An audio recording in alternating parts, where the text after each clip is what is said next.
take note of the different starting positions.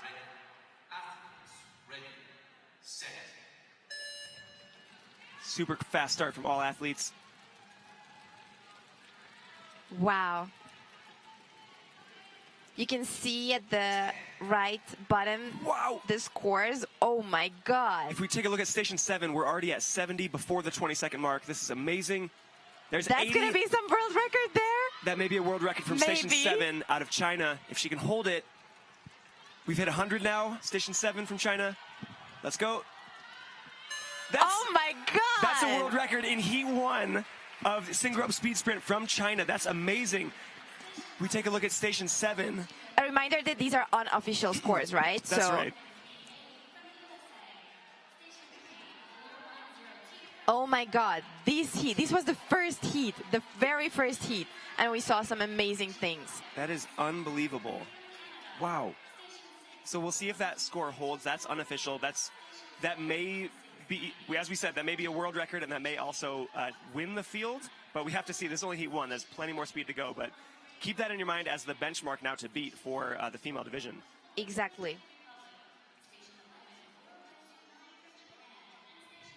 Also, just for everyone watching, the judges are using, they're holding devices in their hands, and that's the equipment which helps them to count.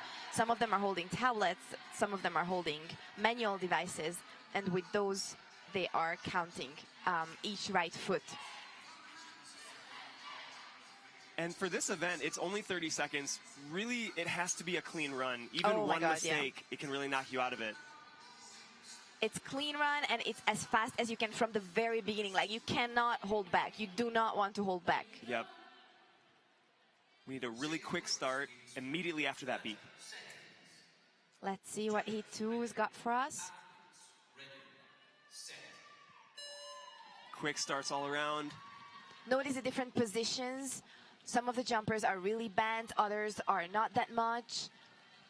Exactly. Some with the head more upright, some tucked down. Also, it's really nice to look at the wrists.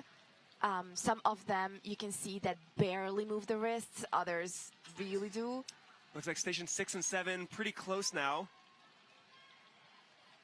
Oh, yeah. Station 6, Kitty from Hungary. Station... Oh, wow, okay. Oh, and Station 8 Station really snuck 8 up. from Belgium. Wow, with a 101 unofficially. Station...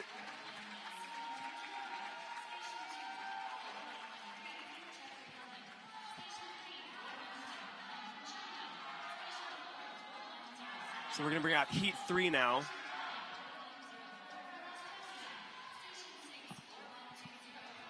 This should also be a pretty fast heat. Ting Ting Du from China at Station 3 was definitely somebody we were watching during the freestyle. So I'm imagining a pretty high score from her at Station 3.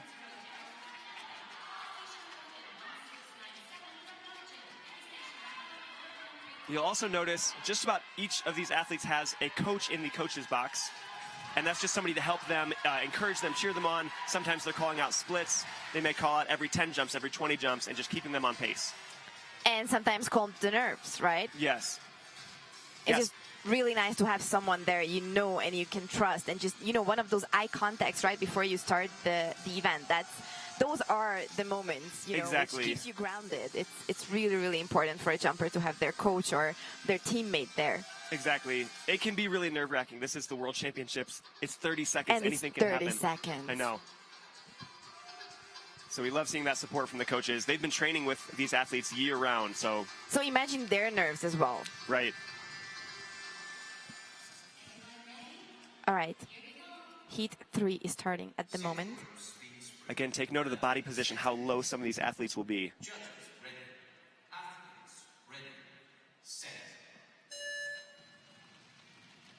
Yeah, and we can see from Station 3, really quick start from Ting Ting Du out of China. Oh, wow. We're seeing several over 30 already. There's 40 from a few. Wow, Station 6 and 11 too. And Station 12 as well. Station 12.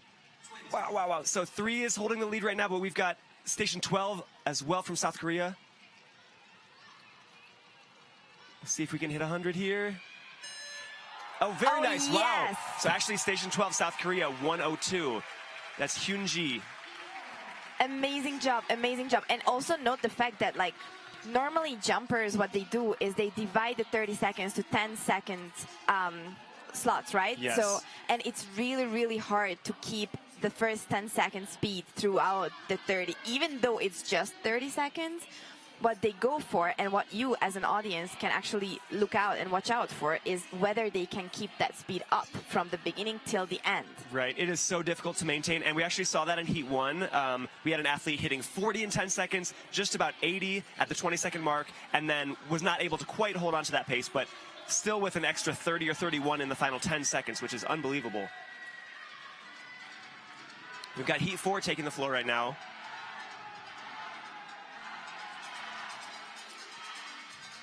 I think so far we've seen scores in the hundreds in each heat. Yeah, we can expect, I would say, 100 or over 100 from station 8. So we can look out for that.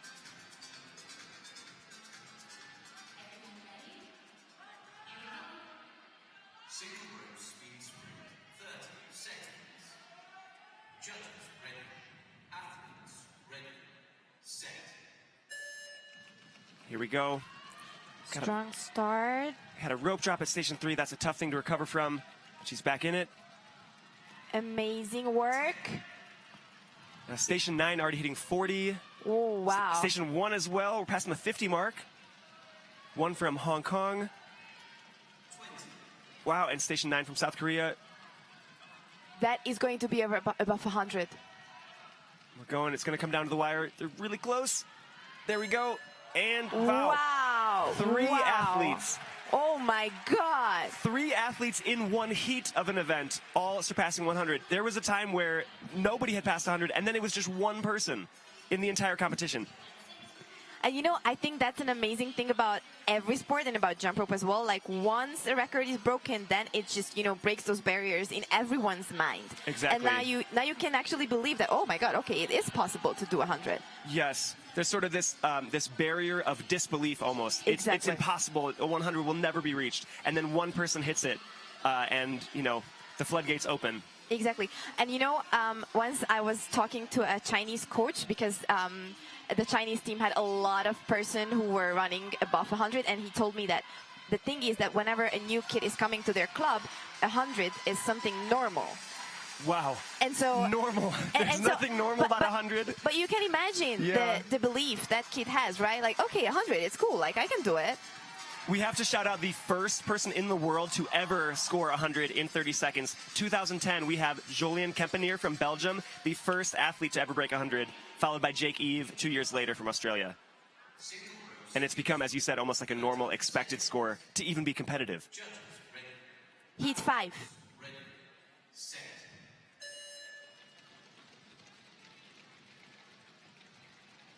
Oh, wow. Strong start. So we've got a mix here of male and female athletes. Station 2. Station 2, wow, yeah. Station 12 as well. Station 9 passing 60 now too. Station 2 is Ho Chung Timothy, who is a former world champion. Yes. And 2 and 9 staying neck and neck. They're both going to hit 100. There we go. Oh, my God. Whoa, okay. A 109 unofficially from Ho Chu Ting out of Hong Kong. 108 from Germany, Station 9. I'm sorry, that's Belgium. Jelly van Hiespeke. And 109. Wow. Wow. And then a 106, that's Paulo Lima, a very fast jumper out of Portugal. And it's wild because some of these scores in the low hundreds or even mid hundreds may not make the finals. They may not hit a top 6 score. And this is the preliminary round of these speed events, so you need a top 6 score to make it to the finals, which will take place the 21st through the 23rd. That's correct.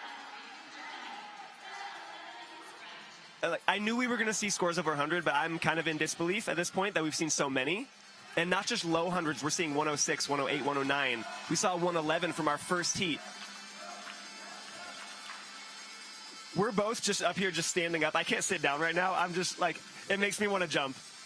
Exactly, exactly. It's just amazing to see, you know, what all these athletes can do, and that they can actually present what they've been working for so long. Because, you know, just for the audience who, to all of you who are watching, I'm sure a lot of you know that these athletes trained months, years, and then now they get 30 seconds. And some of them are only competing in speed events, right? So that means that they've been training for over a year or two, and then they have 30 seconds to show what they can do. So imagine the pressure, imagine the nerves these guys need to handle with. So I think we can have a huge shout out to everyone who's competing right now. It's amazing. Like you said, there are so many unseen hours that go into this. I mean, daily training, sometimes 2 a days, and it comes down to this 30 seconds. Let's welcome Heat 6.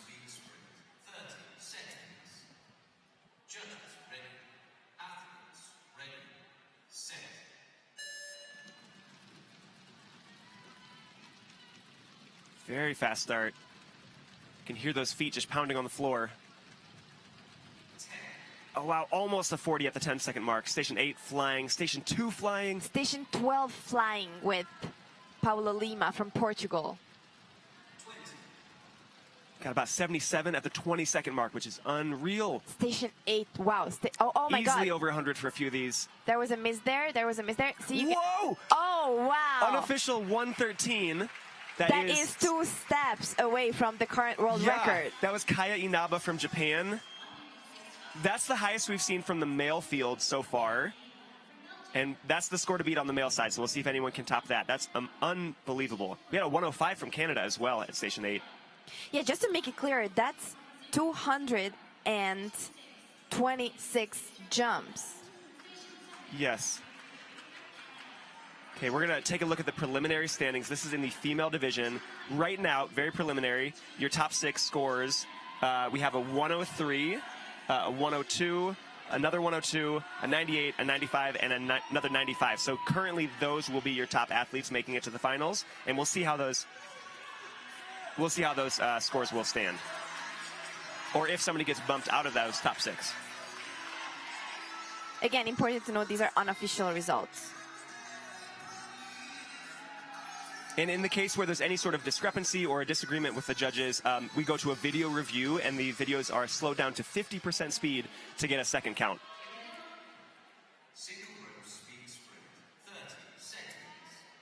Now this field, we've got Connor Kraska, who is the U.S. Current national champion in this event.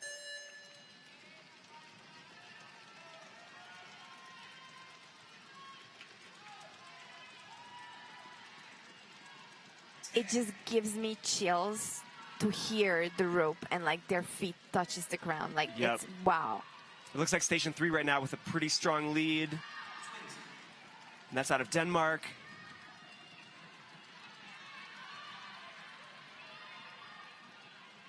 Wow, come on, come on, come on. Okay, I think that's the first field we saw with nobody over 100. But still, look at these scores. You've got 96, 95. Very impressive. Those scores may not make it the top 6 position, but still great job. Very, very great job, guys.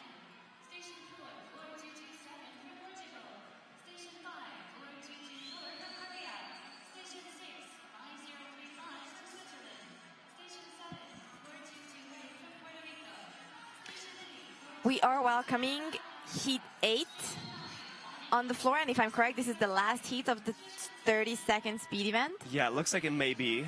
We only have 8 stations filled. Station 3, we've got Kan Takemura. He's a incredibly strong single rope freestyle athlete. I believe he's also pretty fast. I would encourage everyone watching at home, if you can, just try counting whenever you see someone on the screen. Yeah. It's really fun. And we're just focusing in on that right foot. So every time that right foot strikes, and of course the rope has to pass that foot successfully, you'll count 1.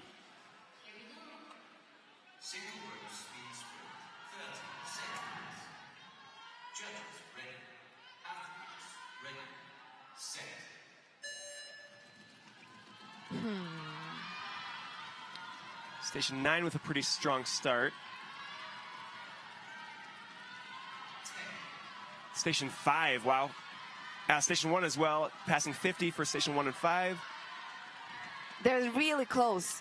Yeah, I've got those 3 stations all hitting around 70, but Station 1 from Hong Station Kong 1. with the lead. He should pass 100. Let's go. Yep, there's that 100. Very nice. Wow, wow. Wow, so in a field that was not filled with every station, we had 3 scores over 100. That 110 should make a top 6 spot. Well done. 110, we have 1514. Wow. And that event goes so fast. We've just completed all of the senior entries in 30-second speed, male and female. So we are done with 30-second speed. We're going to move forward after a short break to 3-minute speed. Yeah, this is like, Wow. this is a millisecond, you know, of like, it's crazy, the speed of this event. I can't believe how many scores we saw over 100. So this will be an awesome event to see during the finals. If you're watching now and you don't know, this event has been going, the World Championships has been going for 2 days now. We also have the International Open Tournament, which is an event that has run parallel to that event. And all of these preliminary events that are happening now will allow athletes to qualify for our finals, which take place on the 21st through the 23rd. That's correct. And also, I think it's really interesting to talk about how the training methods to certain speed events can vary from athlete to athlete or from country to country. And you see these guys just, you know, pulling 100, 110, and not just the hours, but the methods are also really interesting to look at. Like, would you train to a 10-second mark or a 20-second or 30, or, you know, it's like a bunch of different things you can also add to your speed trainings, not just with ropes, but with, you know, doing sprints or doing running, or it is also a really complex, like you just see these 30 seconds, like bum, but the training for it is really complex as well. There's always so much that goes into it. And Hannah, can you talk a little bit about your training process for 30-second speed specifically? 30-second speed, I would say that the most I did was like the most practice went into the 10-second and then 40-second. Wow, okay. Because if you do 40 seconds, like, you know, what's the goal? The goal is to keep the pace, right, throughout the 30 seconds. So if you do, or if you train 40 seconds, then you're more likely to keep the pace until the 30. Because sometimes your brain knows, like, you know, okay, it's going to be the 30-second mark, so I'm going to just, like, subconsciously slow down. And you lose, like, you know, 2, 3, even 5 jumps there. Yeah. Yeah, and so then I wonder if the 30 seconds by itself almost feels a little bit easier because you've trained for 40. Exactly. Yeah. That's correct. That's correct. That's really interesting. And would you use a wire rope for that training, or did you ever use heavier ropes? Personally, I always went for the wired ones. And you know why? Because the potentiality to have a mistake during the 30 seconds is pretty big, you know, because you're really, really fast. So I always wanted to practice with the rope I'm actually going on the field with. Get really comfortable with that piece just like, of equipment. know it every, you know, like Kaylee, we're talking about how the rope should be an extension of your body, and I kind of think about the speed the same way. Like, you just know your rope, you know the heaviness of it, the lightness of it, the handle, like everything. So you could basically jump with closed eyes, and I think it also applies for speed as well. I always think about how for other sort of speed-based events, you know, track and field, the 100-meter dash, 400-meter, your swimming events, it's really just your body that has to do it. With jump rope, we have, you know, this tool that you have to work with, and sometimes that tool doesn't work with you. And so I think to your point, like, you can definitely, you want to be as comfortable as possible with those handles and how they feel in your hand, and with the weight of the rope and the shape of the rope as it moves. So I know some athletes will use beaded, I know some will only use wire, but I can definitely see the appeal of just sticking to that wire rope you'll use for competition. Yeah. And also, if you want to, like, you know, for example, gain more muscles or more power, then it's really nice if you try beaded ropes, because beaded ropes are heavier, so therefore it requires more power for you to turn it. So that can also be something useful, I would say. Exactly. And so today, I think the fastest score we've seen this morning was a 113. 113 and then a 111. Yeah. From a female. Yes, so incredibly fast scores. Again, for context, your world record in the male division in the history of our sport is a 115, set by Zhong Fei from China. And then for the female division, it was a 111, also set by an athlete from China. We'll bring that up so we can see who that is. And so those scores, I believe the female division, did we beat that score? Let's see. I believe yes, because the current one is 108.5. So I believe if the official scores are going to match what we saw. Oh my God. And now we are going to start the 3-minute speed event. Yes. That's 3 minutes. That's like our endurance event, right? That's like our marathon, I would say. Like 30-second speed is like a sprint, and then 3 minutes, even though you may think like, but it's just 3 minutes. Oh no, it's trust me, it's a marathon. It's one of the most physically demanding, physically grueling events that we have. We're still looking at those splits. 30-second speed, we talk about your 10-second splits, what you want to hit. Right now, I think the main thing we're looking for is your 30-second splits here. You could break it down further to your 15-second splits, but if we're going, let's say, for a score of a 480, which we'll start there, that score of 480 probably may not even place. A score of a 480, we're looking for 30-second splits of 80 jumps each time. So, 80 at 30 seconds, 160 at the 1 minute mark, 240 at the halfway mark. Now, if we're talking scores of, let's say, like a 510, let's take a look at this. 3-minute scores, we're going for, let's go with a 520. You would need an 87 every 30 seconds, just about. At the halfway point, you're looking for a score of a 260 to hit a 520. And we may see scores around that level. Also, I would add that the faster you get, like the faster your 3-minute speed is, the more you want to look out for the 15-second mark. Right. Because you can control it more, right? Like if 30 seconds pass by and you're not fast enough, then it's really hard to course correct. Exactly. And if you just pay attention to that 15-minute mark, then your coach and you also can, okay, 15 seconds. All right, I'm in pace, like I'm with my pace. So yeah, it's also preference, I guess. That's a really good point. And you will hear the timing track call out every 15 seconds, exactly. so that's great. Exactly. Okay, let's see. This is going to be a really interesting event. Heat 1 from the 3-minute speed. You can sense that all these jumpers are a bit slower than in the 30-second speed. But remember, they need to hold the speed, preferably throughout the 3 minutes. Very nice. We've passed 50 from stations 3 and 6. Wow, 6 right now in the lead. That is Ting Ting Du. We talked about her earlier in the 30-second and freestyle events. Ting Ting Du from China, leading the field right now, it looks like. And hitting just about 90 at the 30-second mark. So that would be a 540 if she can maintain that pace. And that's the big question is if she can maintain it. That's a very hard pace to maintain. And you can see the coaches in the coaches box showing it with their hands, to make it easier for the athletes to know where they're at. Because I think it also varies from athlete to athlete if they're counting within their head or no. So at the 1 minute mark, station 6 from China, we had 180. So she has maintained that 90 jumps per 30 seconds pace. And she doesn't look tired. That form is like perfect. She's not super hunched over as well. Definitely lean forward at the waist, but... Also, station 5, we see a really high score. I think she is the leader at this moment. Oh, no. Station 6, sorry. But 5 not far behind. Station 3 and 9 also. Station 10, wow, with a 250 now. I think station 10 is in second place right now. Yes. Hitting 260. Yeah. Yeah, and that station 6 was right about, I think, 270, which is going to be that 540. She doesn't look tired to me. Oh my God, this is so exciting. And what you can also look out for is the shape, the form of their bodies, because you can tell if someone is getting tired. And I think in 3 minutes, that's one of the most important things to watch as a jumper, that your form should not vary or should not change preferably throughout the 3 minutes, because if your form changes, then that means that the rope's shape is going to change. So that just causes more or has more room for error and for mistake. We had a quick miss there from Ting Ting Du at station 6, but she's right back in it. And look how relaxed her form is. She's not tensed up. Shoulders just nice and loose. Hands staying nice and low by her body. Wow. Oh my God. 30 seconds left. She's already at 420, 430 now. So she can hang on to that. Also look at station 10 and 5. They're really, really close behind. I think we may see a few scores hitting 500. Definitely station 6. Yes.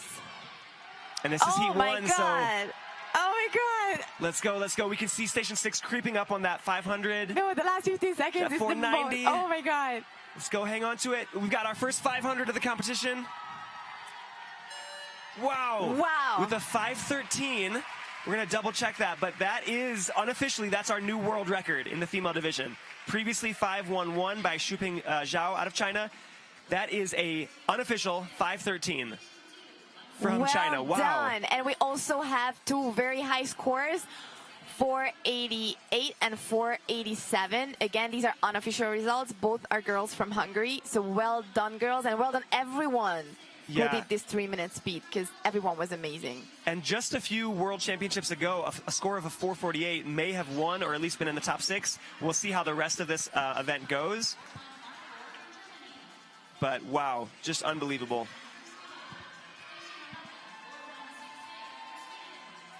We've got Heat 10 taking the floor. This is our second heat of 3-minute speed.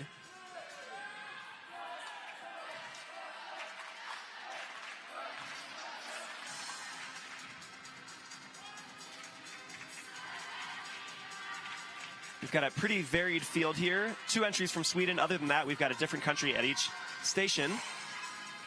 That is so interesting to see, I think. You can see the different techniques, the different shapes, the different even rope lengths. Yeah, and different sort of like pre-event rituals. You know, we saw somebody doing a toe touch. Are you stretching? Are you rubbing off the bottom of your feet? Talking to your coach? It can be really hard over the course of 3 minutes to not get sweaty hands. So you see people like kind of wiping off that excess sweat before they start. All right, here we go.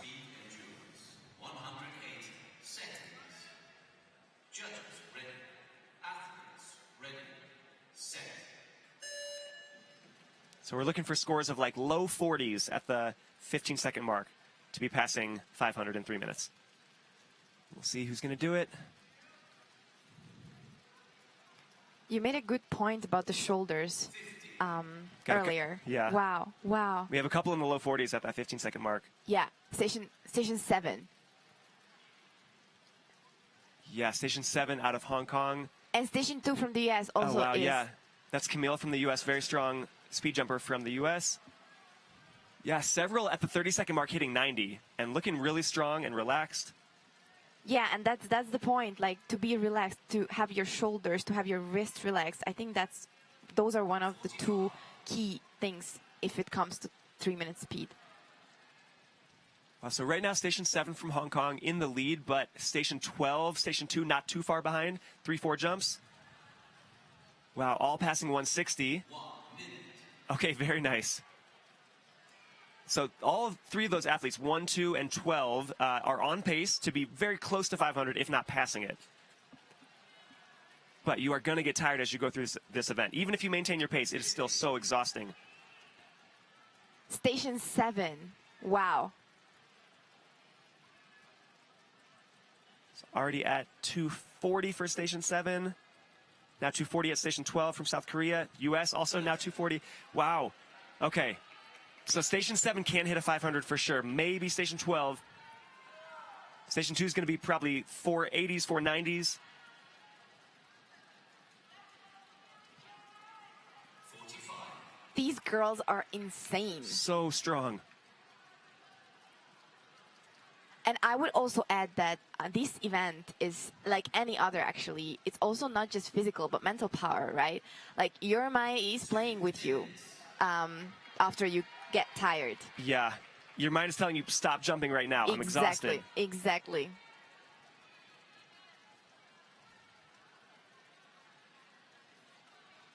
Wow. Got Station 7 with like a 4 jump lead over Station 12. But oh my God, Station they're 12, really close. Yeah, yes. very close. 12 and 7. Wow. Wow. Okay, this is really exciting. Just about 3 or 4 jumps behind right now. The last 30 seconds. 30 seconds left. This is it. This is the time during the 3-minute speed. And we actually see Station 12 now passing Station 7. Yeah, this is the time when you can give it your all, but like literally, like until the point when you feel that you're dead. Like, you just give it your all, because that's it. That's it. And the last 15. Pacing is so important, but a lot of times that last 30 seconds was where somebody can really take off as their other athlete gets more tired. But also look out, because that is the time when there's a lot of room for error. Exactly. Wow. And we see that, wow. Okay. See how much that lead widened. And Station 7 was holding it pretty steadily the entire time. Last 30 seconds, we saw Station 12 take over. Yeah, you can see how tired the athletes can get, right? Yeah. Wow. So much respect for them. So much respect for them. Amazing, amazing job. So 489 is going to take that field. We'll see if that's going to hold in the top 6. Again, this is the prelims, so if you can get a top 6 score, you have a chance to then make it to the finals and recompete for the chance at being the world champion. We're welcoming Heat 11.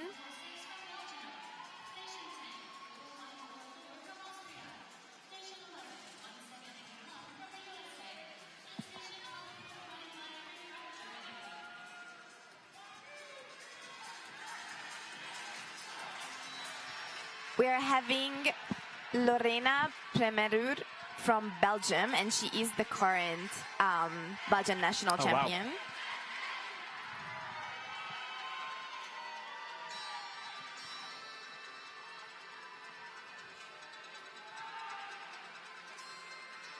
This is Heat 11 of single rope speed endurance. This is 3-minute speed, and you are watching the 2023 International Jump Rope Union World Championships. You are watching the best of the best. The best of the best. This is our first in-person IJRU World Championships. So again, we're watching for these 15 and 30-second splits. We're looking for low 40s, maybe a 42, 43, in 15 seconds to hit a 500.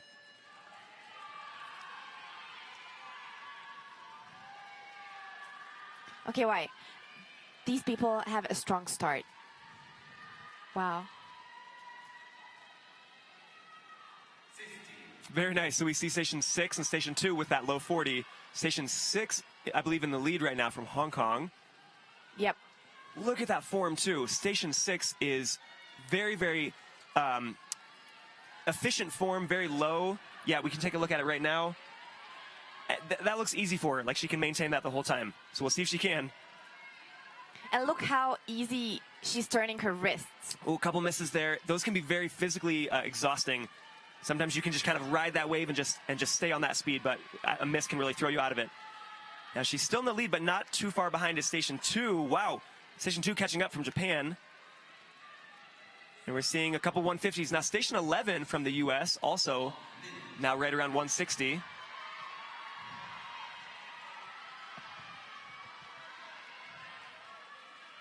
So Station 6 still holding on to that lead and on pace for a 500. Even with 2 misses. And misses, especially early on, can be, they can really mess with your head, because you know that you can run through it clean, and it's just hard to kind of get through that mental barrier of, I've already missed a few times, but I got to keep going. Yeah, although like in 30 seconds, you don't really have a chance if you miss. In 3 minutes, you can course correct. You can. It's hard. Like, as you said, it's really hard, but you can. Now, we saw Station 6 with a 253 at the halfway mark. That is on pace for a 506. Again, even with those misses. And another miss, but she's going to get back into it. And you can see how after a miss, normally athletes go faster. Mm-hmm. And that's because, of course, they want to compensate with it. Exactly. Right? And that's always the thing is, like, do you try to go faster and sort of maybe get off the pace and then get more tired towards the end? Or do you just stick the course? I think you have to find the right balance and what works for you, but it's difficult. It's one of the hardest events to get through. We see Station 6 still holding that lead. We'll see if she can be in the low 400s at the 30-second mark, the 2 minutes and 30-second mark. I believe yes. There we go. There's 400. Oh my God, you can see. Wow, wow, wow. Okay. Yeah. She's got 30 seconds left. You see her picking it up a little bit. Not a little bit. Wow. Oh, she's flying. It might be close, but we'll see. Oh, that miss. Yep. We may be in the 480s or 490s. Got 15 seconds left. This is it. Leave it all on the floor.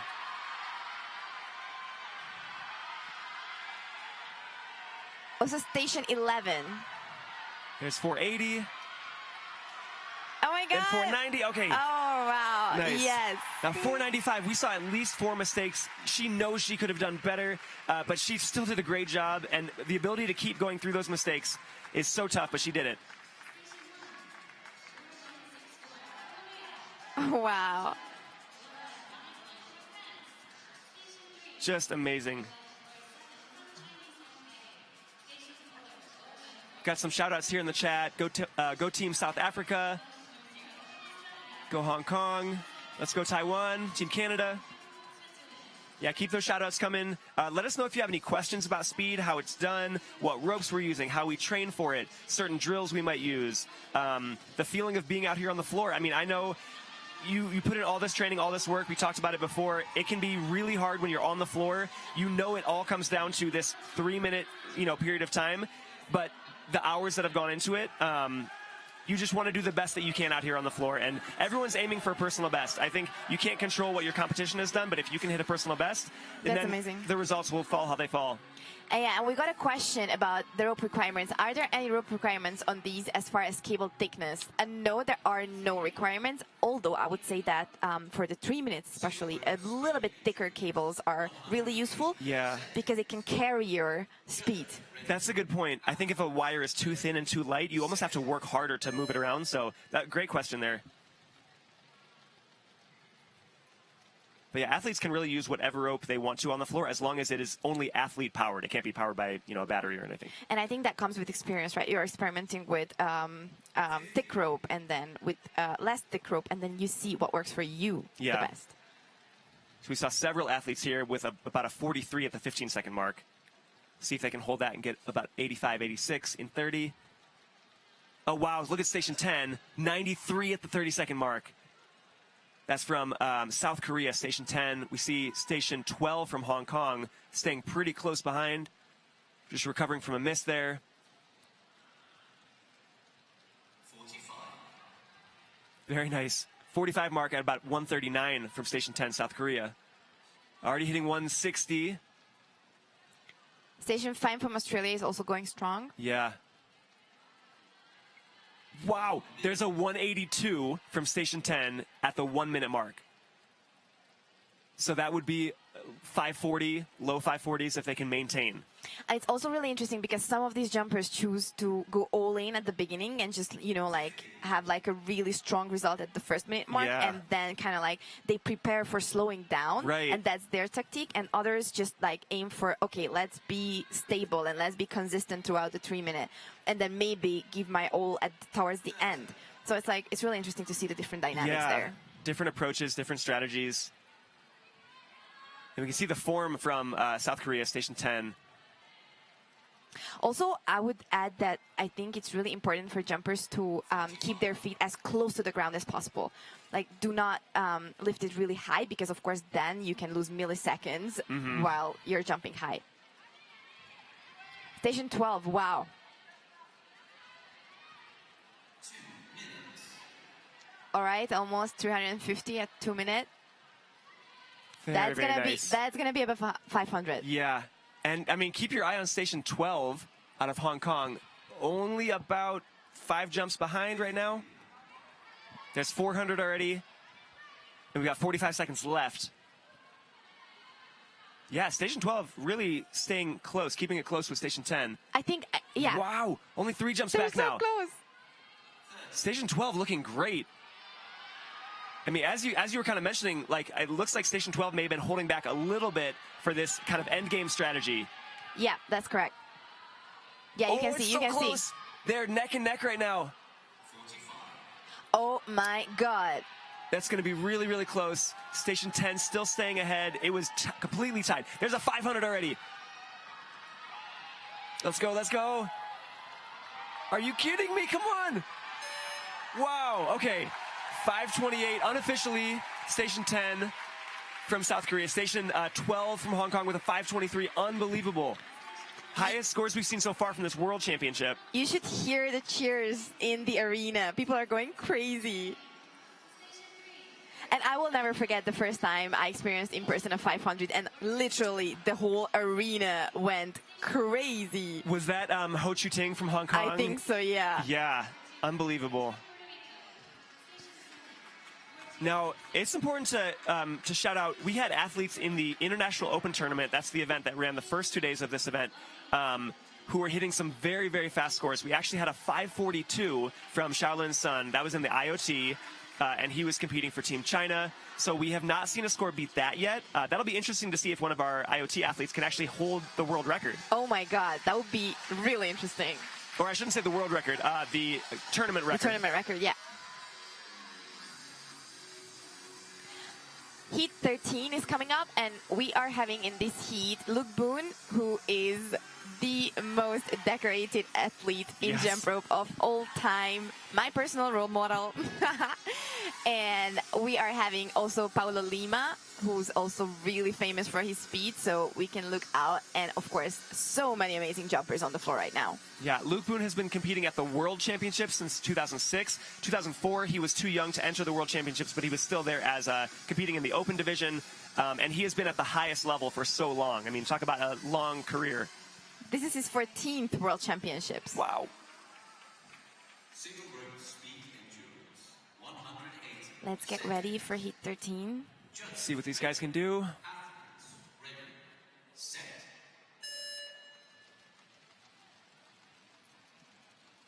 Nice start. You can see the different forms, even just in these three pictured right now. One more upright. We've got one who's a little bit more down with the head down. And the lower you can get, the shorter rope you can have, which is going to travel around a little bit faster than a long one. And that's why you also really need to look out for your form and shape, because the more tired you get, the more you kind of tend to lift your shoulders up, and then there's room for error because the rope is still the same length, right? Exactly. 30. Wow. Keep an eye on stations 1, 7, and 8. Station 1, definitely in the lead right now, but 7, 8, 9, and we've got several to keep an eye on right now, but station 1 especially. 45. 136 at the 45 mark. He's looking great. Got several now passing 140.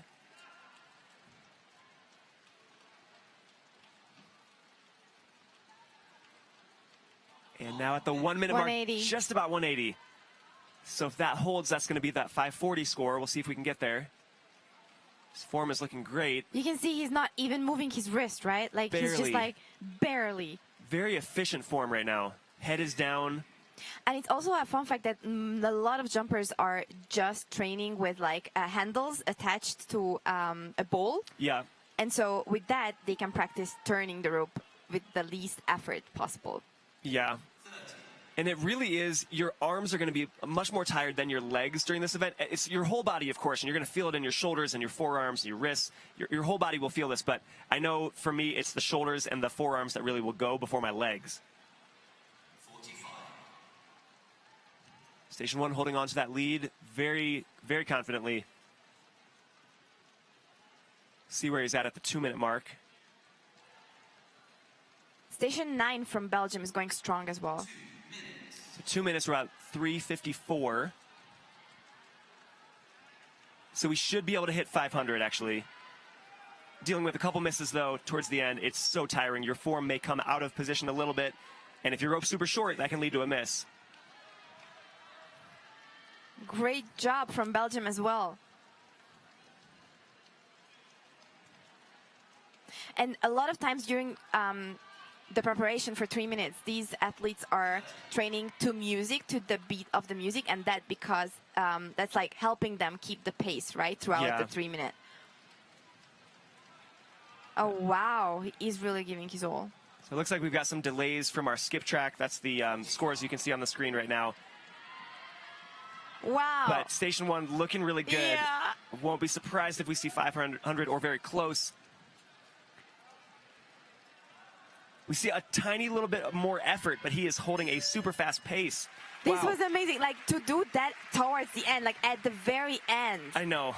I mean, it's fast enough for a single 30-second speed, you know. Unbelievable. Unbelievable. What we've just seen was unbelievable. Well done. Well done. Yeah, so still waiting for some of those scores to populate. It looks like Station 8 had a 479. Was Yeah. that the athlete from... I think so, Belgium. Yeah. Okay. So yeah, we'll see how those scores end up landing. We'll have an idea pretty soon of sort of unofficial standings for those top 6 finishers. This is just the prelims. So these athletes, if they make top 6, they will have to recompete that event, or I should say they'll get the opportunity to recompete it during the finals for that title of world champion.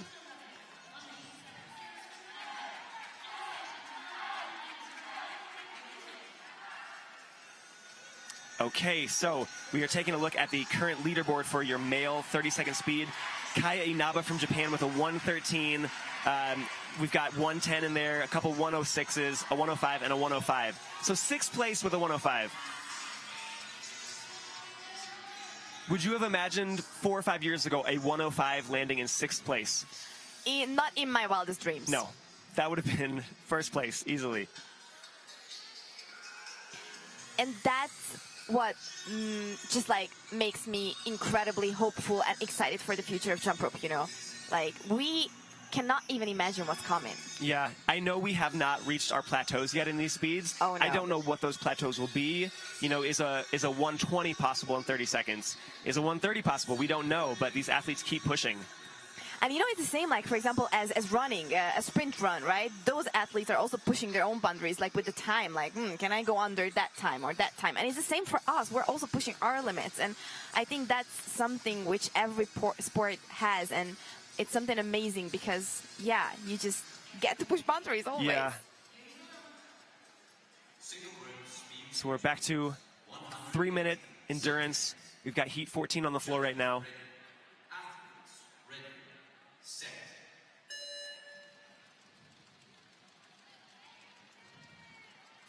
We're having Chu Ting Ho from Hong Kong on field 7. Yes, he is a former world champion. He's won this event before and was actually the first athlete to ever break the 500 barrier in 3-minute speed. Hannah, you were there at that event. Can you talk about the feeling in the gym? It's really hard to put into words, right? Like, literally the whole stadium at the last 30 seconds was standing up. Everyone was standing up. Everyone was shouting. Everyone was cheering. And it was, I think I cried even. Well, because you can see just how close he is. And it's like, is he going to get a 496? Is he going to be close? And then to get it right on 500. I even get chills now as well. Oh, my God. Yeah. All right. We are seeing some amazing work on the floor right now. And it looks like Ho Chi Ting from Hong Kong, that world record holder, wow, with a 185, 186 at the minute mark.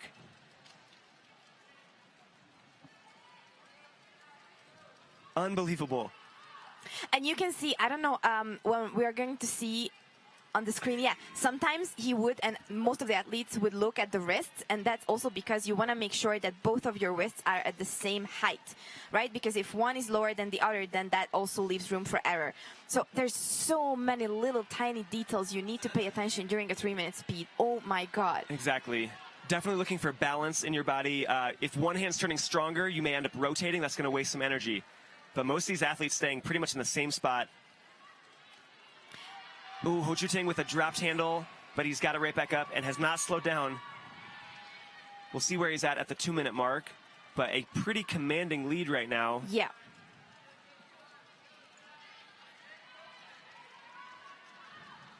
So he's at 350, low 350. So if he can get about a 150 in this final minute, that's not really a big deal for him to hit 150. Now, this is after 2 minutes of just going as fast as he can, so that is a lot harder. But I think he should be able to hit a 150 in this last minute. I'm 100% sure about that. Okay. He's got 45 seconds to hit about another 100 jumps. It's going to be close, but I know he can do it. We're at 440. Okay. 30 seconds left for an additional 55 jumps. That's very doable. This is going to be above 520. Yeah. I think 520 above. Wow. Let's go, let's go. Yes. He's looking so strong. And his form is perfect. Wow. At the very end, perfect. 490, and he's got 15 seconds left. There's 500. Let's go, let's go. Oh, miss at the end. Those are so tough. Can he get 520?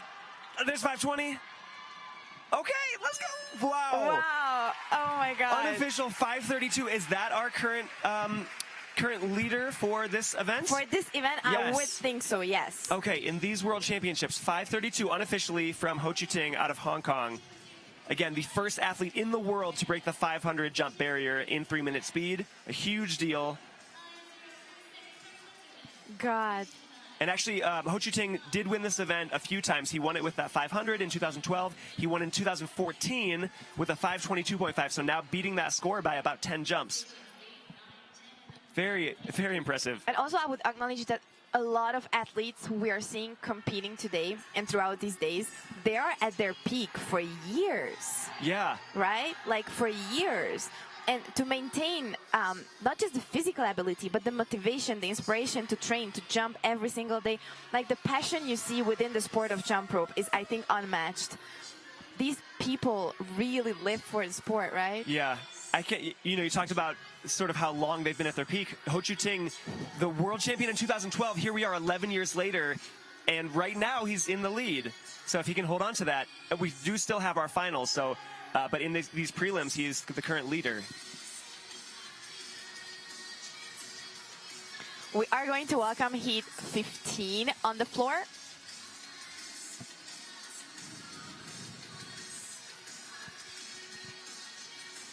Now this is probably going to be our last heat of the event. We have not all of the stations filled, which usually means that this will be the final heat. Single rope speed endurance, 180 seconds. Judges ready. Athletes ready. Set.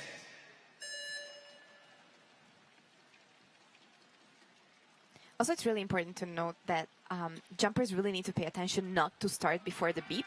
Yes. We have a really strong rule for that. You really need to wait until the beep is gone and then you start. And that also takes, see, these little things, that also takes practice because, of course, when you have adrenaline and when you're like, then you want to start as fast as you can. Exactly. And is there a 5-point deduction? I think so, yeah. Okay, for a false start if you start before that beep. We're going to double check that, but I think, yeah. Wow, now Connor Krasker from the U.S. with a 92 or 93 at the 30-second mark. He is our fastest jumper from the U.S. right now. And he has scored in the low 500s. I believe he's gotten around a 5'10", 5'11", maybe. Amazing. So we'll see how he does today. Now, Station 1, pretty close behind. Station 1 from South Korea.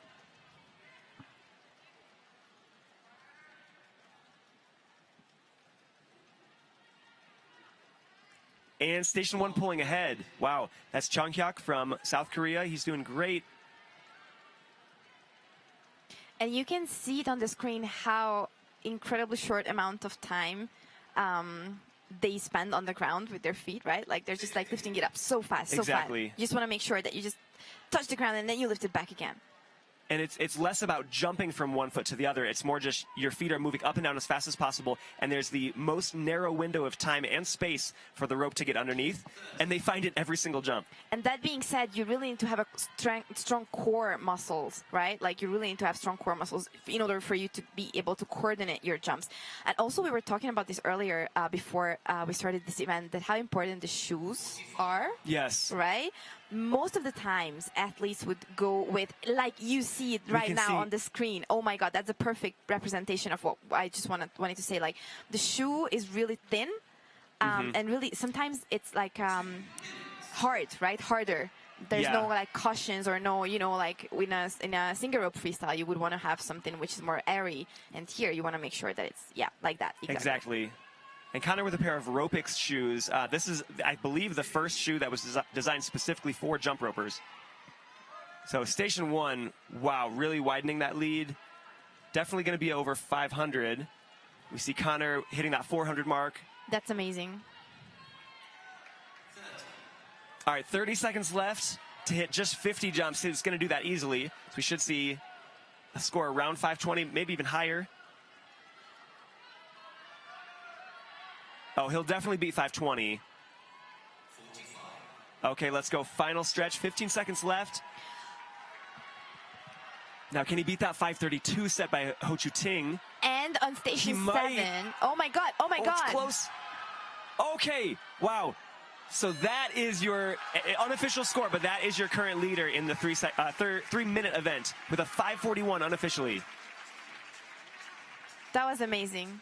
That was so incredibly consistent. Wow.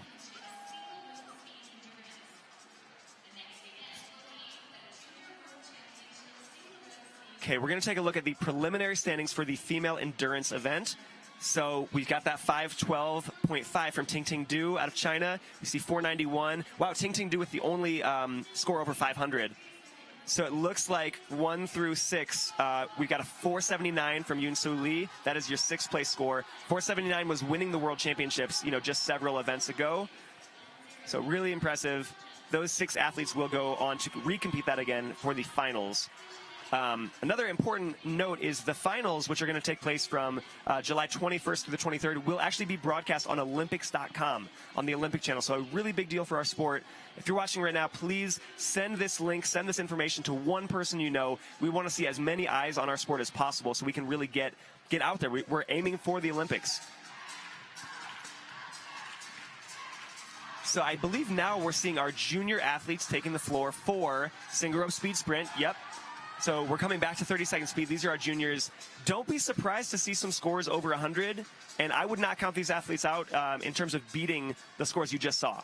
So let's see what we can do. Again, we're back to speed sprint, 30 seconds. Keep an eye on these jumps. Oh my God. Again, this is the event when you go as fast as you can from the very first second. So we're looking for at least 30. Wow, in the first 10 seconds. We see station 12 now hitting 40. Station 12 from Hong Kong, Hao Yi Wang. Really low, efficient form. Look how low she is. That rope is super short. Station 7 is going strong too. Wow. Okay, station 12 is definitely going to hit 100. There it is. And wow, 107 unofficial from a junior athlete.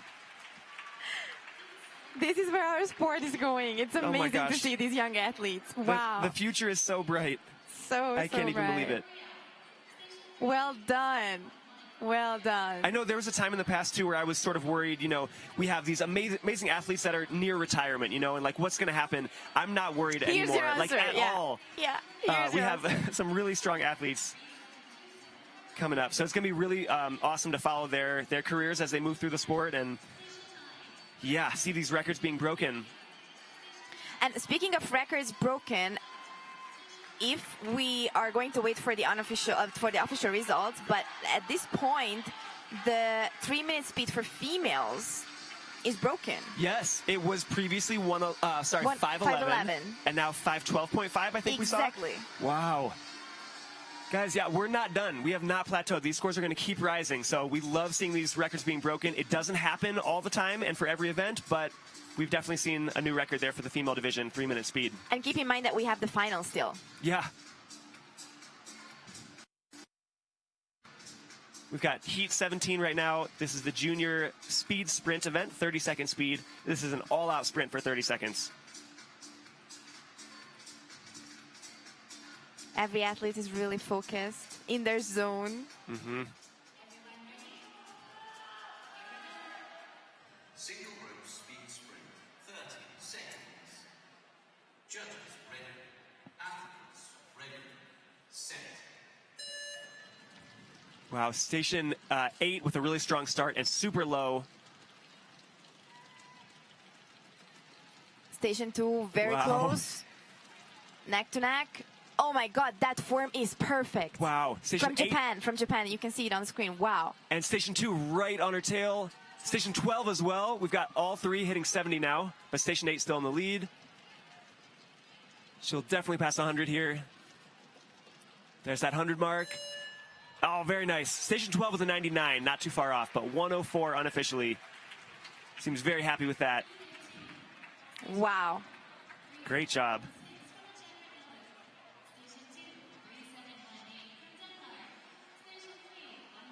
And the equipment for this sport, the rope for this sport has changed over the years. I know in the very, very early years of the sport, it was beaded. We quickly moved to a licorice or PVC rope. And then as soon as that wire rope was developed, you saw scores overnight really just jumping up. So we'll see if there are any more sort of rope innovations in terms of the handle or wire thickness or type. But yeah, right now these athletes all of them using the wire rope. And it's really interesting also that you can see that during the freestyle events, most of the majority of the jumpers are using long handle ropes. And then for the speed events, people are using short handle ropes. And that's because it's way easier to turn the rope when it's shorter, right? Exactly. We have a message in the comments right now saying that Hao Yi Wang broke her own record. You always love to see that. Athletes always just chasing their personal best. So that's awesome. Congratulations to her.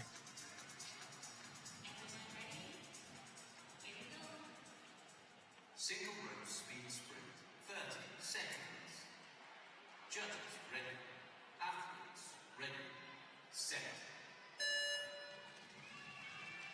Wow. Nice start here. Again, we're looking for mid-30s, let's say, at the 10-second mark. Station 4 is going strong from Belgium. Yeah, Belgium looking good. The form is really amazing. Wow. Got 65 at the There's a 20-second little mark. miss there. You should see at least a 90 here. Great Okay, job. 95. We see a 90 from station 7. She seems happy. Yeah. Great job. Wow. And just to reference our current world records in 30-second speed, in the female division we have Quan Lan from China with a 108.5 and Zhongfei from China with a 115. So we'll see if any of these juniors can break those or at least come close. And again, I would add that most of these juniors are competing for the first time at a world stage, right? That's right. So just imagine the nerves.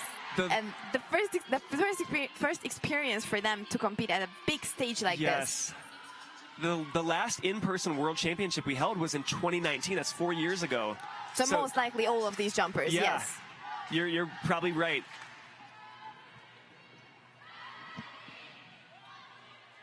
We had a virtual world championship in 2021, but that's a little bit different. Those were all video submissions. You can record yourself jumping as many times as you wanted and submit your best score. So definitely less pressure, and the pressure could not be higher right now. Which is, I would add, for speed is also a really great thing because that adrenaline can bring the best of the best out of you. You feel like a superhero. Exactly. Let's see what they got.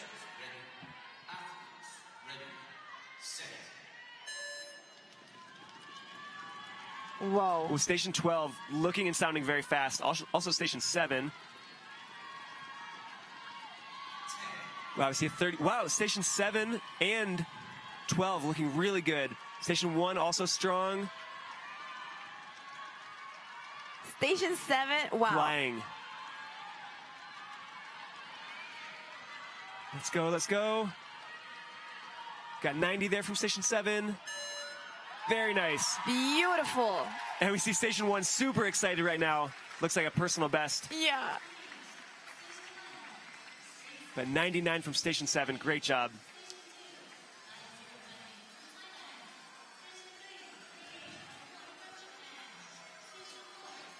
Got Heat 20 taking the floor.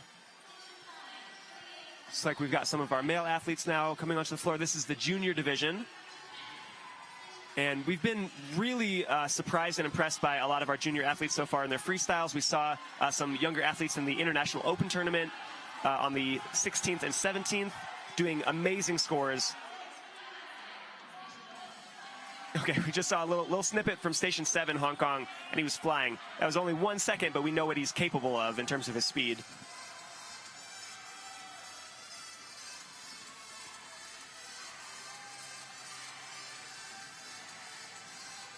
We can see how they're cheering for their teammates.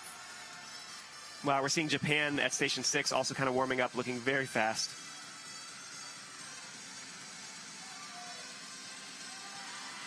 Again, we talked about it before for the seniors. It all boils down to this 30-second period of time, and all the training that's gone into it is all down to this. 30 seconds. Judges ready. You see those starting positions very low. Set. Wow, and keep an eye on Station 3, too.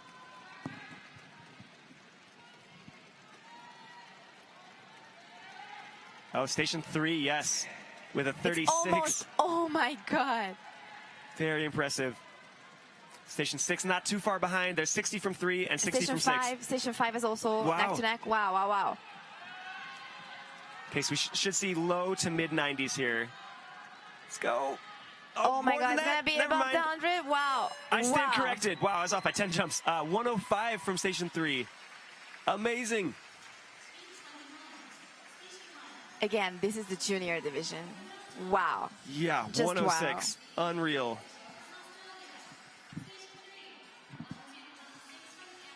And I would believe that, you know, just the fact that these guys are training with the seniors together who are like breaking records and doing 110 and 1.5, That's right. that's something which breaks barriers for them as well. Yeah, almost all of these athletes are parts of a team, so they're not. Very few athletes are just training by themselves. So that's actually a really good point. You're in the gym training with the current world record holder or the previous world champion. But I feel like this is why a championship like this is amazing, because not just, like someone from a completely different country or completely different club can get the same inspiration and barrier breaking from these amazing athletes. Exactly. So you can go home and you can start practicing with the knowledge like, okay, I know now what's possible. Yeah. Like these moments, you talked about being in the gym for, Ho Chi Ting breaking 500. These moments stick with you. That was, 10, 11 years ago, and it sticks with you. These same moments are happening right now for athletes all around the floor. They're going to take them back and just train that much harder. Exactly. 30 seconds. Judges ready. Athletes ready. Set. Wow, we saw a really low starting position from station 11. And he's keeping that. Yeah, Korean jumpers are normally starting very, very low and keeping the form throughout the third second. And yeah, that station 11 from South Korea definitely with... Oh, no, I'm sorry. Station 10 just ahead of him. That's from Hong Kong. But 10 and 11 staying very close. He misses. Wow, And wow, wow. Station, Wow, very good. Station 8 from India with a 95. Very nice. That's really awesome. impressive. Yeah, and that's going to be second in that field. And that 103 from Hong Kong was unbelievable. And again, for these Indian jumpers, this is their first ever world championship. Yes. First ever. For the coach and for the jumper as well. So I would like to acknowledge that. Amazing job dealing with the pressure and showing your best, in the moment that it counts.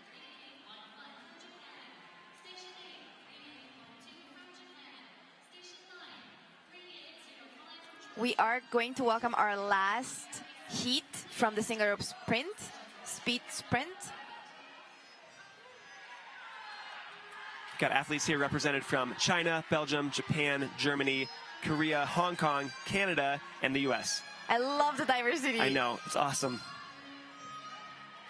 And they're all doing the same event, the same skill being performed. And this is why, just unifies everyone, you know, wow. Single rope speed sprint. 30 seconds. Judges ready. Athletes ready. Set.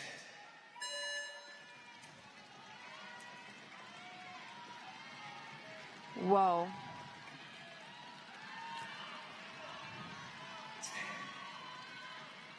10. Okay, station 10, that's August from the US with a strong start. And it looks like he's, oh no, I'm sorry, station 2 in the lead from South Korea. 20. Hitting 70 at the 20-second mark. So this should be low hundreds maybe. Already hitting 100 from station 2. There we go. Yes. With a 104. Looks very happy with that too. Oh yes, my God, awesome. yeah. I love that so much. Yeah, probably personal best or really close to personal best. Wow, huge congratulations. And that's all you can ask is you come to a world championship and hit your personal best.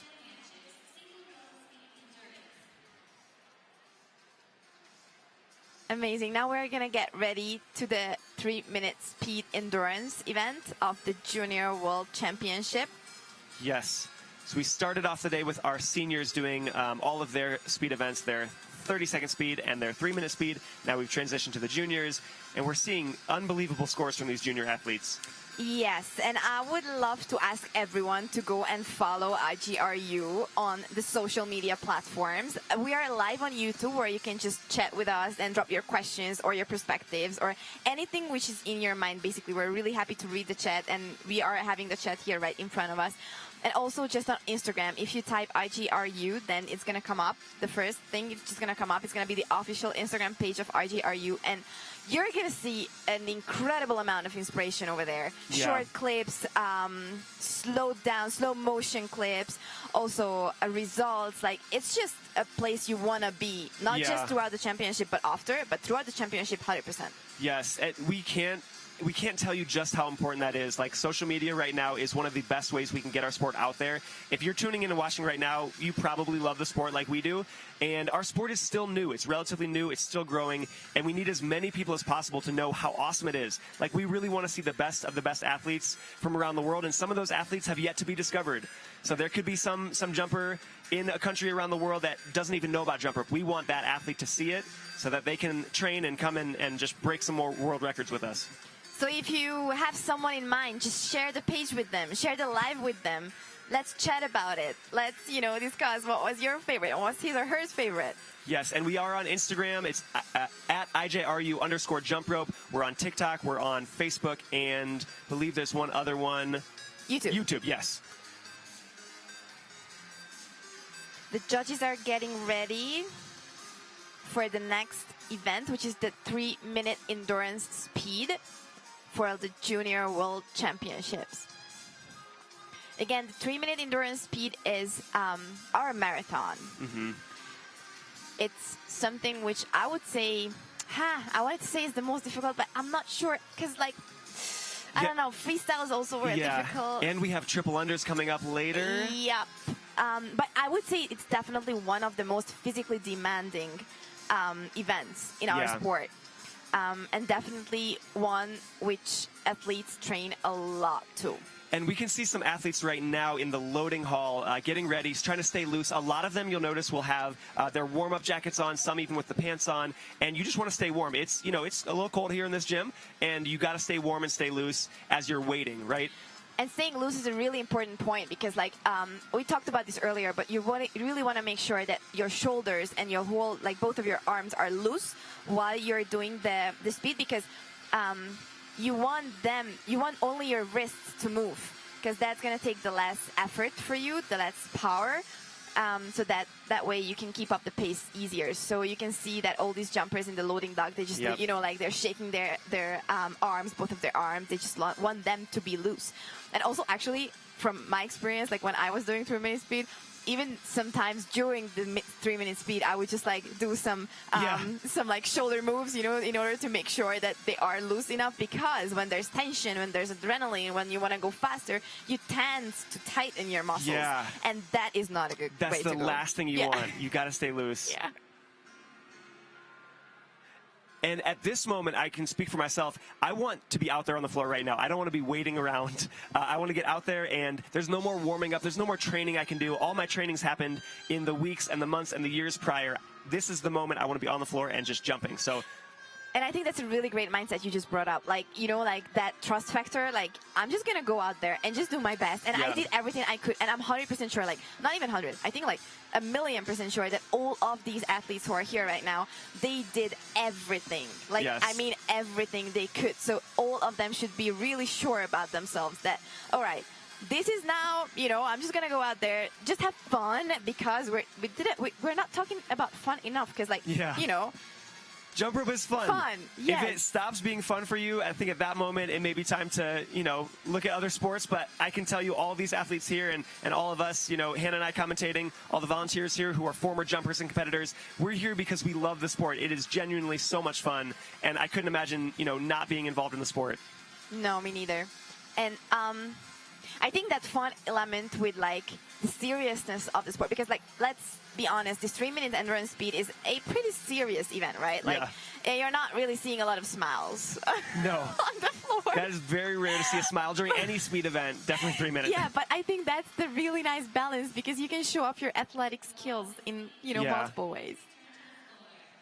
And I would say it's definitely not a fun event, but I really enjoy training for it. I 100%. really enjoy competing it too. 100%. So it's not that it's fun necessarily, but I enjoy it. It's very fulfilling for me to train and to compete this event. To push your boundaries. Yeah. Oh my God, 100%. Yes. And we talked a little bit earlier before we went live this morning about your training process for 3-minute speed. Can you talk a little bit about how you would train for 3-minute speed? Yeah, so I would do a lot of 1 minutes. Yes. Just multiple 1 minutes, because if you can secure your 1 minute, in my opinion and my experience, because everyone's different, but if you can secure your 1 minute score and you can do it, for example, we would back at home with my coach, we would do a lot of 10 minutes, but for example, 1 minute, 30-second break, 1 minute, 30 second, and and like Yeah. 10 times. So then you make sure that your 1 minute speed is like just super strong. You can get it there even when you're tired, even when you're at the 10th minute. So that is a really great and efficient way to train for 3 minute speed, I would say. And also just practice a lot your 15-second mark. Yep. Because we've been talking about this, like when the 3 minute speed is getting faster, then you really want your 15-second mark so secure. You need to be so secure in that you know your speed, you know your pace. Yeah. And so I think that's also very important. Yeah, pacing is super important. And yeah, at that 15-second mark, if you know you're aiming for 40 or 42 or whatever your benchmark is, that lets you know, okay, I'm right on a pace. Oh, I'm a little bit slower. Let me pick this up just a tiny bit. Or, I'm a little bit ahead. I've got some cushion there. Yeah, pacing is super important. And you'll see these judges coming out as well as the athletes to sit in the coach's box. Those coaches will come out to sit in the coach's box. And a lot of the times they will be helping to pace those athletes and saying, you're at 40, you're at 82. And that really helps those athletes stay on pace. Okay, we're going to take a look at our preliminary standings for the 30-second junior speed sprint. We have a 104.5 from a junior athlete. Amazing. We see a 104 there in second place, 99, 98, 95.5, and a 95 rounding out your top 6 current leaders for the 30-second sprint. Amazing results. Well done, everyone.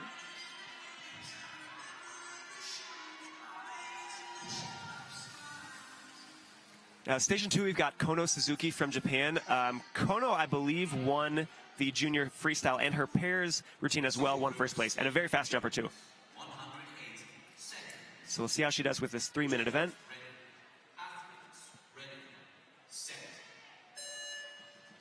Oh, wow. Very strong start. For a second, wow. I thought we were doing 30 seconds. Yes. Really strong start. And you don't always see athletes who are super strong in freestyle also be really fast in speed. Sometimes you do. It looks like Kono is one of those athletes.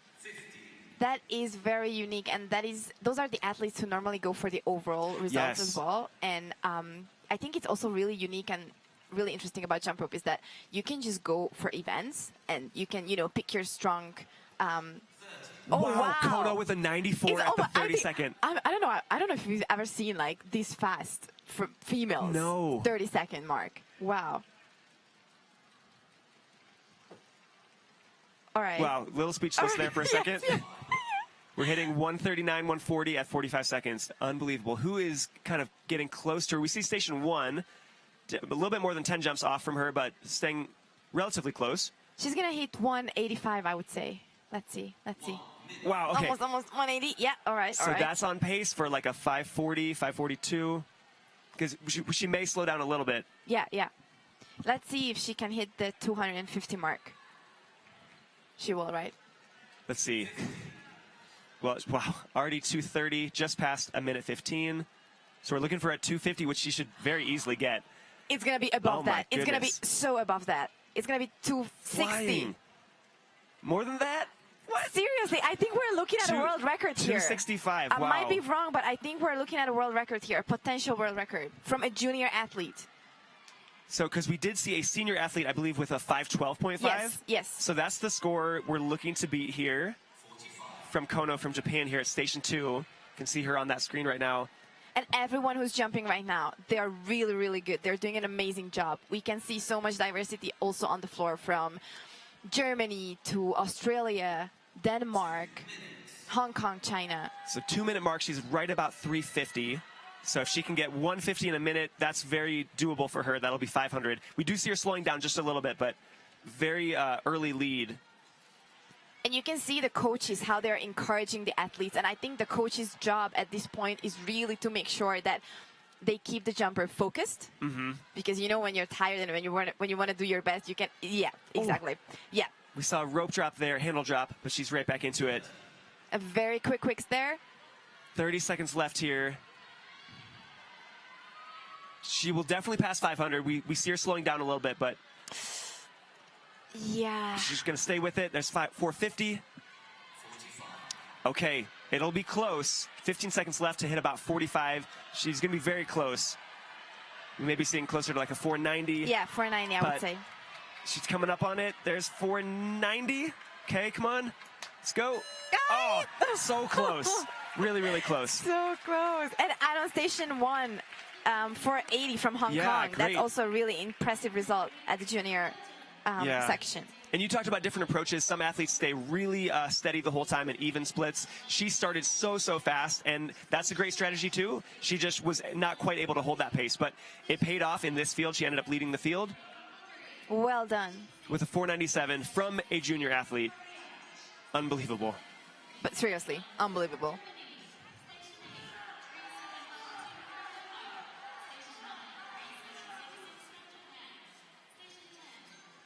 We're heading into heat 24 in our junior single rope speed endurance. It's a 3-minute speed event.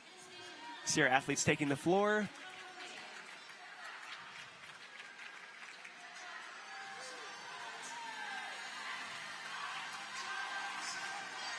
You can see that some of the jumpers are standing still, waiting for the music to start. Some are jumping, warming up, trying out the floor. I think that's also really important. Yeah. There's all that energy in your body that you want to immediately put into the speed, and sometimes it comes out with a little shaking and testing out that floor.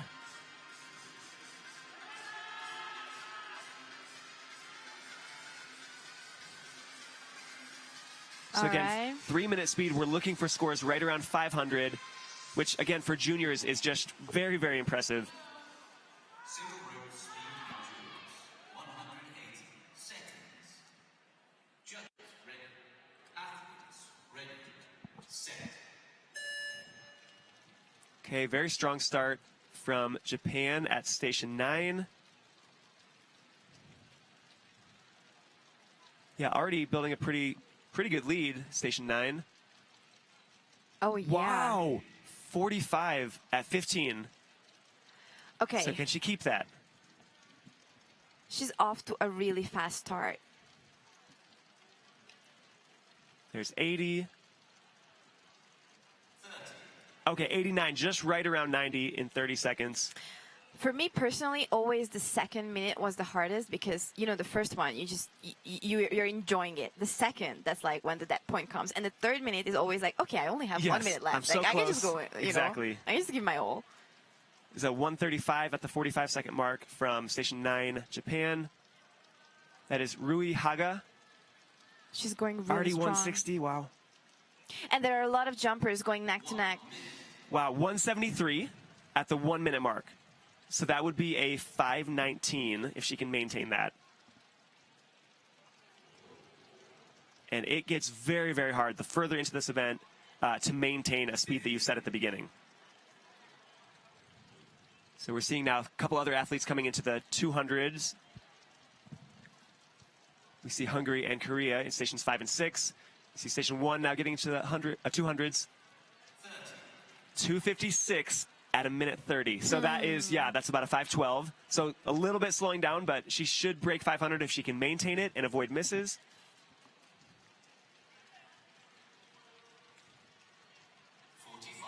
Wow. Yeah, going really strong here. Very solid lead. We're at 320 already. Let's see if she can hit. Okay. Almost for 340. Wow. So another one that'll be close. We'll see if she's in the 490s or maybe she can pull out a 500. Because, yeah, she would need about 160 in this last minute, which very doable considering she was right around, what, like a 180 at the beginning. Very close there. Okay, we've just passed 400 for station 9 from Japan. You can see the shoes she's wearing. It's really interesting. It's almost like, look, wait. So 30 seconds left to do about an 85. It's going to be close. I think we'll probably see around 490. 90. I would say between 90 and 500.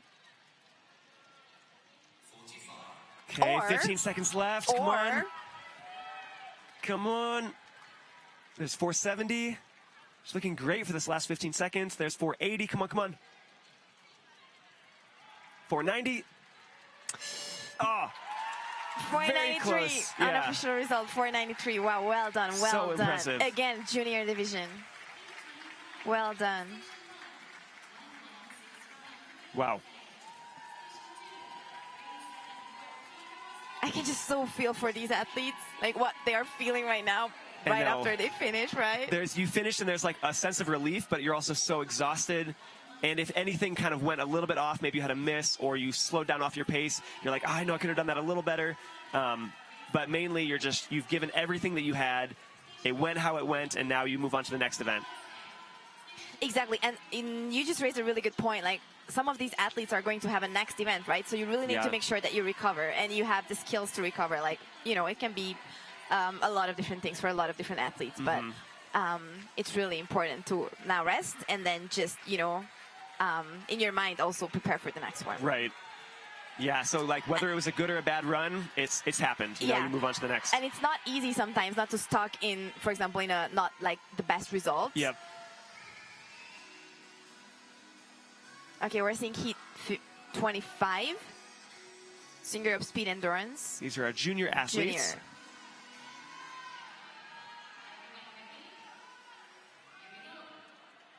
Single row speed endurance, 180 seconds. Judges ready, athletes ready, set. Beautiful start. A really nice shape we can see in station 3 from Hungary. Yes. And about 39 or 40 at the 15-second mark. So that would be on pace for around a 480 if we can maintain that speed. Also, look, India in station 6. India currently in the lead, looking really, really strong. Yeah, India station 6 with about an 87, 88. And right now, really good lead.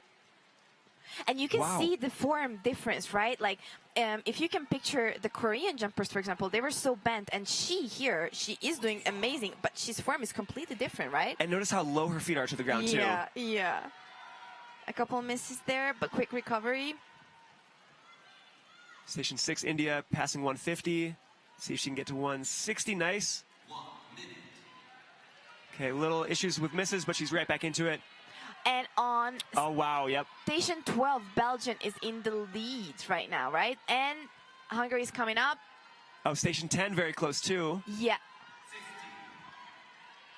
50. And station 3 as well, Hungary, yep. Yeah, station 3, station 12. They're really, really close. So we'll see where we're at the halfway point, coming up on 130 here. There's 230. Stations 12 and 3, very close. 30. Okay, so just about at 240. So we're seeing these paces hold. We could be about at a 480. Yeah, that's correct. Station 3 taking the lead, about 6 jumps ahead of station 12.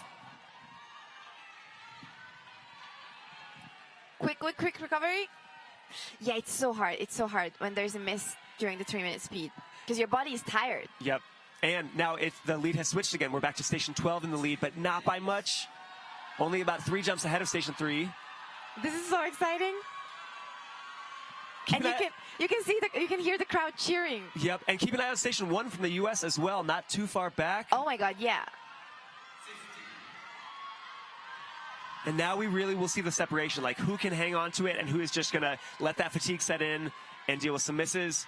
That is the most interesting part, I think, as an audience to watch, the very end. Yep, we're back to station 3 in the lead from Hungary, just hitting a 380 now. Stations 1 and 12, not that far off. But actually, station 3 really pulling ahead now. 400 already at station 3. Hungary looking really strong. 45 seconds Wow, left. okay. 15 seconds. We should definitely see over 450, probably over 460. 460, yeah, I would say 460, yeah. There's 450 for Hungary. Little miss at the end. Come on. Okay. Yeah. It was going to be close. That miss definitely took off a jump or two, but yeah. It very was an nice. amazing, amazing round. Well done, everyone. Mike, when you were jumping, you heard the crowd when they were shouting, or you were just like zoned out? It was just like one loud noise. Okay. I couldn't make out voices, and it was just kind of like this loud droning noise. Yeah, very hard to hear a specific person calling out, "Go, Mike," or like, "Here's your score." Luckily, I was counting in my head the whole time, so I could keep pace. But everything is just kind of like a blur of noise. Yeah. I don't know, how was it for you? Same. Yeah. Same.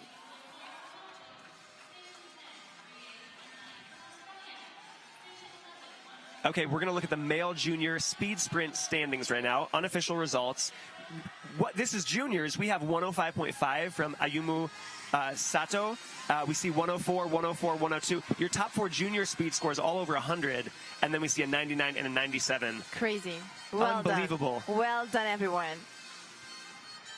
You know, we're seeing scores in the 90s that are just not even making it. Like low 90s may still be a really great score, but it probably won't make it to the finals.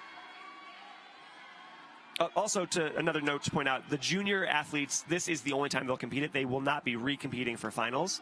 Good point. This is the one time they have a chance to show their best. Shot. Yeah. Yeah. And it's so amazing to see how their hard work is paying off. Yeah. Single rope speed endurance. 180. We see them settling into their starting position. Judges ready. Athletes ready. Set.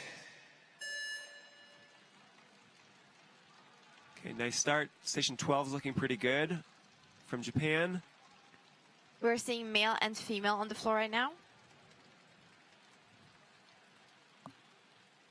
50. Now this is our 3-minute speed. This is our endurance event. Oh, wow. Station 12 from Japan. Just passing 80. Station 8 now from South Korea, also in the 80s. 90 Okay. mark. Wow. Very nice. So definitely keep an eye on those stations, 8 and 12. 8 from South Korea, 12 from Japan. And those are male competitors. Seeing several athletes in the hundreds now. Wow, yeah, 8 and 12, very close. Right, almost tied with each other, hitting 150 at the same time. There's 160. They're having the same pace, the exact same pace. Wow, so there's a 170. That's a 5:10 pace if they can keep it. We've seen almost all the athletes slow down. That's pretty common as you get into that last minute, especially. You're going to slow down a little bit, but some have really pulled ahead in the last minute, too. We see 8 pulling ahead now. 8 from South Korea. Got Namyoung Kim from South Korea in 8. Oh, yeah. Wow. Yeah, building a lead over 10 jumps right now. There's 250. We haven't. There we go. 254 at the halfway point. So he can definitely break 500.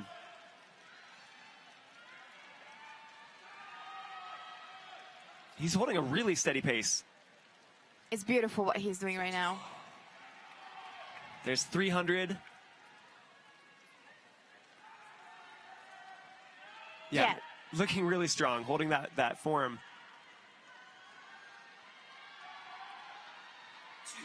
Very nice. Okay, so he's going to need about a 165 in this last minute to get that 500. I think he's going to get it. I think he's going to get he it. can do it. I believe. Let's do it. Let's go. And you know what? Like, you can tell his posture is so secure. Yeah. Like, it's just like, it's not like falling apart. It's very secure. And he's just not passing 400. So consistent. And he's speeding up. He's speeding up. I know. Let's go. Okay, 418. So an 82, if he can do that in our final 30 seconds.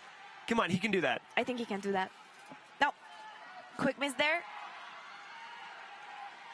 Come on, we're at 450. What's he going to need? Okay, he's going to need about, what is that, 45? 5, yeah. So it's going to be very close. We should see at least 490s. There's 480, come on. Oh my God. There's the 490, come on. Oh, so close. Okay, unofficially 499. And there's a chance that could go up, that could go down. He and his coach looking so happy. Yeah. Oh my God, I love that. This moment. And he's crying. I think he's crying. Oh my God, no. Probably very few events are more emotional than this because you're dealing with so much physical exhaustion and the training that's gone into it for as we said, this one moment. You're so right. You're so right. It can be very emotional when you're hitting a personal best. Yeah. Wow. Wow. Huge congratulations to everyone. Yes. Okay, we've got some more preliminary results. These are the female junior endurance results. Going to take a look at those, and we can see Kono Suzuki from Japan with the 497 leading the field. We've got a 492, 480, 452, 445, and a 440. Unofficial still, but right now those will be our top 6. You can see a pretty big difference between the first and the fifth. Yeah. But I think did we see a few mistakes from Kono as Yeah. well? So, well, okay, that was the one time I was thinking she would recompete, but 497, unofficially, very impressive score from a junior.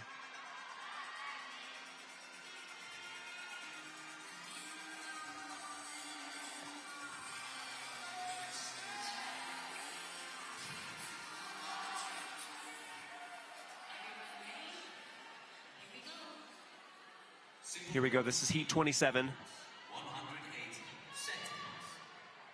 Judges ready. Athletes ready. Set.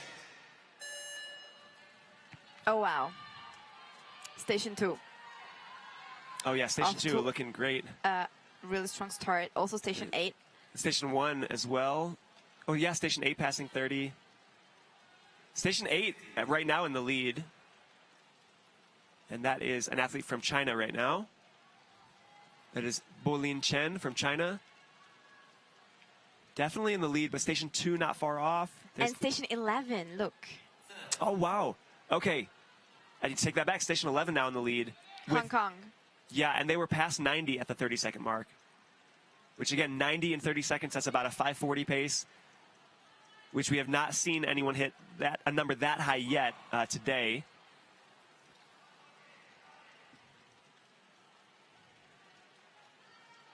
Wow, look how low is he moving and lifting his feet. Station 4 U.S. also looking pretty strong. Wow, so early, low 170s from Hong Kong, Station 11. Very efficient form. And now passing 200 from Station 11. Station 8 now passing 200. 50. Station 4 at 200 now. But yeah, Station 8 and 11 not too far off. 11 still in the lead.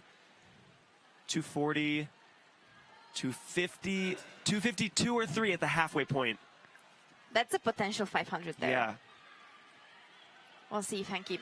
We've been talking about this earlier, but one of the most difficult things, if it comes down to a 3-minute speed, is to continue and be consistent throughout the 3-minute, right? Yeah.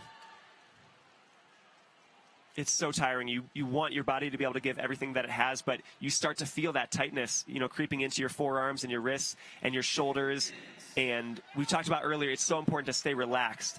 So at 2 minutes, we're seeing, I believe that was like a 340. Yeah. So that's a 160 in the final minute. That's very doable for this athlete from Hong Kong, Station 11. We've got Chuk Lam Ke. Wow.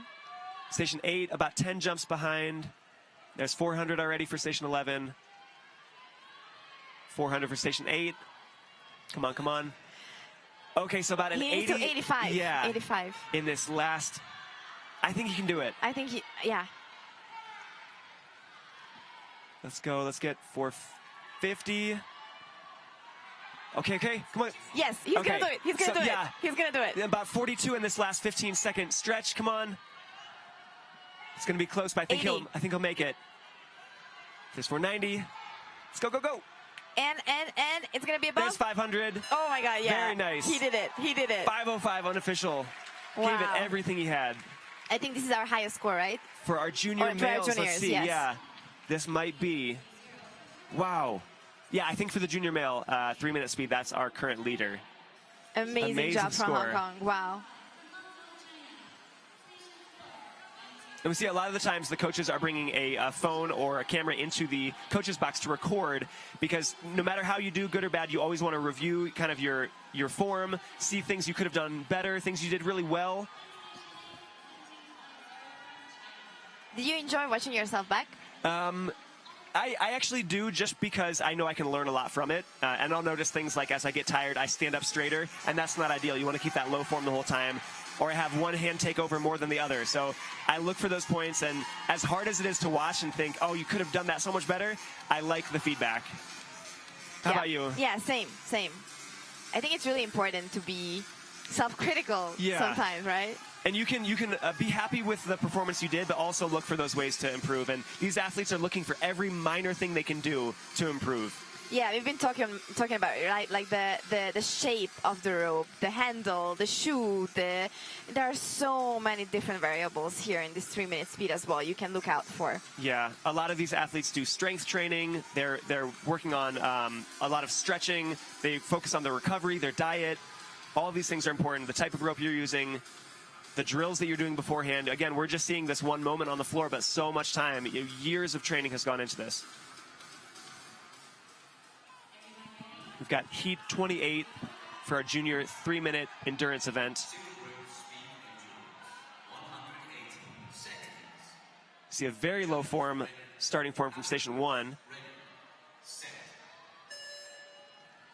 Wow, I for a moment thought that it's 30 seconds. Yeah, and sometimes you'll see an athlete start really low in that starting position, and then they'll kind of pop up. He's staying just in that same low position the whole time. Didn't really come up at all. Station 7 also very low. Whoa, okay, we're seeing 46s and 7s at the 15-second mark. Impressive. Oh, but station 6 here in the lead, 70 already. Just passing 80. Yeah, station 6 in the lead now. Okay, 95 at 30 from station 6. If that holds, that's a big if. That would be a 570. Okay, that probably won't hold, but I would not be surprised to see over 500. Okay, we're at 140. Station 1 hitting 140. 7 also passing that 140. Here's 170 now. Wow. What? 182. So that's on pace for that 540-ish. Yeah. We'll see the 2-minute mark. No signs of slowing down yet. It's bound to happen at some point, but right now he's holding on very strong to that pace. 225 at 1:15. Station 1, just about 10 or so jumps behind Station 6. Oh my gosh, really holding on. 260. 265. What? God, this is going to be above 100. Wow, more. 265. That's a 530? Yes. Is that math? Okay. There's a 300 already. And a 300 for Station 1 as well. Yeah, Station 1 really keeping it close. Station 7, too. Now at 310. Oh, yes. Station 1 is coming up. Wow. Wow, yeah. A 340 already? 346 about at the 2-minute mark. So just needing a 154 in the final minute just to break 500. That is easily achievable for this athlete.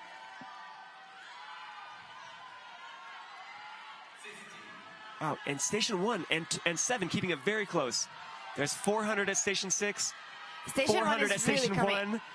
Really coming up, Station 1 We'll see from Korea. If Station 6 slows down even a little bit, then, wow. Yeah. That gap of 10 jumps is very closing so fast. 440, and now 440 for Station 1. 450 at Station 6.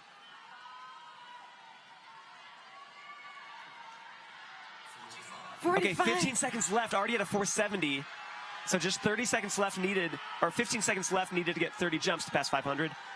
This is the time. Oh, Station 1 is in the lead right now. Wow, no. They're so close, both passing 500. 510. Oh my gosh, unofficially tied at a 512. Station 1 looks so happy with that. See his coach there supporting him. He doesn't even look tired. What? Sorry to yell at you all listening at home, but 512 for any athlete, and these are juniors. Just amazing. And we saw that really very wide lead from Station 6 just start to get even shorter and shorter, and eventually by the end, they tied. Now, these are unofficial, and even the results we'll give you in a few minutes will still be unofficial, but 512, it looks like they tied. That's amazing. I'm speechless. And that last 15 seconds is literally when you need your focus the most. Mm-hmm. Because you want to give it your all, but Yeah. your body is tired. So you're like, you really need that attention there.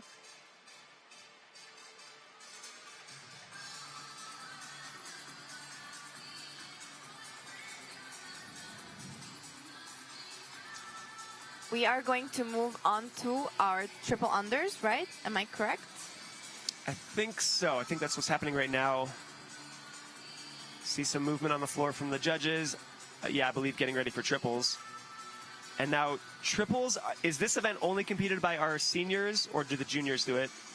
I think we have an age cutoff, just as bodies are growing and athletes are still coming into their their physical form and everything. We don't want our juniors really doing it because we don't want them to damage their joints and their bones as they're still growing.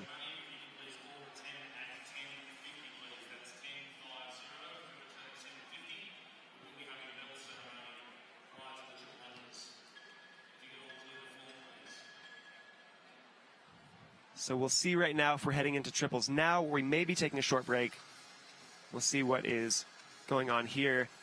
But an amazing start to the day with our 30-second speed and our 3-minute speed. We saw our seniors first and then the juniors. I'm so impressed. I know we say it a lot, but I just feel like the future of the sport is in very good hands with these juniors especially. I'm not worried at all. It's awesome. And also there are, it's unofficial, but there are some records already broken. So we're going to get back to you guys whenever we're going to have the official results. But it was really impressive what we've seen so far. Yeah. And again, we are going to have finals. Yes, the finals, if we haven't said it enough already, the finals are something you cannot miss. Those are going to be taking place starting July 21st with the team show, the Demo Cup. That is a very fun and exciting event where teams will bring large groups of their athletes and perform a choreographed routine, all set to music, and demonstrating different elements of jump rope. We've seen some of those elements being wheel, single rope, and double dutch, and we'll also see an additional 2 elements of traveler and long rope. So there's some really unique things you can do as you increase the number of athletes on the floor, and you'll see some very cool, well-choreographed routines. It is going to be something you don't want to miss. Yeah, and that's just our first day of the finals. That's on the 21st of July. The 22nd and 23rd, we will be seeing all of these events that we've seen so far, but it will be the finals. So athletes who maybe they came in 3rd place in the prelims, they have a chance to earn that top spot and be the world champion. You don't want to miss that. That will also be, all of the finals from the 21st to the 23rd will be broadcast on the Olympic channel. This is a big deal for our sport. It's the first time it's ever happened, and definitely a key step towards getting our sport in front of as many people as possible and really working towards that Olympic dream of seeing jump rope in the Olympics. So I think we may be taking a short break here. We can sign off real quick here, and we'll be back in the case of triples coming up or any medal ceremony. But we're going to sign off right now. Thank you so much for tuning in, and we'll talk to you soon. Yeah, just stay here because we're going to see our medal ceremonies, and then right after that, the triples. Bye.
The IJOU is celebrating all of our winners by providing free awards pictures.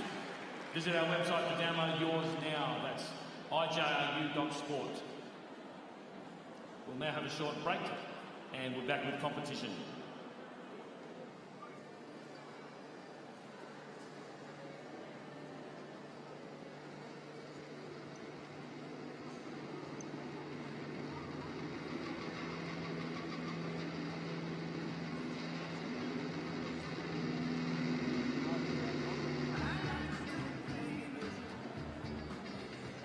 Just a clarification, triple unders will start at 11 o'clock sharp. That is 11 a.m. sharp.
Single rope triple unders. Judges ready.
Single rope speed sprint.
We will now have a few Junior World Championships single rope speed sprint jumpers compete.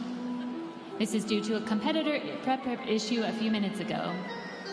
In Station 1, from Japan, we have 3737. Station 2, 3811 from Japan. And Station 3, 3812 from Japan.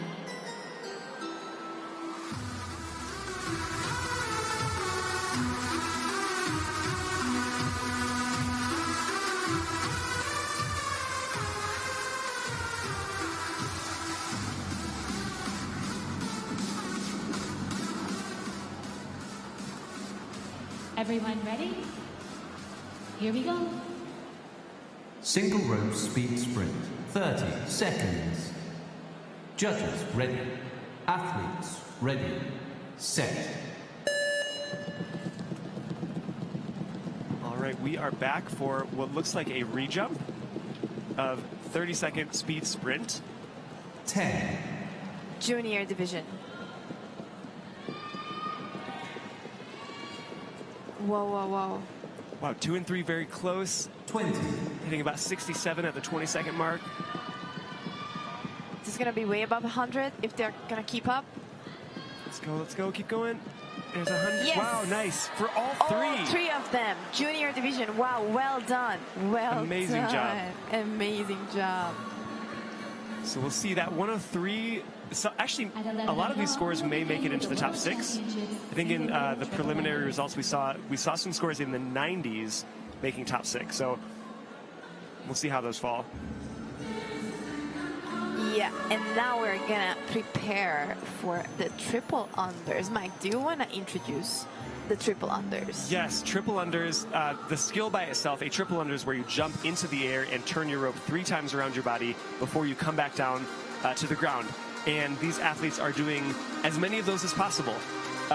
This is sort of a jump till you drop event. So you do triple unders until you can't do triple unders anymore. We were all talking this morning about how just how unique that is sort of in no other sport that I can think of are we asking athletes to run until you fall over or to swim until you can't swim anymore. So this is, we talked about how demanding physically 3-minute speed is. This one is right up there with it. Yeah, triple unders. How would you go about training for an event like this? To be honest, I really think, and maybe that's a unique perspective, but I really think about triple unders as like, you know, our training for jump rope is so wide. We're training for 30 seconds, 3 minutes. So like adding all those, I think just creates a stamina, creates a body, creates a muscle, I don't know, like just ratio in your body that you're going to be able to do triple unders. You know what I mean? Yeah. Like I think all those combined, and for us specifically, we were always training like high jumps. For example, we would have those chairs and we needed to jump on top of the chairs, like back like and a box forth. jump. Yes, exactly, Yeah. that one. Or just doing triples, you know, even with beaded ropes, for example. And so I really think that once, like, especially if you're a jumper who's training for 3-minute speed, then you are going to have that stamina, which I believe is also needed for triple unders, or at least that was my case. And then yeah, you just go until you drop on the floor. And you know, we've been talking about how we are pushing boundaries here in the sport of jump rope, and I think triple unders is a really great example for that. And I love that for that. Like, I love that we have so many events when, you know, you can just compete with yourself, because triple under is also something when you're competing with yourself, because you're just breaking your own boundaries, your own limiting beliefs. So I think, yeah, we're gonna have a comment here. This is my favorite event. I am so excited to watch this. Good luck to all the triple athletes. Shout out to Kenzie. Kenzie, we wish you were here. We love watching you jump triple unders. Yeah, it's a really fun event to watch, and you'll sort of notice as this event gets started, there are sort of like benchmarks where once an athlete passes, let's say 100 triple unders, you'll hear kind of like an increase in noise, like more cheering from the crowd. Same thing at 200, same thing at 300. And those are very hard benchmarks to pass as you get further and further into it. But yeah, it definitely gives you that energy. And if you're jumping this event and you're at about 80, you're like, okay, let me hang on for another 20. I'll get that extra boost of energy from the crowd. But yeah, the crowd definitely gives you that energy. Exactly. But like at the beginning, you will notice, I don't know at this time, but normally the crowd at the beginning is really silent. So you can just like, you know, cut the air. And then when you're hitting those marks, then there's the cheer element, which really helps the athletes, I would say. To be honest, I always loved when the crowd is quiet during triples. Like as a competitor, that Just was focusing. like, yeah, because you know, like you cannot miss, because once you miss, you're over. And that is also really interesting, because you know, maybe you're training for it and then you can do, I don't know, let's say 300 in practice, and then you're here and then, you know, 101 and you miss. Right. And that's that. And really anything can happen. Like we talked about how, you know, 30-second speed, one miss can kind of knock you out. At the same time, you can continue jumping after a miss. Yeah. 3-minute speed, you can, you know, deal with 1 or 2 misses and still maybe even win. In triples, like you said, you could have a mistake at, you know, 20 even, and it just comes out of nowhere and you're done. Exactly. That's it. So I believe for this event, if you go for your first attempt and you hit below 15 or even 15 triple unders, you're allowed a re-jump. And then that second score, whatever you score, will be your final score. Yeah, that's correct.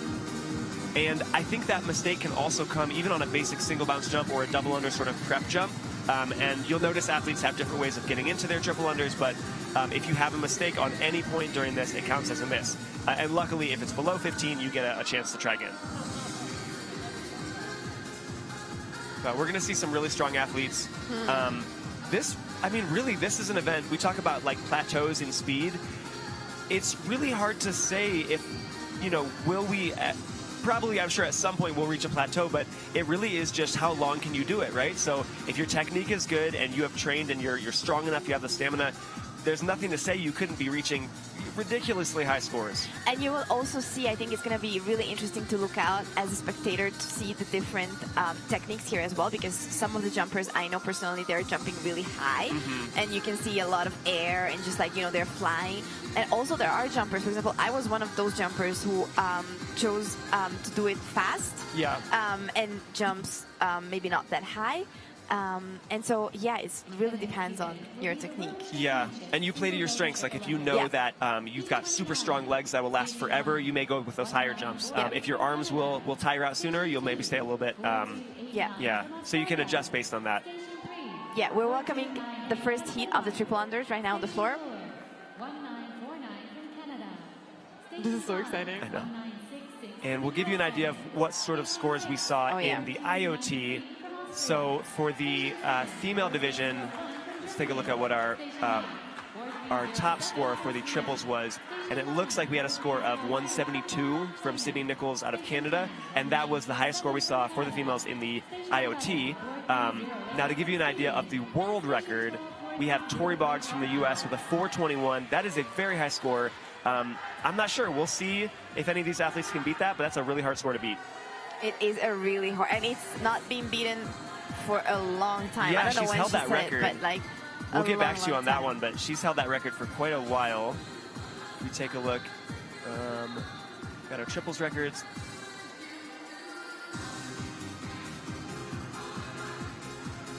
So that may have been, we're looking at the World Championship records, and Tori, had a few wins that were in the 300s. So it's possible that that 421 was from a national tournament or something like that. But Yep. And Tori Boggs actually has won this event 3 times, in 2010, 2012, and in 2019 at the World Jump Rope Championships. And she's our current record holder. We'll see if anyone can beat that score of 421. Everyone ready? Here we go.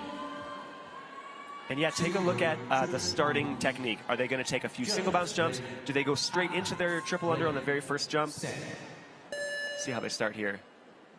See everybody with a couple singles, a few doing some doubles to get started, and they're right into it. This is such a beautiful event. Yeah. And as you said, listen to that crowd. You don't hear much noise right now. And you can see the different paces. I'm even talking more like silent. And at this point, everyone has passed the 15 jump mark. We do have an athlete from Canada, it looks like, had her first attempt and just did her second attempt. And that score will stand. That's the tricky thing with this one. Once you have 2 attempts, if they're below 15, that's your score. So we're seeing some athletes here coming up on 70. We've got 70 from India. Oh, no, I'm sorry, 70 from Hungary there. That's Kitty. You see a 90 from Station 2 out of Australia. And it's important to note that the speed here does not count. Really doesn't. It doesn't matter how fast you go. The point is go as far as you can. And we see a few athletes dropping out now. Yeah, that miss can come at any point. It's sort of scary too, because you know your capabilities and how many you can do, and that miss can come out of nowhere. Oh yeah. Okay, we're seeing several scores over 130 now. And I don't know if on the live stream you can hear, but the crowd is already more loud. Yeah, like they're louder. And we can see Station 2 in Australia looking a little tired, but she's hanging on. Okay, that miss came right there. And Canada, and see, this is a really important thing for the athlete, is not to focus much on the crowd when they're cheering that loud for another athlete. Wow, so, all right. Very close there. We saw Canada creeping up, but for that field, we have 163 from Australia. Great job there. Really great job. And pretty close to the score set by our IoT athletes. That's just Heat 1. We're going to see what we can do in Heat 2 here.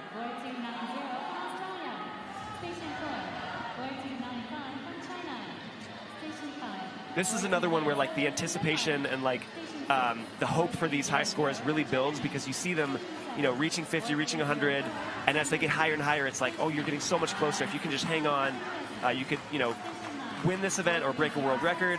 And I think here also the coach or the teammate, whoever is in the coach's box, they have a pretty big role, I would say, just to encourage and to keep that, like power and faith in the jumper who's jumping. Because again, this is a really, really tiring event. So you can, your body can tell you a different thing than your mind wants. Yeah. So. And we do see Lauren Ellis here, Station 2 from the U.S. She was the national champion at our national championships a few weeks ago with the 250. So we know she can, we know she's capable of at least in the 200s. All right. But as we said, that miss can come at 30. You just never know. Single rope triple unders. Judges ready. Athletes ready. Set.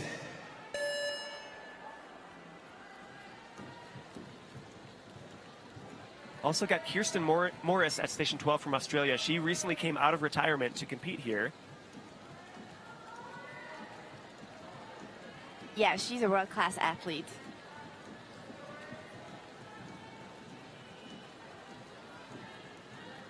Yeah, and just in this frame that you see right now, we can see the difference in the heights of the jumps. We see at Station 5, Denmark, she's jumping pretty high. Kirsten at Station 12 jumping a little bit lower.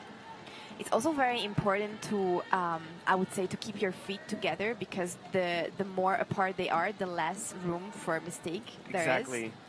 And if you are getting more and more tired, it's actually not that easy to keep them together, right? Yeah. You'll see some athletes tend to favor one leg sort of kicking up a little bit higher than the other. And also you can see the body shape, like whenever you're getting tired, it's of course harder and harder to keep your body straight. Lauren is going strong from the US on Station 2.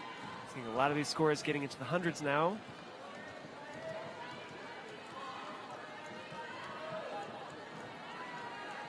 For example, you can see Lauren's form.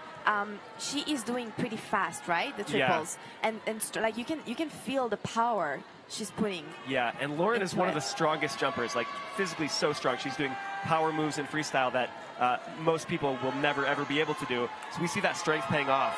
And triples is especially an event where you need strength, you need muscle power as well. Yep, and we see Lauren as the only jumper on the field. That's another moment where you've just got one jumper there where you'll definitely hear the crowd kind of get really loud for you. She's coming up on 200, so listen to the crowd. Ooh. Okay.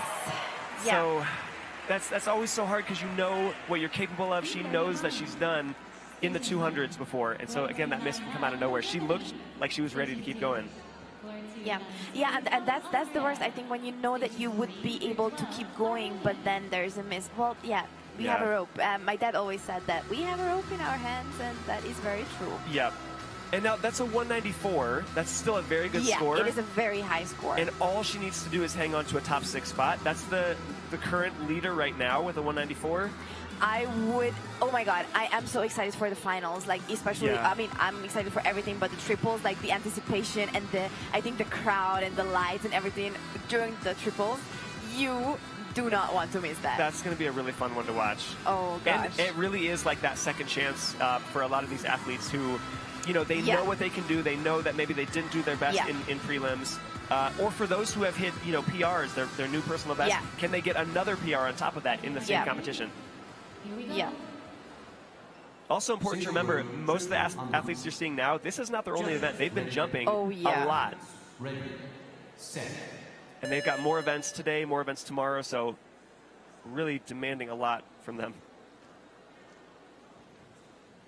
So we see 2 athletes on the floor right now. We've got Svenja from Germany and Sarah from Austria. Again, you can cut the air in the arena. Yeah.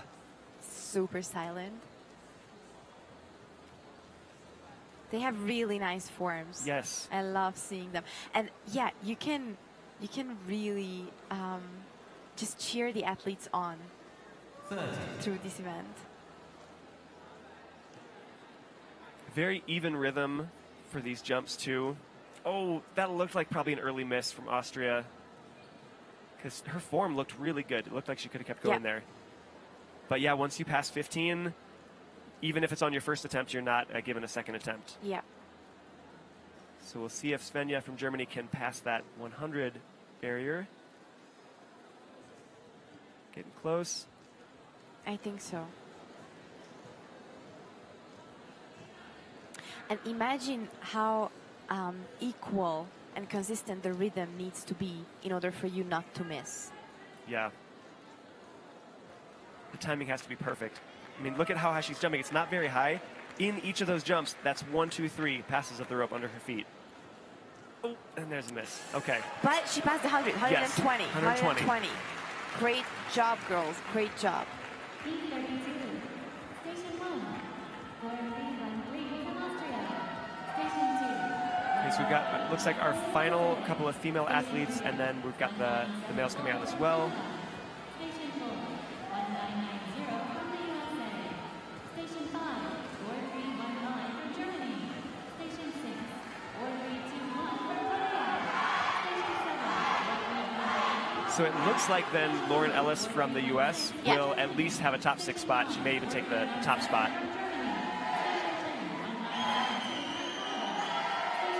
I think we only have the males on the I floor. think you're right, yeah. So I think she actually won Yes, the okay. preliminaries. Yeah.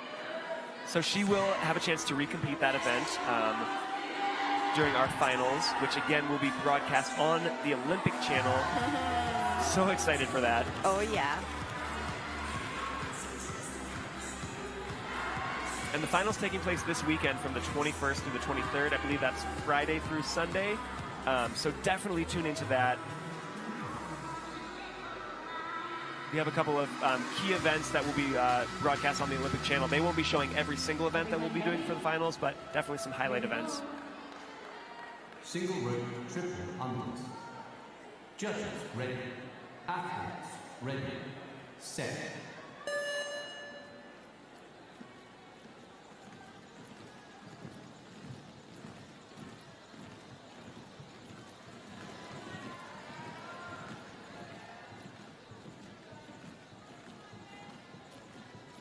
Now we've seen. Oh, There's the 15 there. oh, right on the 15. They're going to review their score just to make sure. But if he did get 15, that will count as his attempt, and he won't be able to recompete that. 30. That is so tough. And that's Felix from Germany. We know that he can do more than that. Oh my God, yeah, he is a really great triple under jumper as well. That is so tough. We've also got Porter Ballard here on the floor. Oh, with another early miss. We saw him with a 210 at our U.S. national team qualifiers. You know, he could have done more. This event, it makes me nervous watching. Yeah, and even if you're under the 15 mark and you miss, you know, that can get to your head. Yeah. You really need to be prepared for that. We've got Station 12, Nkululi from South Africa. Right now, again, the lead right now doesn't matter. It's how long you can go. So, but he is currently around at 130. We've got Jacob Amster from the U.S. at a 130 as well. A few athletes here from Canada hitting 130. South Korea passing 130.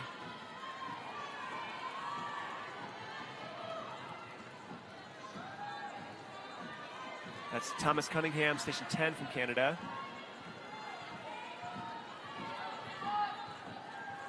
Station 9, 170 now.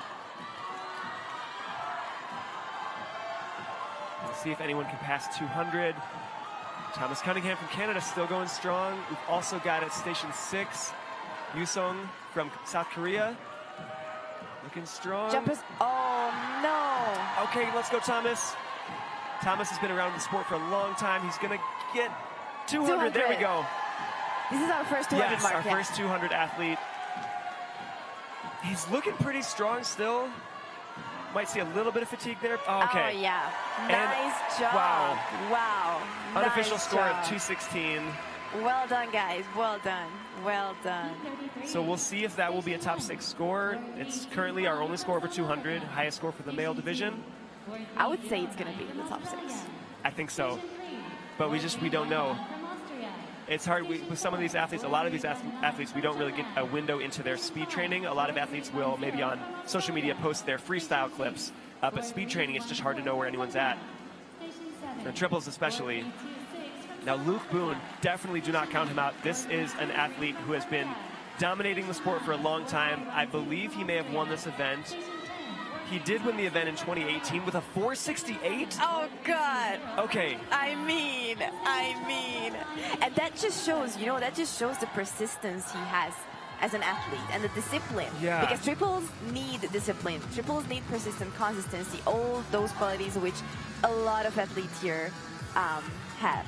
Now, another thing we talk about, longevity and how good an athlete is for how long. Luke also won the event in 2008 with a 360, and then, what is that? 10 years later, won the event with a 468. I mean, you have people who win one time, you have people who go back to back, but to win 10 years apart in an event that is very, strength based, so to keep up and keep pace with your top athletes around the world. I think you mentioned this, he may be the most decorated athlete in the world in terms of overall championships. And he still is so very humble. Judges ready. Athletes ready. I'm excited for this round. Me too. Let's see how long these athletes can hang on. Luke starting strong with a very controlled triple under, not too high. Got stations 1 and 7 from South Africa.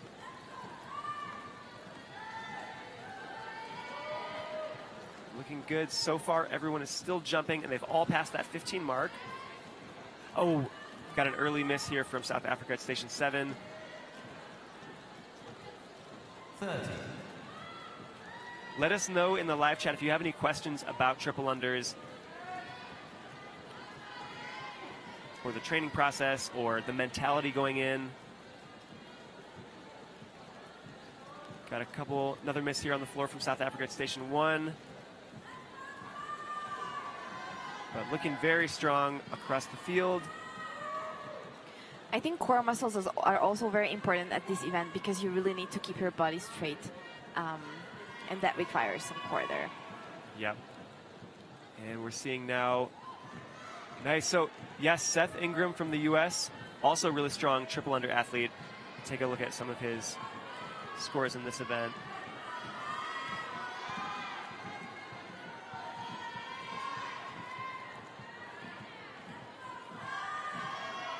We are passing the 100 mark. Yeah, Seth Ingram has done a 212 in competition before. That was done at the 2022 U.S. Nationals, so we'll see if he can hang on to that. Starting to see some more misses happening across the field. I really like the shape of field. I'm trying to see who's that. Field 11. Oh, yeah, really nice right? form. Really nice form. Just floating. Yes, yes. Korean jumper there. No, Japan, sorry, from Japan. And you can see some of the jumpers are like turning around while they're jumping. Yeah. So Seth just passing that 200 mark. Luke is right there at 200. And 200, yes. Station 10, Chanjae Park, also at 200. Got 3 over 200 already. This is awesome. This is so exciting. And you can hear the crowd is cheering right now. We've got 3 athletes left. See a little frustration from station 11. You know he could have gone much longer. The forms and the shape of these athletes are just perfect. Okay, we've got a miss there from Seth from the U.S. at 245. Very nice score. That might make it into the finals. Now Luke passing that with a 250. 250. Both of them are and at also, 250. wow, pretty much tied. Oh, no. So there's a miss from South Korea. And Luke is our sole competitor on the floor. And this is where also the mind power comes in the picture. Like, he really needs to focus right now just on himself and try to shut the crowd out. At least I believe that's what most of the athletes are doing. And every single triple under, there's 3 opportunities for that rope to catch on your feet. On that first turn as you're taking off, that second one in the air, and that third one as you're coming down. He's passing the 300 mark. Okay, let's go. Come on. Come on, come on, come on. And there's 300. Yes. You hear the crowd. Yeah. Oh, okay, and there's a miss.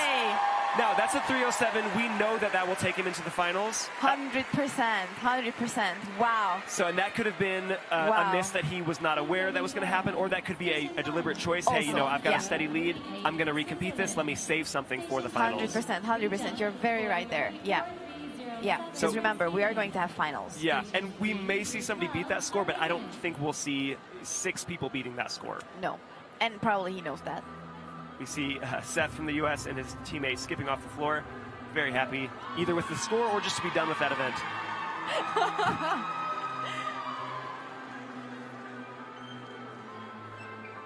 Okay, looks like we're going to get some preliminary results for the triple under event. Yes, so Lauren Ellis from the U.S. is in the lead unofficially, but pretty solid 31 jump lead over second place. And that is going to run from 194 to 142. And that score of 142 from Pia is going to also make it into the finals. So those top 6 will be recompeting in this event for our finals. And it looks like we're only having one jumper on the floor right now to this final heat, I would say. I think we have someone in station 2 as well. All right. Looks like, is that Sweden? Oh yeah, Sweden, yeah. And Switzerland in station 1.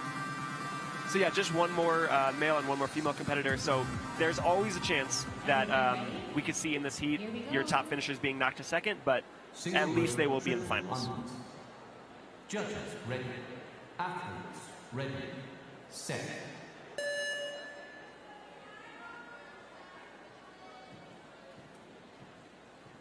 Sweden looking really nice with the form, very upright. Really steady. And we see a miss there from Switzerland. It was below 15, so he will re-jump this.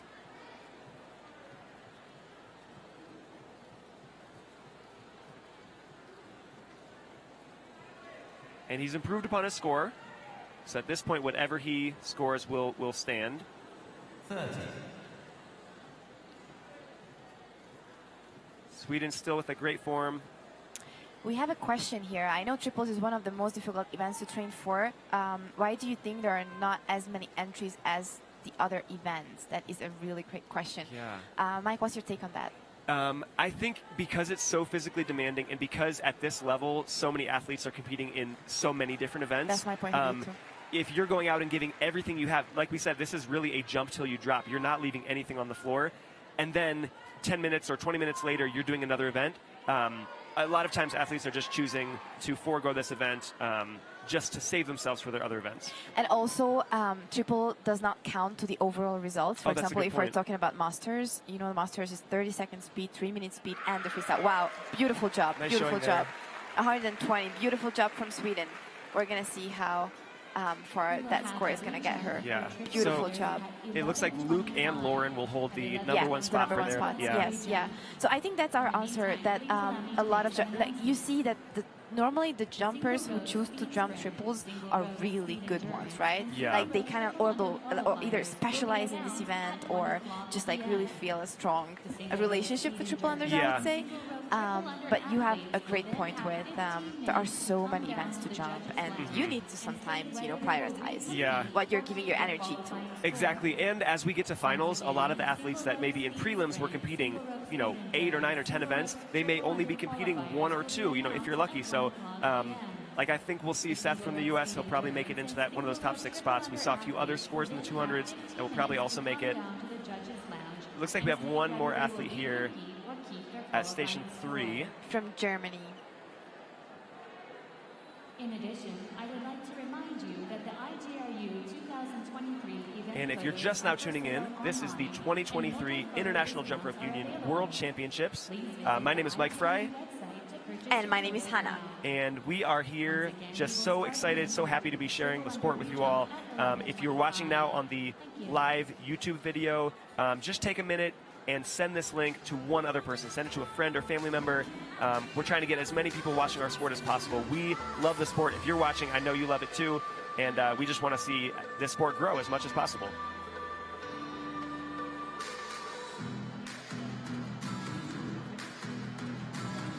We are on social media at IJRU_jump rope. We're also on TikTok and YouTube and Facebook. Please remember that the judges are to report at 12:40 for the competition that will start at 1 o'clock.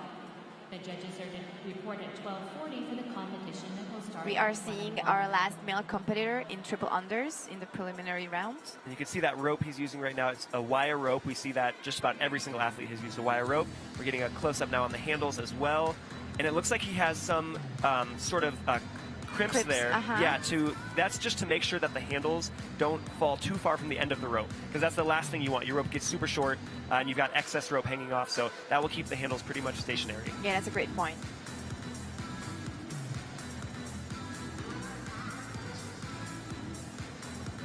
Looks like we're doing some taping on the floor.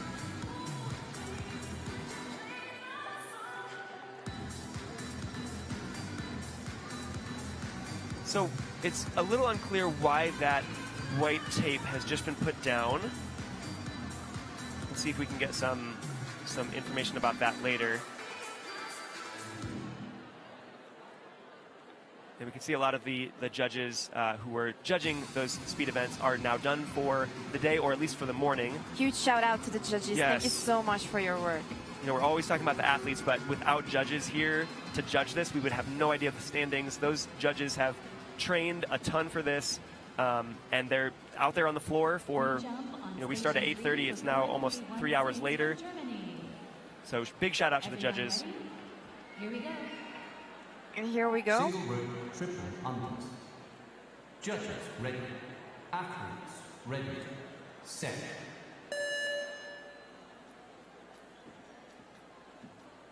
This is quite a normal way to start the triple under. You do single bounces, you do the double under, and then you go into the triples. This is like, in my opinion, kind of the safest way to go into the triples, right? It's a good way to like ramp up the speed of your rope instead of just from 0 to, you know, super fast. Exactly, you kind of get in balance. Yeah, that's correct.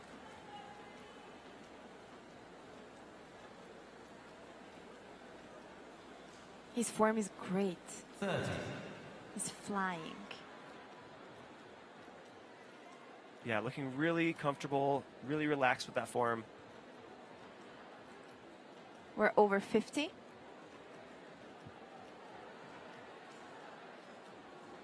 Very nice here. So we'll see if he can move into one of those top 6 spots for finals.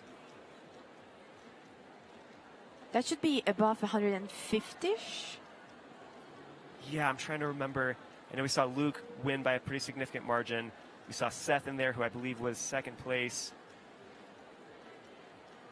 So if he wants to comfortably make it in there, there's 100. Great. I think he's really, like, his shape is really, really great. Let's see. And you can also see that the more tired an athlete normally gets during triples, the less high they're jumping. And there's the miss. There's the miss all at right, 123. All right. I don't think that'll be a top 6. Yeah, but me neither. Still But great great job. job. Great job. It's the World Championship single rope triple And I would just say, too, you know, for this event, it's jump until you drop. So if anyone at home wants to just take up a rope and start jumping, even single bounce, just jump until you physically can't do it anymore. I don't even know that I'm going to advise doing that, but it's very physically demanding. You're not jumping for a minute or for 2 minutes or 3 minutes. There's no real end in sight until you mess up. But please make sure that you have a nice floor to jump on. Yes. And do not do it on concrete. Triples are not fun on concrete. Absolutely. So we're going to see some preliminary results from our senior male division in triple unders. We see Luke with that 307, Chanjae Park from South Korea with 256. You see Seth from the U.S. 246. Thomas Canada from 214. You see Yusong Choi with a 192 and Shoei Yamamoto with a 190. So Great some job. very high scores. Yeah. Great job. I can't wait to see the finals. I know.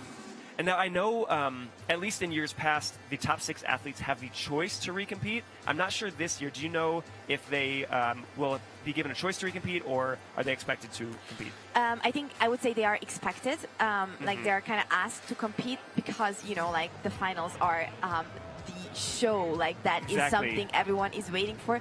So I'm pretty sure that the majority, I would say, like I'm confident to say like all of the athletes are going to show, and I think if I would be the athlete, I really would want to show my best at the finals. You know? Exactly. Like that is gonna be something. That is gonna be something everyone's going to remember of. Yep. It's the finals of the World Championships. Exactly. It's being live streamed on the Olympics channel. So, yeah, I'd be surprised to not see that entire field going. Yeah. I think we're done with the triples, right? And now we're gonna go on a little break, if I am correct. I think so. We may be getting ready and bringing the results in for those triple unders and doing the medal ceremony.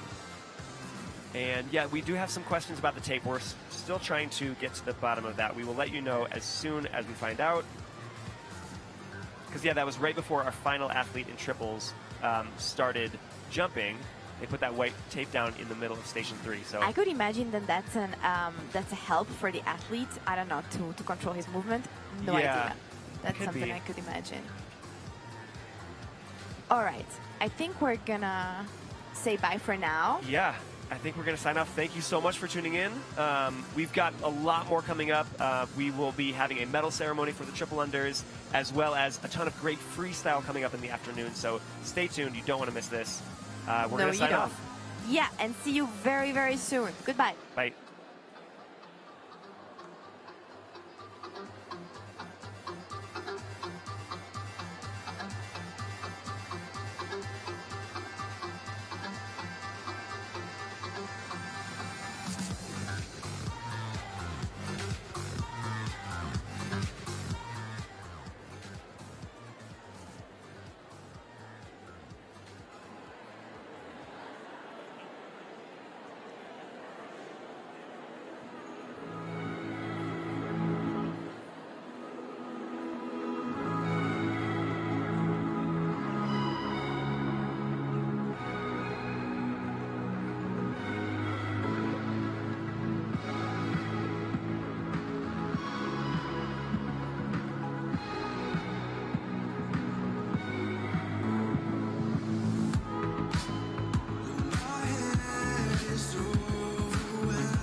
You're the life of the party, I guess.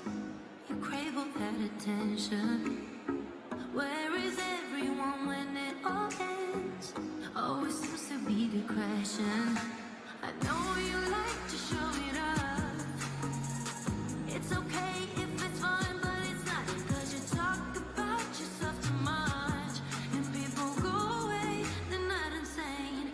And you think, oh no, I walk away, but I ain't losing. Oh no, I'm tired of people trying to fool me. Cause I learned the price of love.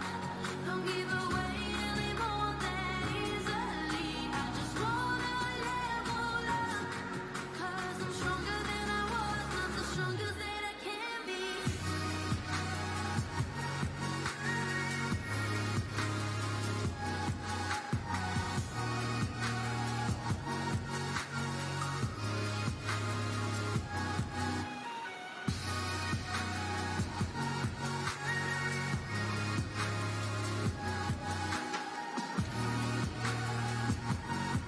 Cause I'm stronger than I was, not the strongest that I can be.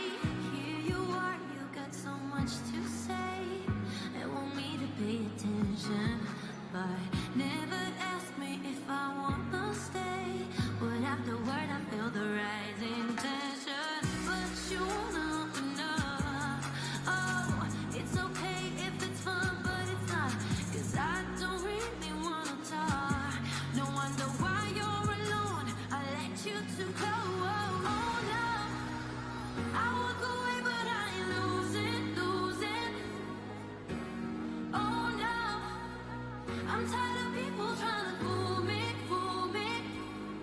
Cause I learned the price of love. Don't give away any more that easily. I just wanna level up.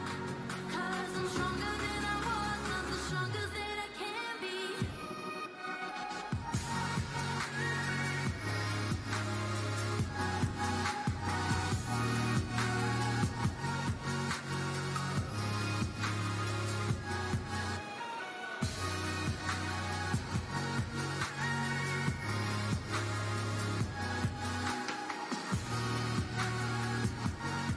Cause I'm stronger than I was, not the strongest that I can be.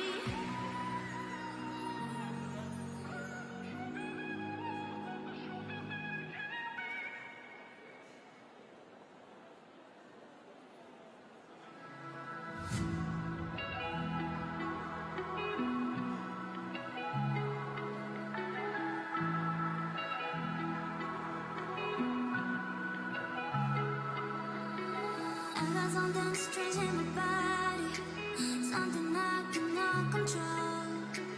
Maybe I'm going crazy, but I can't take this no more.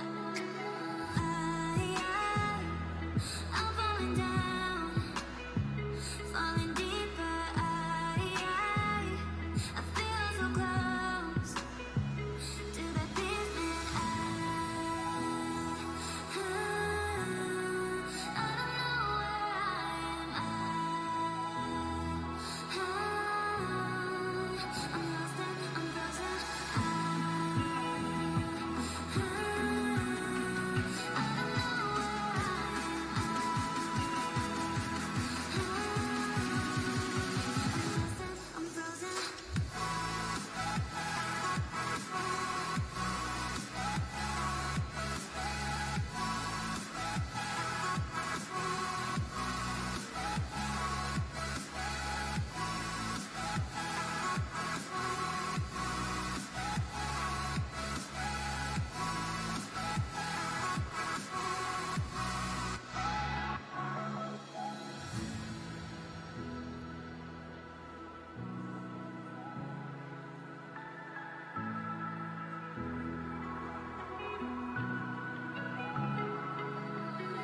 I got something strange in my body, something I cannot control. Maybe I'm going crazy, but I can't take this no more. I'm falling down, falling deeper.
lose your soul, but just stay true. Sometimes we just don't know. The light shines through. Sometimes you have to go, and I'll go too. Sometime real soon you'll glow, shine bright through. Take you, but the light is there to hold you down. Take you, but the light is there, you're bolder now. Wake you, but the light is there to show you how. Break you, but the light is there, and so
dearly beloved.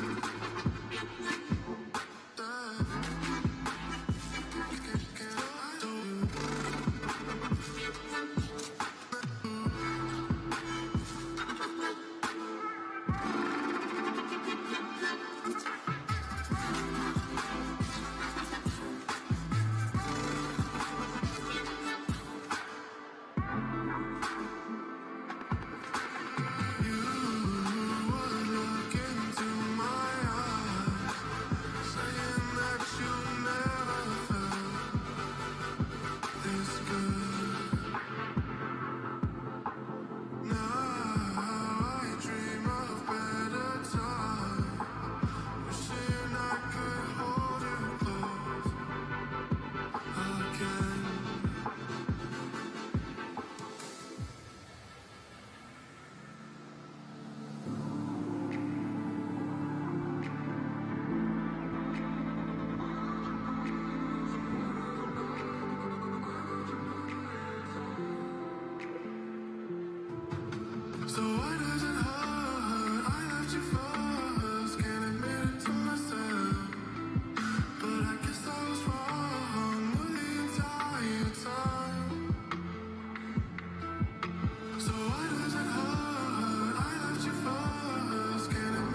for my friends to like me, oh, but I know they see right through me, cause they listen to my songs, yeah.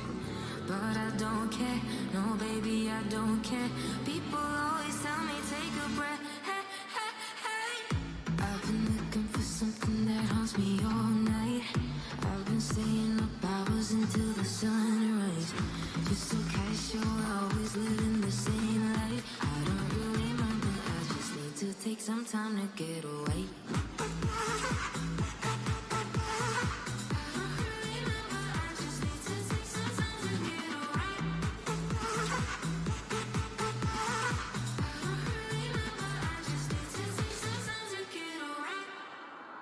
Is there something I could take for this pain to go away? Cause I've tried 100 methods and they always seem to fail.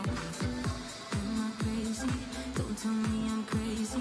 I just need to find another way. Hey, hey, hey. I've been looking for something that haunts me all night. I've been staying up hours until the sunrise. Just so casual, always living the same life. I don't really know, but I just need to take some time to get away.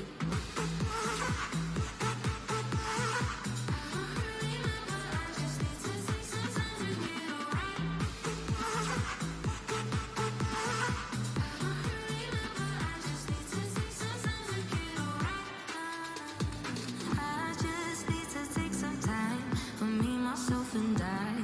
Cause I'm so bloody tired, yeah. But I'm alright, trust me, baby, I'm alright. I just sit back and enjoy the ride. Hey, hey, hey. I've been looking for something that haunts me all night. I've been spending hours until the sunrise. It's so casual, always living the same life. I don't really remember, I just need to take some time to get away.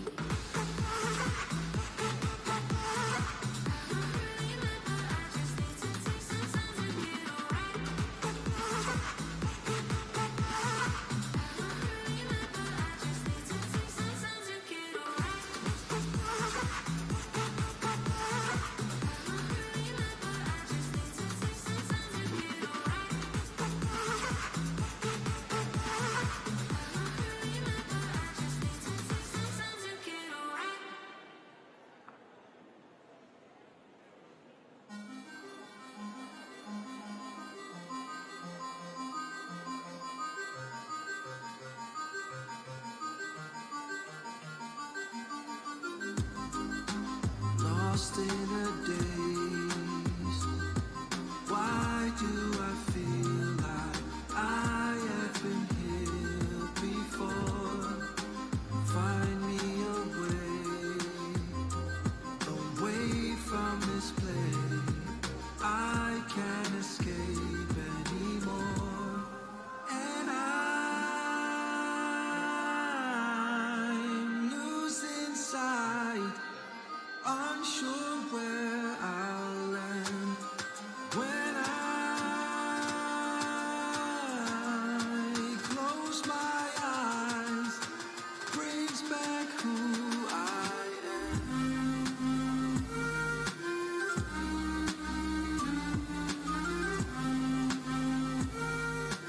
Bring back who I am.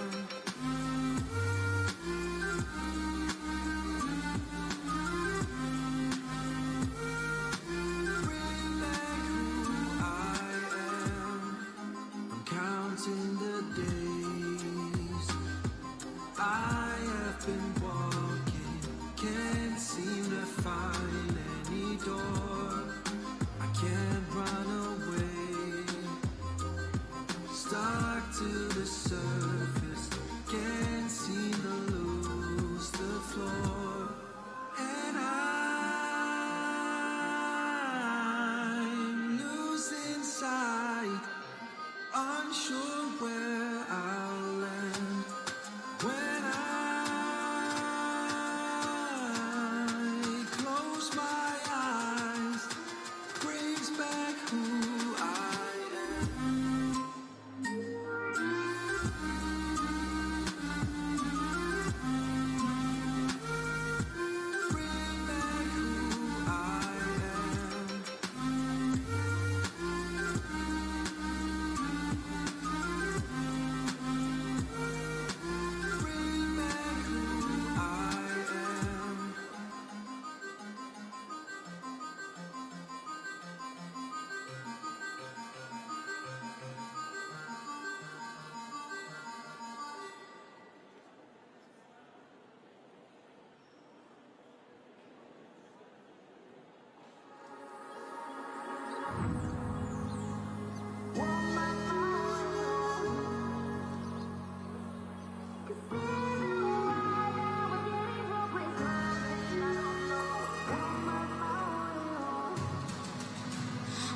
Listen out to the wind, listen out to the rain. Feel that water licking at my feet again. I don't wanna see this town no more, wasting my days on the factory floor. The first thing you know, I'll be back in Bone River again.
When night has become the day, they're sending you far away, so, so far away.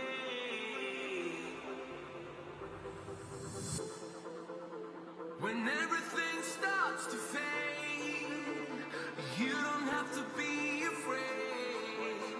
No, you don't have to be afraid. Take my hand and reload. This is free love. That's what we are made of. Yes, we are.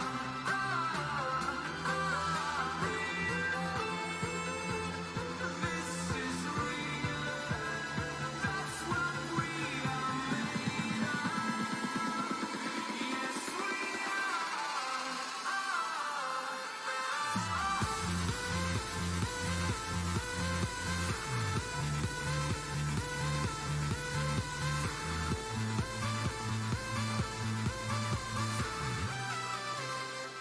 take my hand and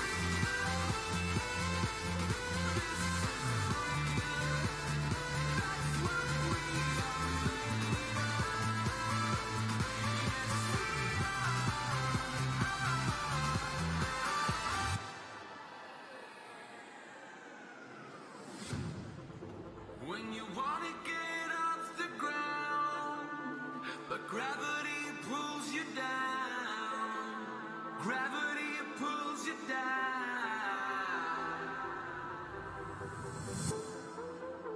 And when you feel out of place, you don't have to be afraid.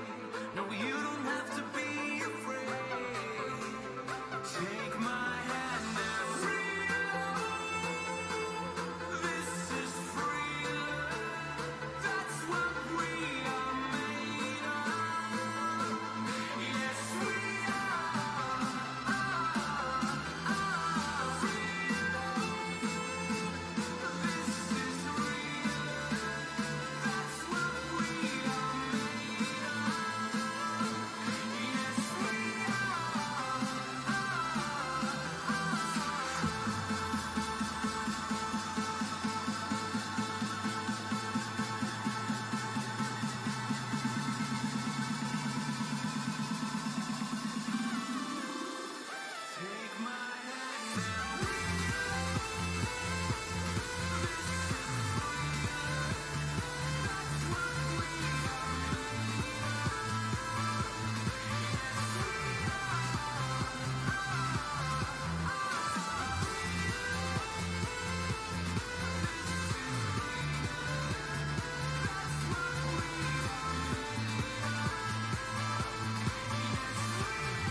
jumping in the misty morning fog with our hearts that thumping and you, my brown-eyed girl. You, my brown-eyed girl. And whatever happened to Tuesday and so slow, gone down the old man with a transistor radio, standing in the sunlight laughing, hiding behind a rainbow's wall, slipping and sliding all along the waterfall with you, my brown-eyed girl.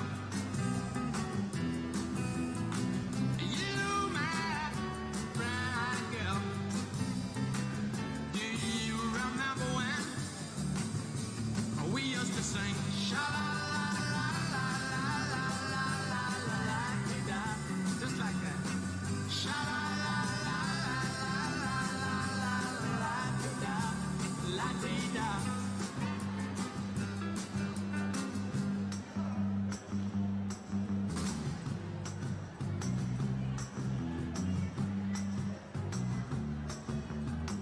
So hard to find my way now that I'm all on my own. I saw you just the other day. My, you have grown. Cast my memory back there, Lord. Sometimes I'm overcome thinking about making love in the green grass behind the stadium with you, my brown-eyed girl. You, my brown-eyed girl. Do you remember when we used to sing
Janine Liz from Germany go to the judges' room.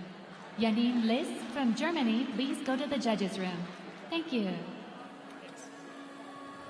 Introduce me, I'm a renegade. Ooh, every single night, I crave the taste. It's the adrenaline running through my gate. It gets me high, high, high. Got no time to waste. Ain't got time for small. I'm ready, I'm ready, I'm ready, I'm ready to go. I've waited all my life, but I ain't got time to blow. No, I'm ready, I'm ready, I'm ready, I'm ready to go. So cut me loose, sit back, enjoy the show. I'm ready to go.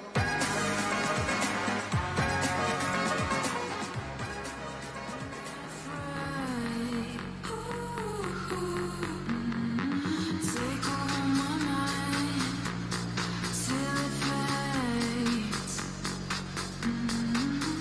like a medicine.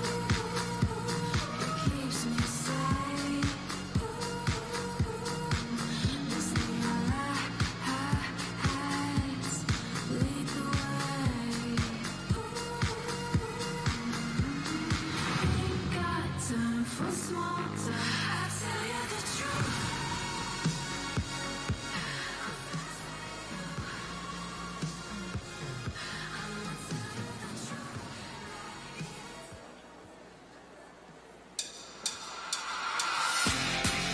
Don't pause. Press play. Don't pause. Press play. Don't pause. Press play. Don't pause. Don't pause. Press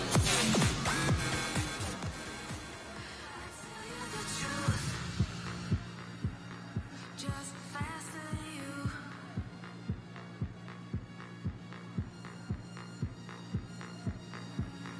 Just faster than you.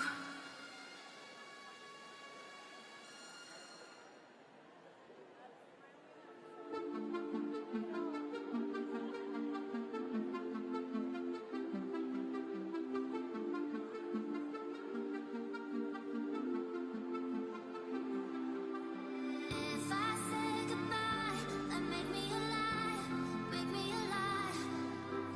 My heart's heating up, this love is on fire, love is on fire.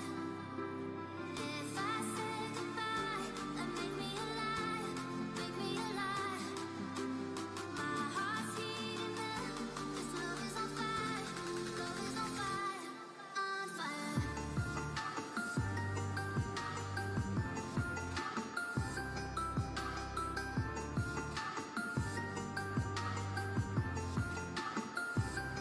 On fire.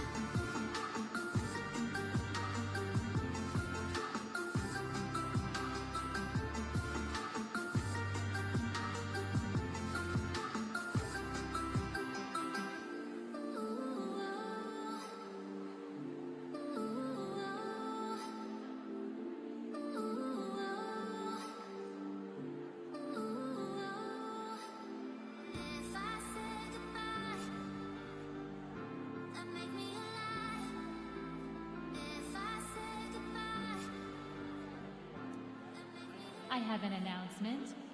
With a single rope speed sprint, single rope speed endurance, single rope triple under qualifiers, please. Excuse me. The single rope speed endurance and single rope triple under athletes, please come down to the judges' lounge. Then you will make the decision of whether you can recompete or keep your qualifying score.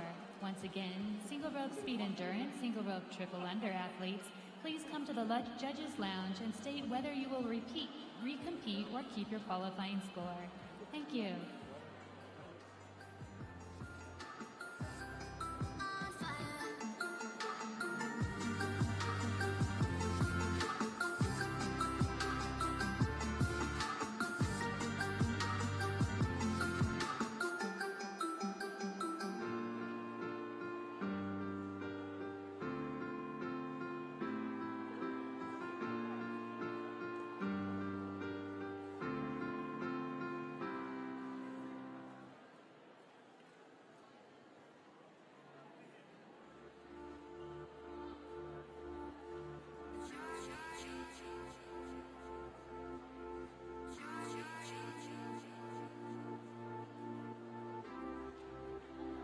Just hold on. Been to places that I'll never go.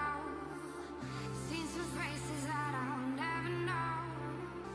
I keep dancing, but it's just for show. Whoa. Look up at the sky full of stars. Close my eyes, I only see the dark. Tell myself I wanna seize the night. Alright. And we walk this road together. You know, still feel like I'm alone. Just hold on. Just hold on. Just hold on.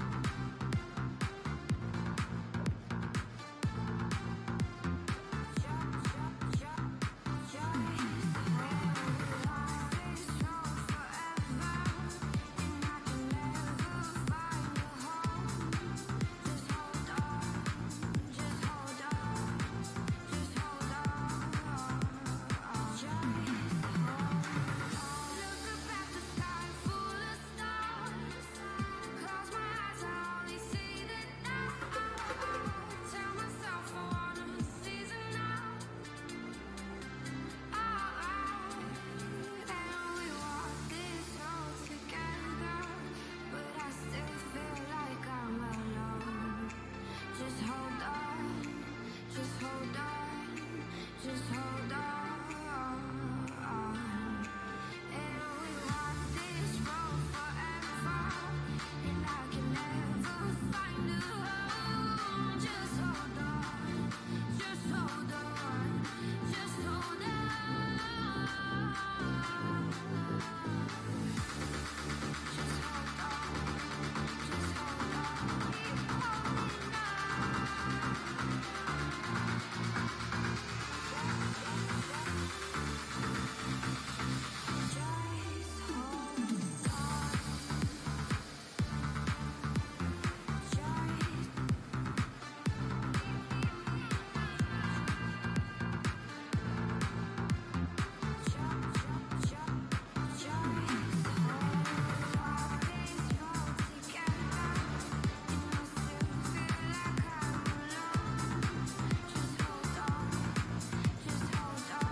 They say history is written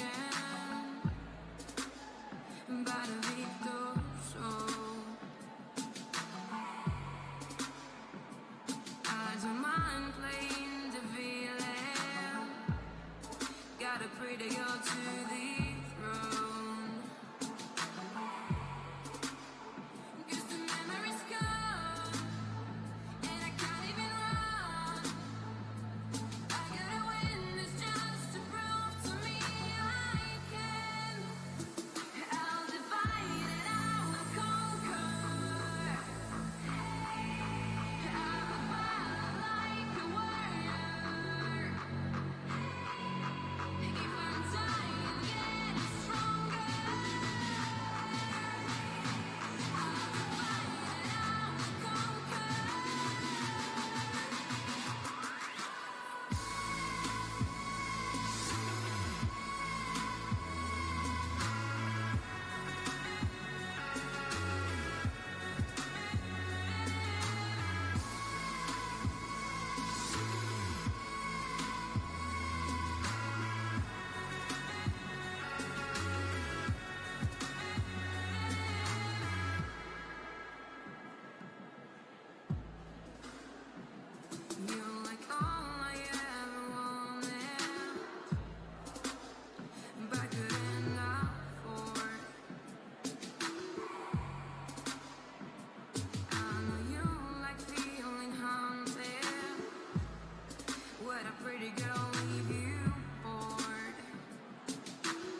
We will now start the Junior World Championships Single Rope Team Freestyle. We have made our way back from lunch. We're getting excited for the next segment of our competition.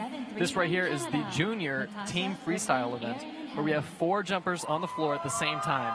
Just like we saw pairs earlier, right? It's similar to single rope individual freestyle, but there's 4 of them competing a routine together. And it has the same challenges as pairs, but even more challenging. All 4 jumpers have to complete the skill together in order for the skill to count. So there's 4 times the chance of a miss. So these clean routines are going to be a very, very big deal. Absolutely, and it is important for these athletes to be clean, because we know that if one athlete, even one athlete, misses a skill, then that skill does not count. Nothing counts unless all 4 athletes are performing these skills together.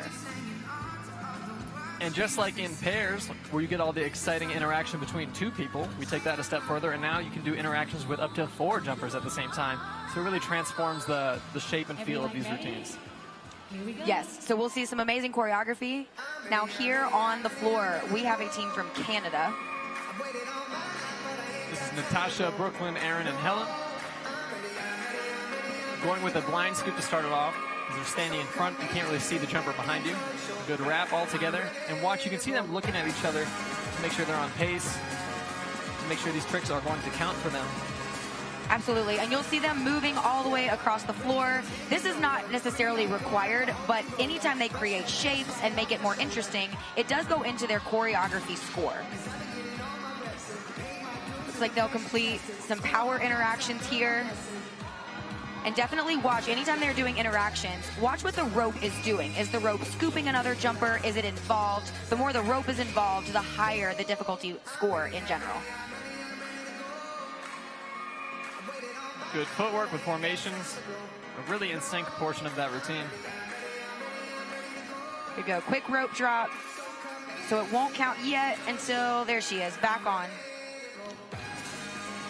You can see that they're really working to hit the music. Even when they go into those power skills, they're working to hit every single beat that they can. Nice job, ladies. An awesome showing from Canada. Looks like next on the floor, we've got an all-male team from Hong Kong, China. And this is in our 12 to 15 age category. This is our Junior World Championships. And so this is basically their finals. We know that they are not able to qualify yet for the actual final competition here that is reserved for our senior athletes. And so this is the one shot that these junior athletes have on the floor.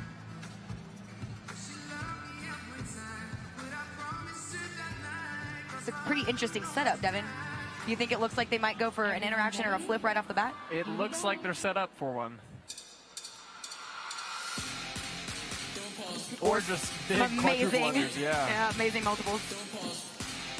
So the fact that we're seeing these quadruple unders all done in sync and these difficult quadruple unders with restricted arms, man. And that was a Mick triple under scoop there.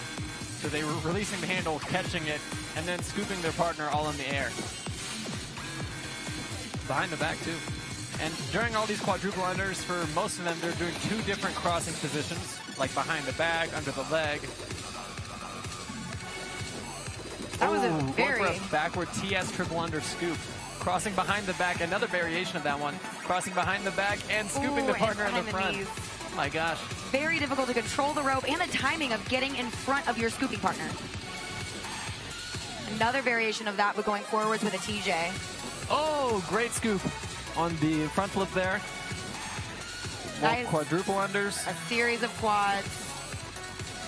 And it's always more difficult when the person's scooping and standing in the front. Like I said before, you can't see the jumper behind you. You have to trust that they're just going to be in the right place at the right time. And a creative ending. I love that. I don't think my shoulders can do that motion. No, that is a classic twist, or a great twist on a classic move. It sure is. It sure is. And their teammates look excited about that one. Next up, we have an all-female team from Canada. Right now you can see the replays of the last Canadian group that went. That was their interaction section with the power moves. And yeah, the scoop on that front flip there. Everyone ready? Here we go. When the rope is going sideways, it's always a lot trickier to scoop your partner. It's a lot smaller of a gap to clear. All right. They are starting their routine off with the interaction sequence. A frog scoop there. Pretty difficult to scoop in a handstand and not get caught. Especially keeping your other rope out of the way. Nice footwork. They're really trying to hit the beat and play to that choreography, which again is a huge part of this particular event. So in general, with our team freestyle event, because there's 4 athletes, we see slightly lower difficulty, but more emphasis on that creativity and the presentation. Oh, those super low jumps with the crab there. They just got to watch for that green line on the side there, the out of bounds. Yes, if anything occurs outside of the boundary mark, it does not count. So similar to a miss, nothing counts until that jumper is back inside of the bounds.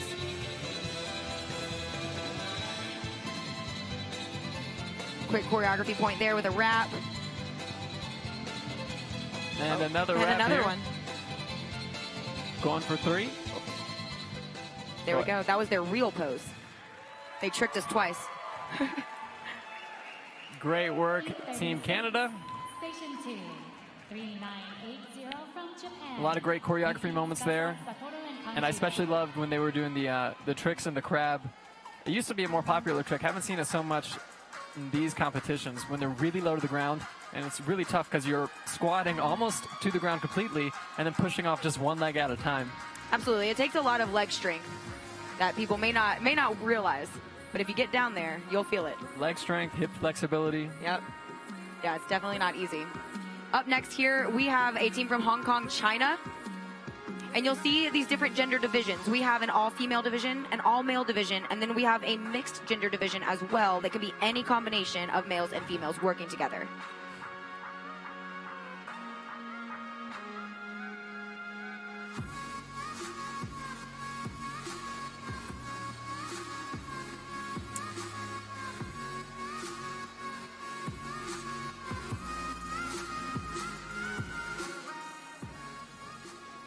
Looks like we're going to bring Hong Kong out in a little bit. First, we're going to have a team from Japan competing, taking the floor, with one partner having the rope all wrapped up, and the other partner scooping. Oh, great presentation.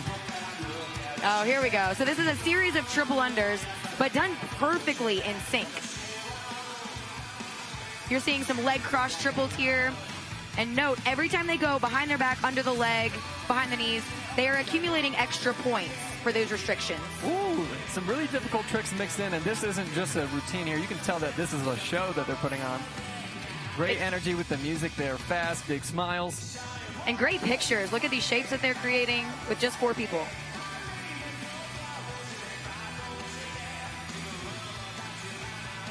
There we go, some scooping interactions happening. Keeping that space really dynamic as they're moving around. Nice, and so they're throwing in some quadruple unders here, which again, remember, that is so impressive because they're synchronizing all 4 of these athletes. And the rope is going under them 4 times in one jump on a lot of these skills. Oh, I love that footwork. Super clean, perfectly executed. Way to go, Hey. guys. And the energy was so high. What a great ending. Yeah, that was pretty awesome. I loved all the choreography points on that one. And so the amount of time that goes into putting together a routine like that, not only does it have difficult skills, not only does it have to be synchronized, but the creativity and hitting every beat of the music. I mean, we're talking hours and hours. And over the course of probably 2 years. Because remember now, we haven't seen these athletes in person. Due to the pandemic, we haven't seen these athletes in person on a world stage in at least the past 3 years. See a replay now here from Team Canada showing us that behind the knees cross, one of our modifiers that will get an additional 2 points anytime that happens within a skill. Here we go.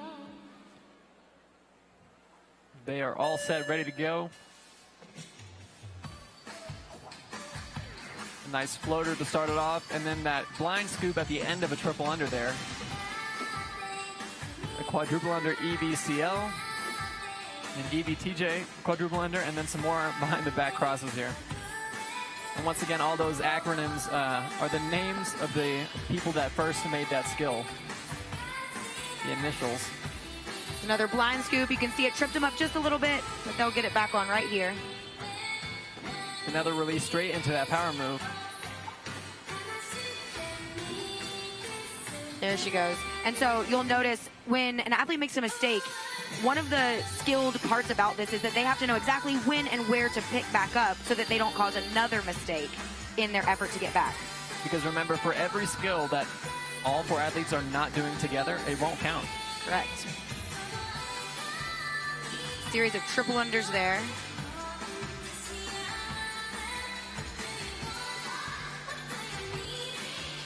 And those wrap sequences with a lot of steps are especially tricky to put into a 4-person routine because you can't just start in the middle of a wrap sequence.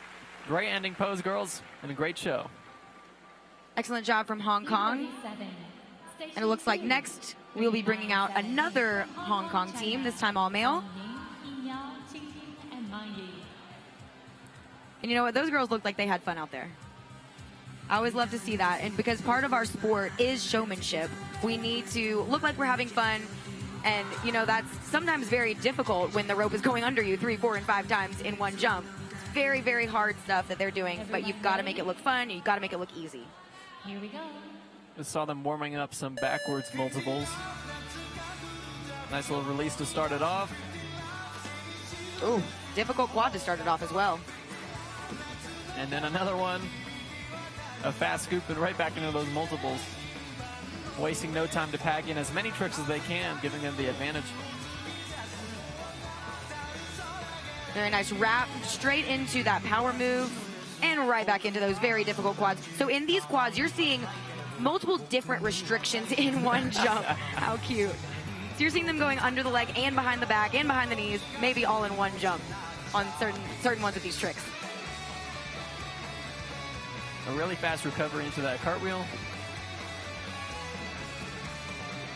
Backward double underscoops. I like that picture that they painted just now.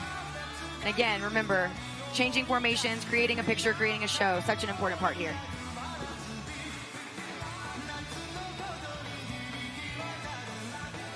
Nice little step through wrap. Oh, that was a smooth floater that they did as well. Anytime we say floater, this just means that they're releasing one handle and it is literally floating in the air, and then they'll catch it again before they jump. Subtly tricky skill. I like how much personality they added into that routine with their hula hoop move and Right? the rush to salute at the end. Yeah, they shook their hips for us a little bit. Right here, you can see replay of Hong Kong. And then that all-male team with the really, really tricky quadruple unders and then that triple under the leg scoop. Yeah, there's yes. that wiggle. Our favorite move there. On the floor now, we have ladies from Belgium. You could hear the crowd cheering for these. Yeah, Belgium's been getting behind them all day. Quick floater there. So you see lots of these power moves done on one arm. That does get them an additional point anytime you see a power move on one arm.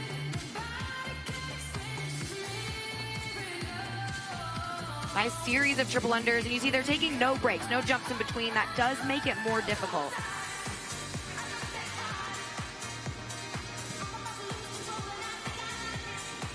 And here again, they are really working hard to hit every single beat. Not easy when you're talking about this dynamic type of a routine.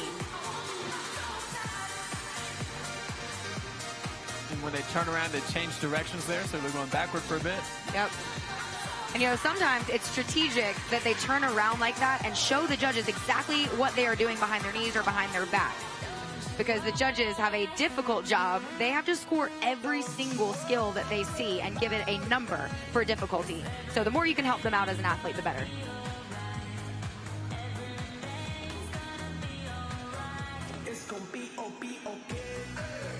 Nice choreography point. And great work, girls. A really clean routine overall. It was. A lot of great sequences strung together. It sure was, and I think that that cleanliness will serve them well in their score. Because remember, now they're getting scored for every single trick that they did if everything was clean. So the way that our scoring works, athletes receive a sum score for the difficulty of all of the skills that they do. that difficulty score then can be increased or decreased at the end of the day based on things like presentation or deductions for not hitting required elements and things of that nature. So there is no ceiling to the score based on that sum of difficulty. And we are seeing some extremely high scores during this competition. Starting off with some quadruple unders here with arm restrictions. And that behind the head cross, definitely something that was not so popular in years past.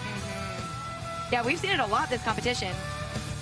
I think athletes realize that is a 2-point addition right there.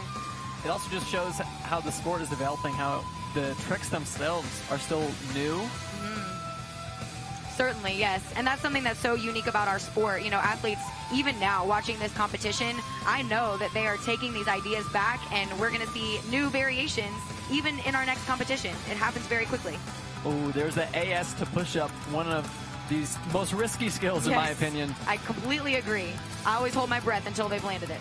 Not that is the highest difficulty, especially not in this routine. These guys are crushing a lot of more difficult skills, but if something was to go wrong, the handles just go flying. It takes a while to pick it back up. So putting in a routine with 4 people.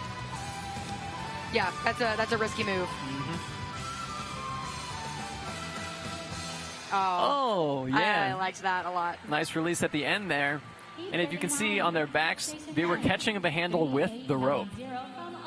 Yeah, that's known as a hero ending. At least that's how I know it. Because it was created by Hiro from Japan. Shout out to Hiro. He created that move, and it has kind of taken off like wildfire all over the world. You see our Aussie cheers. So much spirit from our Australian team. Now this team, as you've seen during the rest of the competition, has been very musical, has spent a lot of time on their choreography, a lot of effort there, and I'm sure we're going to see that right now. Ready? Here we go. This is the junior single rope team freestyle event, so everyone is 15 years old or younger. These ladies, yeah, throwing some difficult multiples here. Super in sync, some of the most in sync we've seen today. Yes. Very nice. When they're this in sync, it's cool because you can actually hear when you're down on the floor, you can hear their feet all hitting the ground at the exact same time. And it creates kind of a percussive sound. It's very cool. And when you have as much attention to detail as these 4 do, it normally line up with the beat of the music. So you see their smiles here too. They're focused on presentation, which remember is part of their score at the end of the day, part of the showmanship of our sport. Nice formation change there with their gymnastics. Right into a multiple that landed in a wrap. That's something that we've been seeing quite a bit. Oh. Look at that, how cute. The dance moves with the releases. Right, they're having fun out there. So that behind the back double under, trickier than it looks, and a great ending. A really good routine, yay! Let's go. These are the moments that you work for. That hug at the end of a routine that you've been working for at least a year, maybe more, and then you go out there in your one shot and you nail it. Way to go, Australia. So fun to watch. We are proud of you. They'll remember that for a long time. Up next, we've got 4 from the United States, Ari, Barrett, Katie, and Logan. Coming all the way from the East Coast. And so this team is in the mixed division. You'll notice that we have a combination here of male and female jumpers working together. So you get a slightly different dynamic quite often when we see this mix.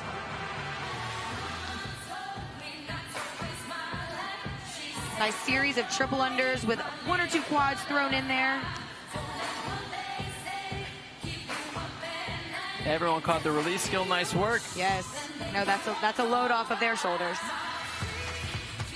You gotta appreciate how risky some of these releasing skills are. The rope is flying through the air very quickly. Yeah, that was a very fast pace too for all those scooping skills. Absolutely it was. Oh, that was a difficult crossing move, switching from behind the knees and then up to behind the back.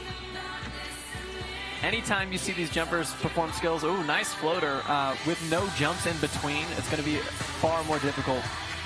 It is, and you know, it allows them to pack more skills into that short time frame that they have because they only have 75 seconds, so they really want to make the most of it. Nice job getting back on after that quick mistake. Oh, AS open double under. Yeah, very tricky move. Nice variation of a traveler there. Some interaction. And a great ending there as well. Nice job, Team USA. 340, Station 1, 1385 from the USA. Anya, Lindsay, So Devin, Madison. can you talk very quickly about how difficult it is to recover from a miss like this in a group of 4? When all your teammates are continuing to jump, what goes through your mind when you miss? I gotta hurry up and get back into it so I don't let anybody down. But really, I'm just watching everybody else. You'll see these athletes doing the same thing. As soon as they miss, their eyes are up, they're looking at their partners, and they're trying to find the fastest way to get back in sync with them. And it can be especially difficult if they're in the middle of those wraps and skills where it takes multiple steps to get to that point. That is very true. It can be extremely difficult, and you practice that as a team as well. Good synchronicity here from our Team USA ladies.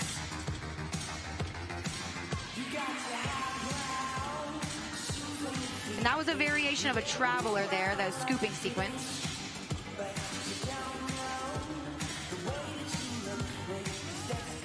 And here another traveler where they're just traveling down the line. Cute choreography point there. Having some fun. You can see they're doing some visual things by splitting what side, left and right, what side they're doing the tricks on.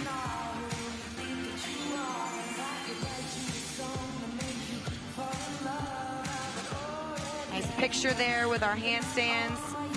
And this is an example of when she'll need to get back pretty quickly, but she's got to choose her right moment. And that was a perfect one. Passing the handles underneath of the leg there. And this is called 2-in-1, where 2 people are sharing the same rope. Yes, and that does make that skill more difficult because not only, do you have to do a handstand and pull the rope around yourself, a partner has to now help you. So that timing can be extremely tricky, something that they practice. You see a nice replay of that here. So that timing of the pull must be perfect between the 2 partners. Really well executed there. Absolutely. Nice work, United States. Up next, you could hear them cheering for them. We've got Belgium out there. They look excited and ready to go. I also enjoy this in this beginning. It's a different formation than we typically see. Yeah, very close together. Yeah. They don't even have enough room to get the ropes moving, it looks like. Right, they better move quickly. So we typically, out of Belgium, we typically see nice, clean, well-executed routines. And so I would expect that we'll see something similar to that here. Here we go.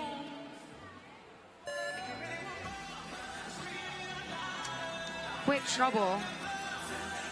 Now pick back up. Here we go, right on the multiples. And landing that frog in a AS position, that's the cross behind the knees. A whole bunch of multiples happening, and they're going backward now. Oh, one of the most synced up power moves we've seen today. Everyone was doing the front handspring all together. Sure is, yeah. Now that was a backwards behind the knees cross. In my opinion, definitely difficult, more difficult than the forward one. Probably wanting to show that behind the back cross there. A great effort on those behind the back crosses. I could see they were leaving their knees up high all the way until their feet hit the ground.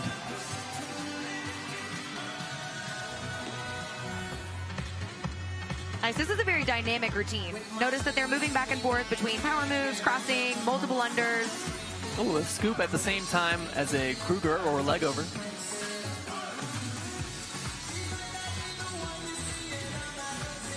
Nice switch cross into that scoop. A really interesting visual skill. There we go. So they'll kind of wait on their teammates there. Right into their ending. Nice job to our Belgian jumpers. Oh. Station 1. And they look happy with that. 1386 from the They also look USA. like they were having fun out there. Watch them perfectly in sync here. Yeah. Love that visual. And then you can see on these multiples staying together. You love that. Great work, Belgium. Now we're looking at another team from the United States. This is Lily, Darby, Phoebe, and Alyssa coming all the way to Colorado from Maryland. And they're already having fun out there. Did you see them dancing? Oh, I saw them dancing. Oh, starting out with a very nice ripple. Choreography right off the bat. Now this team in particular actually trains performative jump rope and like jumping to music before they learn competitions at all. And you can see that showing here. You sure can. Mastering those fundamentals is so important. And learning to jump to the beat, learning how to jump together. So those were double unders within that shared rope type of formation. So again, much trickier than a regular double under. Nice series of triple unders there, all in sync. Here we go. Into a nice step through wrap. The handstand into that cartwheel. So notice the rope was wrapped around their body during that cartwheel. That was an interesting variation. Oh, fitting a push-up in between those jumps. Double under scoop, right into another scoop. Great connection there. Nice job, ladies. It's tricky. And a great catch at the end. How excited. So happy with that. And that shows you how much work went into that again. And just the feeling of that moment is unmatched. Nice traveler there that you see in the replay. That's so many scoops so fast. And that connection there with one jumper finishing a scoop and jumping into the other rope. Yeah, that timing has to be perfect. I mean, there's no margin for error. Great work from the United States. Up next, we've got, looks like Germany on the floor. This is another one of our all-female teams. They're competing right now in single rope team freestyle. This is the 2023 Junior World Championships, so everybody is under 15 years old. And because this is the Junior Championships, they don't qualify for the final, so this is their finals right now. Absolutely. One shot on this floor, 75 seconds to give it everything that you have and leave it all out there. Devin, if you had to estimate, how many hours of practice do you think goes into a routine like this with 4 people? Oh, man. I mean, if you count the 3 years it's been since the last World Championship, it's going to be even more than usual. Right, that's true. Several hours a week for several years in a row now. We're just going to go with 1,000. Well, this is cool right here. You can see the tablets that they use when they judge. You see the check and the plus and the minus. So those are for our presentation judges, and they make those marks every few seconds. As they watch the routine, they're pressing the buttons. Yes. Nice job hitting the beat and doing some difficult crossing skills. Those were subtly difficult crossing skills under the leg. You can see her watching her teammates, making sure that they're still together. And that communication is working. They're really together right now. Yeah. This is a very disciplined routine, it looks like. You know, they're not going super fast. They're going a little bit slower, but it's paying off in their synchronicity. Nice series of triple unders there happening. Great frog. And yeah, just, again, slowly creating these pictures, moving into different formations. Oh, really watch close to that boundary. green line there. And even more oh, they're not done. They're not done. There we go. Backward scoop into that forward scoop. Nice double under scoop there. It's not only doing a double under together, but catching your teammate. Very tricky.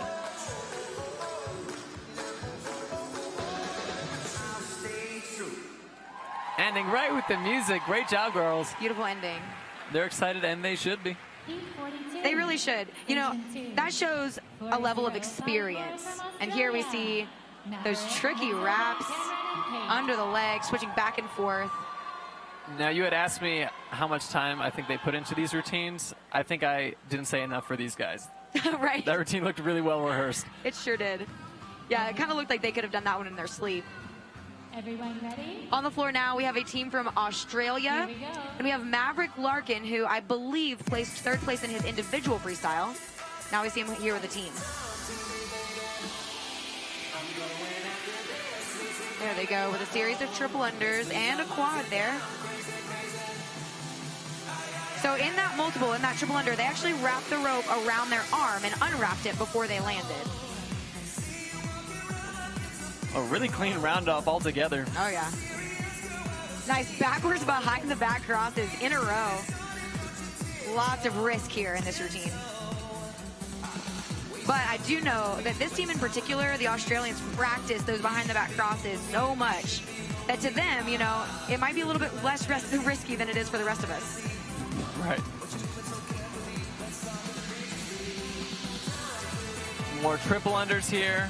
The EB to cross variation being a lot trickier than it looks. Landing that frog in a behind-the-back wrap. Yes. So in power skills, you always want to watch for them making... Ooh. That was very nice. That EB scoop. Yeah. You always want to watch for them making the original power skill even more difficult by going on one arm, exiting and across, things of that nature. Great catch, everybody. Very nice ending. Sharp. Those releases 4 times as risky when you got 4 people out there, so it's really a pleasure to see everybody catch it. It is. Yeah, every time I do a release in my routine, even if I'm by myself, I kind of hold my breath a little bit until it's over. You see that 3 of those behind-the-back crosses in a row, all of them going backwards. So tricky. A great showing from Australia. See them making their way off the floor with their coaches. And you can see a lot of the times in these routines, if there's somebody sitting in the little box in the corner right next to them, that is the coach's box, we call it. That's oftentimes where teams will bring their support. This is Germany now.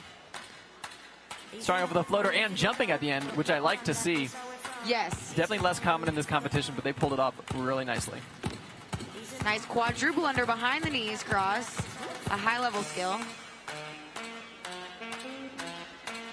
Doing that scoop right into that leg over. Releasing it under the leg and catching it in the front. There's those coaches we were talking about before. That was the TJ, the jump rope classic. The side swing, a toad, and then an open all in one jump. Yeah, we've seen so many variations of that skill in this competition. More variations than I've ever seen in my life. Nice floater there. As a transition, it looks like into their next little interaction. And it can be tricky to go from everybody jumping to scooping, right? Because you need to be far enough away that you can turn your own rope without crashing, but then you need to be close enough that 2 of you can fit in one jump rope. That's correct. It's one of those little nuances that, again, takes hours to rehearse. Oh, that nice was visual. Really in sync. Yes, great visual shapes here being created. Nice blind scoop there. So anytime they're scooping in front, they can't see the person behind them. More difficult. Nice job, ladies from Germany. Good showing. And it looks like next up we are welcoming a team from Korea in our 12 to 15 age category.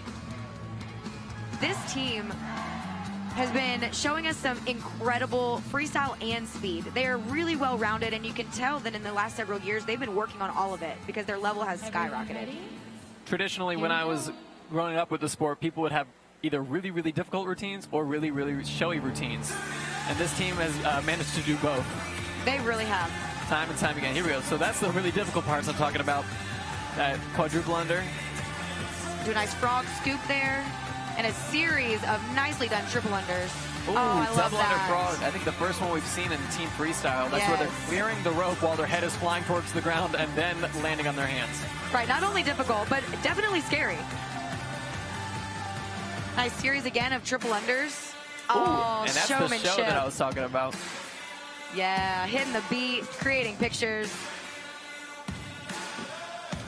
Round off backwards, TJ. Another really strong round off too from all 4 of them. Nice behind the back scoop there. Great leapfrog. And leapfrog's gonna be a really hard trick to throw into a middle routine where everybody's rope has to be moving before and after it. That was a quadruple under there. Throwing it in just to show us they can still do it while they're tired. Oh, yeah. Yeah, you can see right there how they caught the handle with the rope again, doing that hero pose. And that requires so much awareness, right? Because you need to use your other hand to push the rope midair to get the handle to land on your back. And then during the instant that the handle's on your back, you're using the rope to wrap and catch it. Yeah, the timing has to be impeccable there. And for all 4 of them to hit that at the end of the routine, I'm impressed. In that replay, you could see there the under the leg sequence that they had timed really well with the music, kicking each leg with the accents, each leg with the beat. Great job, Korea. Up next, we've got Japan taking the floor again. Here we And I go. really love their uniform. I do too. Makes them look cool, and it looks like they've got flags tattooed on their face. These little temporary tattoos. Ooh. Nice. There's some more quads ending in that TS position. One of the hardest ones to fit into a multiple. There we go. Yeah, series of triples and quads here. And I Big always smiles. love this footwork too. They put in that dance element, make it so much fun. Yes, with the movement. Really well choreographed, and everyone caught both of those releases in a row. This just makes you want to get up and dance. Nice formation change there. Moving the whole time, very dynamic into these triple unders.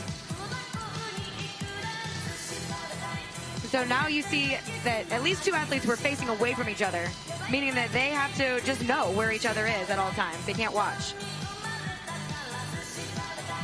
And great way to see that handle catch just a moment ago. Going into the handstands. Still throwing those multiples in near the end of the routine.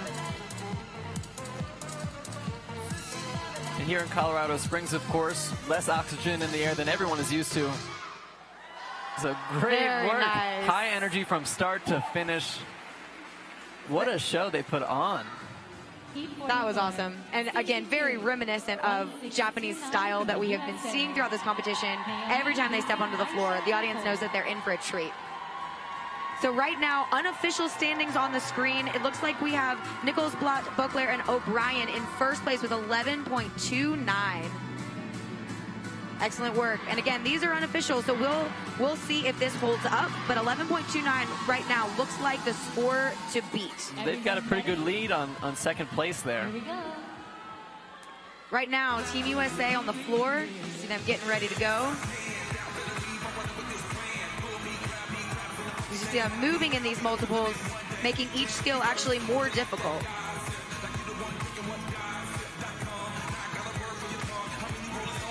There we go. They'll get back together here, it looks like, waiting on each other. Nice frog move there with that handstand, pulling it under the feet before they land. So you have to pop off your shoulders pretty strongly in order to pull that off. And the combo with 3 scoops right in a row, no jumps in between. Under the leg, double under sequence. And that leg wrap that you just saw has again become a very common wrap in jump rope, and we're seeing tons of variations. Here we go with that shared rope. Oh, and they both made it through. Very nice. A nice ending pose. Great job, United States. Very nice ending. Cohesive routine. It looks like, again, very well rehearsed there. And they were moving during their multiples. A lot of the times you'll see these athletes, they take a couple jumps, they get to one spot, they get ready, set, go. They do their multiple together, and then they take a couple jumps, and they get ready, and then ready, set, go. But these athletes were doing the multiples in a row and moving at the same time. Yeah, very impressive. Very impressive. Looks like next we are welcoming Belgium to the floor. Everyone This is an ready? all-female team, Here we go. and they're all wrapped up just to start and got out of it so smoothly.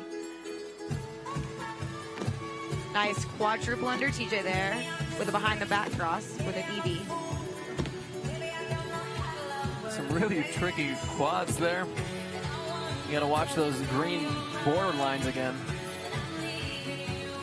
Yeah, it's kind of a trade-off, right? You want to move a lot, create a lot of interest, but always those boundary lines.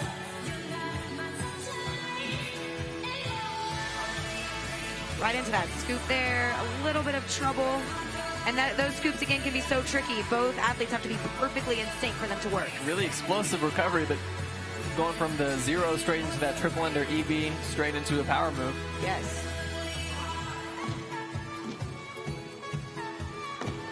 Nice Getting quadruple that there. smile in between the quadruple unders too. Right. Working on that presentation score, which operates like a multiplier. Nice kip up. I don't think we've seen that yet in this event. And again, here we have these two pairs facing away from each other, so we'll see if they can stay synchronized, and they sure did. Oh, and a nice ending. Hitting right on the beat of the music. Great timing. Nice job, ladies. 45, Great job, Belgium. Right now, this is the single rope team freestyle event. This is the Junior World Championships. And if you're watching here on YouTube, feel free to leave comments in the live stream. We can read them, we can answer them. If you have any questions, concerns, comments, or compliments, if you just want to cheer on your team, let us know who you're rooting for, who you're here for. Yeah, it looks like we have some shout outs here already to the super skippers in USA. Here we go. So let us know where you're coming from. Welcoming Japan to the floor. And already starting out again with one of those very clean releases that we're used to seeing from this country. Right on beat to the music with these difficult quadruple unders as well. That one landed on one foot. Oh, nice. Release straight into a scoop with an under the leg.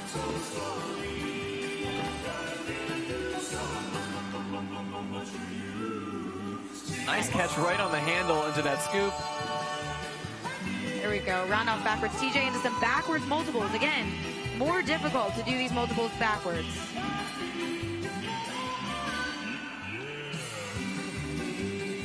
Excellent. Over the head cross and under the leg at the same time. This is a very fast-moving routine, which makes it not only more difficult, but also more tiring.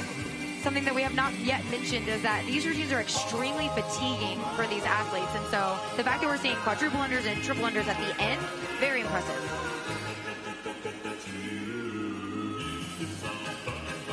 There we go. He's back. Oh, nice footwork. Yeah.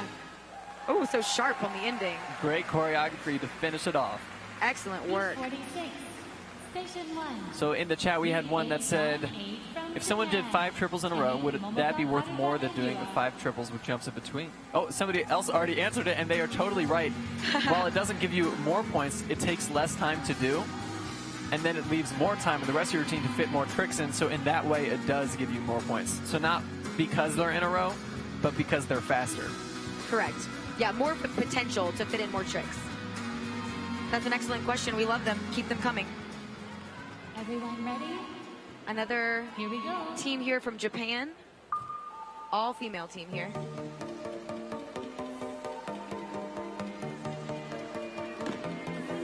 Nice quadruple unders here, under the leg, behind the knees. Extremely difficult to turn and control that rope in those restricted positions. Great Nice. presentation. Yeah, nice smiling. Looking up and smiling during those multiples where you have to crouch down, cross behind the back. It's really impressive. They're doing a great job with that. Oh, over the head, under the leg again. That's known as a KN. Great scooping there, under the leg, and then right into a turning scoop.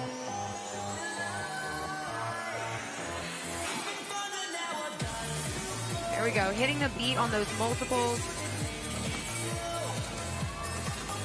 Nice quadruple under ending with TS.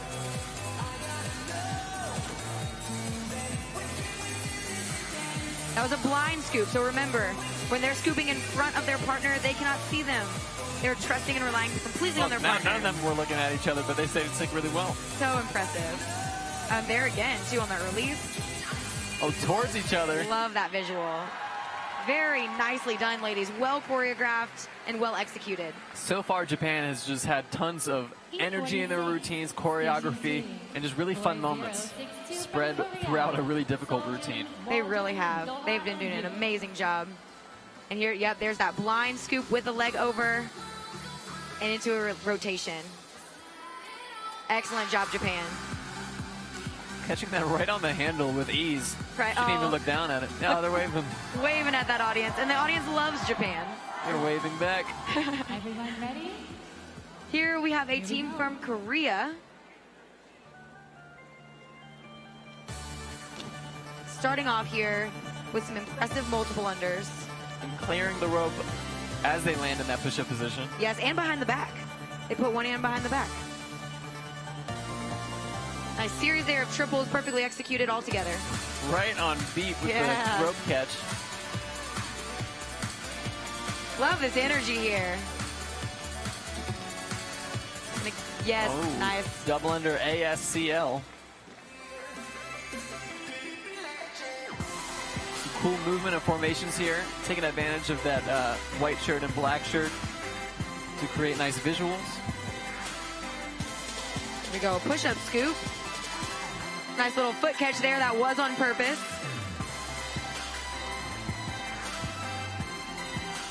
There we go, and we'll get back in sync here. It looks like on the wrap, had a little bit of trouble on the multiples. You can see them kind of watching each other, working to get back into sync. Nice multiple with the under the leg cross there. Into a nice ending.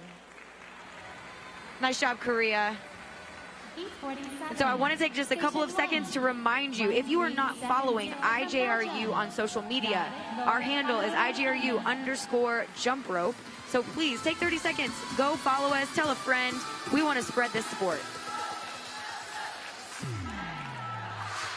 Nice. Get a glimpse of them walking off, probably rehashing that routine. As athletes, we always like to watch the video, rehash, and see what went on during our run on the floor, because you only know what you did. You don't know what happened with your teammates. Right.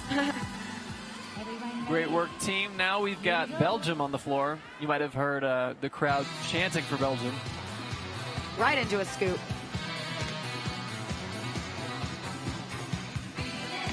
Ooh, EBCL quadruple under. Very nice. And they waited there on the music in their push-up, really paying attention to that musicality. Oh, nice. Oh, nice front flip.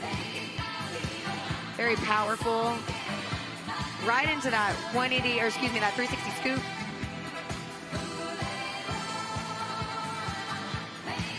Great front handspring. Some more multiple unders. Very nice. There we go. Back together there for that behind the back cross triple under. Another very tricky skill. Make sure they have their distance between each other so they don't crash the ropes together. Another one of those kip-ups. Don't see those too often in this competition. There we go. And they'll hit those fun beats there with those big multiples. Under the leg release. Yes. And a 3/4 front flip to finish it off. Nice work, ladies. A lot of EB multiples they fit in there. They sure did, yeah. A lot of behind the back work, lots of different variations of TJs.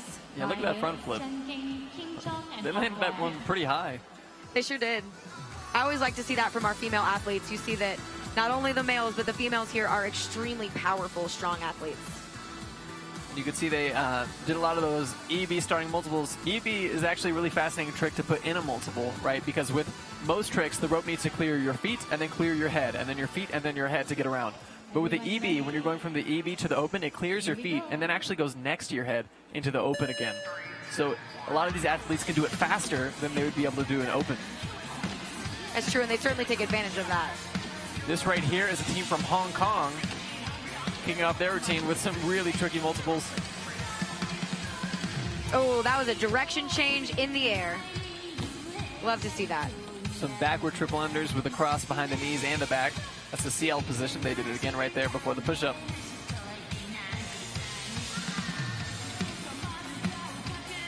Oh, I love these types of scoops because the timing there is so tricky. They did a triple under and scooped their partner on the way down. That's right. If you're the partner jumping through the rope, you have to wait for the rope to pass by like twice while your partner's in the air and then squeeze in during that little time window at the end. Right, and you better do it correctly because you know what, Devin? You will get hit in the head if you don't. Right. And I don't know what would hurt worse, getting hit with those ropes while they're moving super fast or the feeling of stopping your partner's rope. That's true. Both are bad. Both are bad. Nice backward TJ.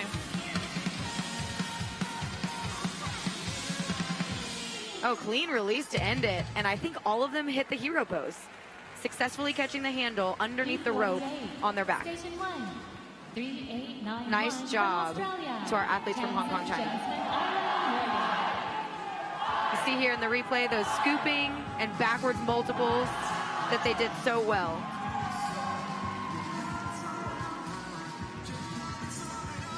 Up next, welcoming Australia. You see the crowd there getting behind them. Here we go. They've been chanting all day. So much energy. And not just Australia cheering for Australia. A lot of these athletes cheering for each other across teams. Oh, a good ripple right on the beat. Nice triple unders here. Nice smile, too. She's playing with those judges there, trying to squeeze out every ounce of that presentation score.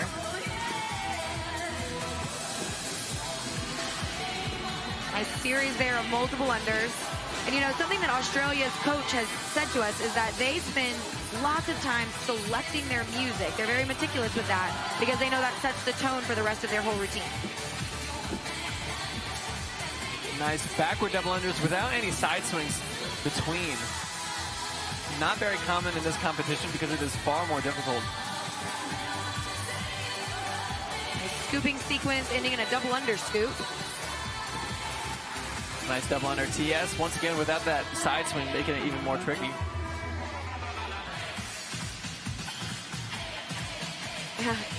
And finishing there with that ripple as well towards the end here. Nice. Good choreography. Excellent work. Those ladies looked like they had a lot of fun. Their team also looks excited about that. Something else very interesting about Australia, did you know that they have actually been training in an altitude chamber for the last several weeks or months leading up to this competition here in Colorado Springs because they knew that they were going to face thin air here, high altitude, so they got ready for it. That's right, we are, I think it was 6,000 feet up. Something along those lines. Don't quote us now, but it's high. Several thousand feet of elevation when many of these athletes are used to like 20. Yeah, right, sea level. Team USA here taking the floor, showing us some great presentation already. This crew is from Ohio. Nice quadruple under. Oh, a blind backward scoop. I love that. And this crew in particular, known for having a lot of personality in their routines. Yeah, having a lot of fun, you know, and that's one of the things that our sport's all about. It's not all about the difficulty. We want to have fun too. It's hard to not have fun jumping rope. That is a very good point. And you know what? That's a great time for a challenge. If you haven't tried jumping rope today, go ahead and try it and try not to smile. Dare you. Nice little sequence there, hitting the beat into an EK. That was that rotating triple under that you saw. And the double under out of a leg over position. Good round off altogether, keeping on a tight formation.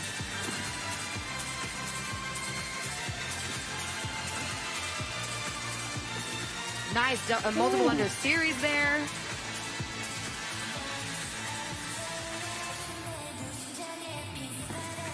Like that rotating scoop. Oh, look at them all together. They all could pull it. That's especially risky too because the ropes can get tangled in the middle. Yes, exactly right. I specifically avoid those types of things, but they just pulled it off flawlessly. And that's their coach, Vicki Robinson, right there. Probably very excited about that routine. Nice replay there of their scooping into that. This is that part. You see all the ropes in the same spot in the middle. Nice work. Excellent job, Team USA. And now, welcoming to the floor, Hong Kong, China. Here we go.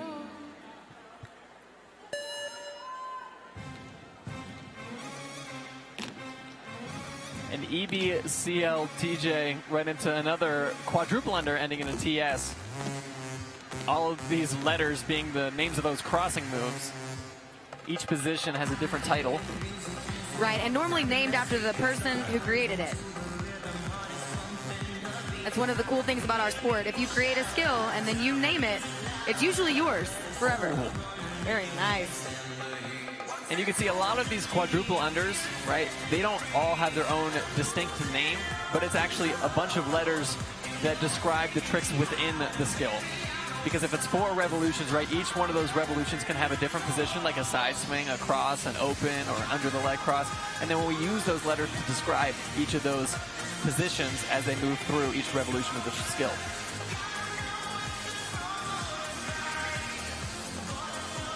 See some nice movement here into that formation change.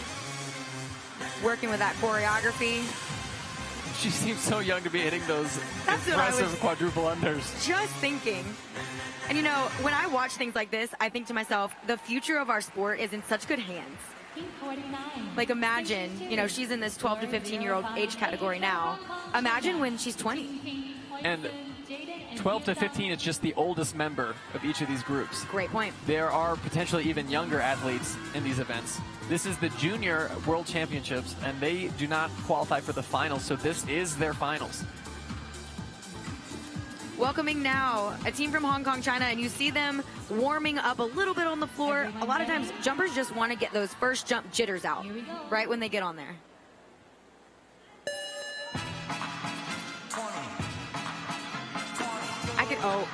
So that was one of the most difficult quads we've seen in this particular event so far.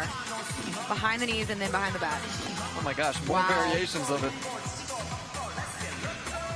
There we go, with a nice scoop there out of a multiple. That one was an interesting one as well. He landed in a behind the knees cross. Very difficult to control the rope because the rope is moving so fast, and then you've got to slow it down in that restricted position.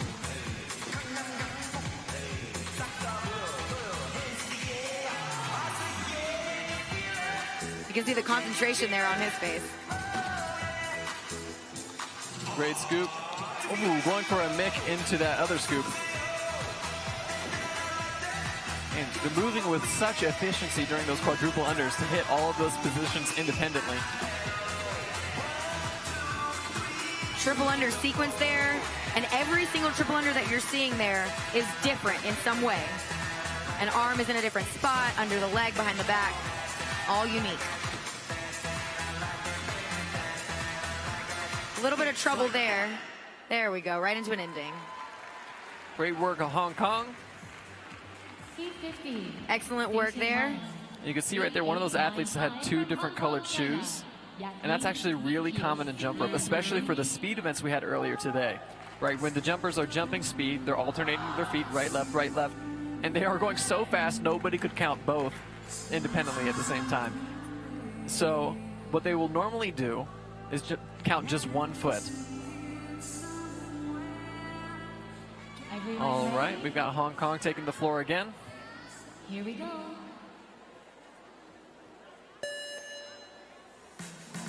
These ladies starting out here with some interesting multiple unders, looking like they're going straight into one of those difficult triple under TJ scoops that we saw earlier.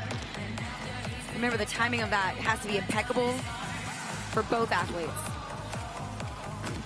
Oh, now that was a TS quadruple under, so 4 times around in one jump with a behind the back cross. And did you see they just did a mick release off of their leg? Yes. So they didn't even release out of their hand. Right, difficult enough to release out of your hand. Another one of those TS quadruple unders. And remember, each skill has to be done by all 4 athletes in order for it to count. Excellent. Another multiple under scoop. And landing in a very low crab variation. Good presentation point there. Another. Ooh, a backward quadruple under that time. Yep. And another one landing in that restricted position. These ladies are taking a lot of risks. Calculated risks, yes, but definitely risky. Nice work, girls. And for context, when we're saying forwards and backwards in jump rope, right, typically the rope goes over your head, down in front of you so you can see it as it passes under your feet.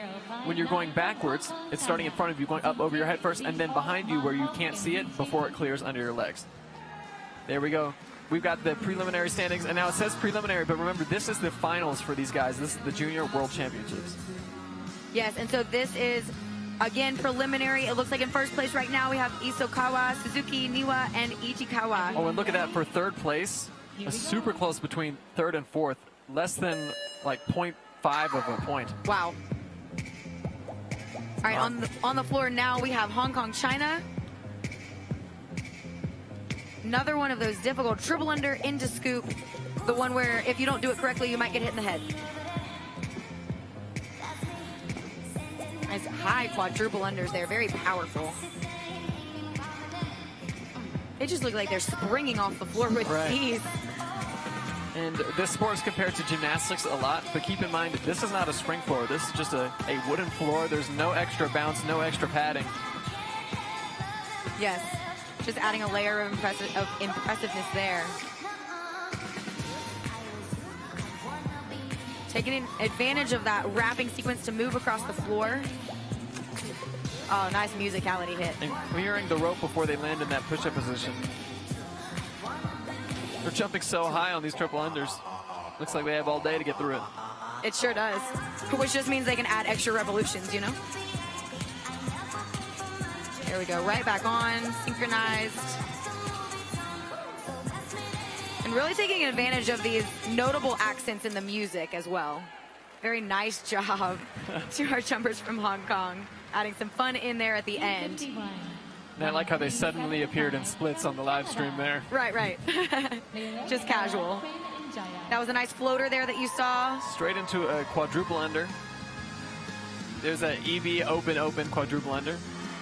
And yeah, they're jumping over the rope before they land in the push-up position. Not everybody's been doing that so far this competition, where you clear the rope in the power moves. Right, absolutely. So you just got a quick glance at our medals there. That's what every athlete is fighting for, a podium spot. All right, we've got Canada on the floor. You'd see them counting it out to make sure they're perfectly in sync with each other and the music. Nice series there of double unders, so a little bit less difficult there, but perfectly in sync, so maybe it's paying off. Looks like they're taking some inspiration from Irish dancing there. Yes. And you know, these athletes do take inspiration from many different sports and disciplines. So we have inspirations from dance, from gymnastics, even from figure skating that show up in our sport. And recently we've had some inspiration from parkour and tricking as well. And a lot of other flow arts, manipulations, right, where people are moving hula hoops around them, where people are juggling. Great job, girls. Oh, that was so in sync. Yeah, it was. And that direction change there from backwards to forwards. Oh, great formation move. Actually more difficult to pull off than you think, because those outside people have to move pretty quickly to keep up. Diving over their partners into that cartwheel. Nice visual there. And again, seeing that inspiration from dance. Very nice, ladies. Very enjoyable routine to watch, and it looks like they should be, yes, very happy with that routine. So the ropes that you just saw in their hands are long-handled ropes. Many of our athletes will opt for long-handled ropes because it does make it easier to do some of these complex crossing motions. Gives you that much extra space to reach with. And what the actual rope part is made out of, it's a wire typically that is coated in this licorice PVC type plastic. And that just helps the rope show up better, gives you a little more control, makes the rope last longer, right? It doesn't get worn out so quickly. Everyone ready? And it hurts a little bit less when it hits you. Just a little bit. This is a team now from Australia, already seeing fun choreography. This is the type of fun music that will get the audience involved too.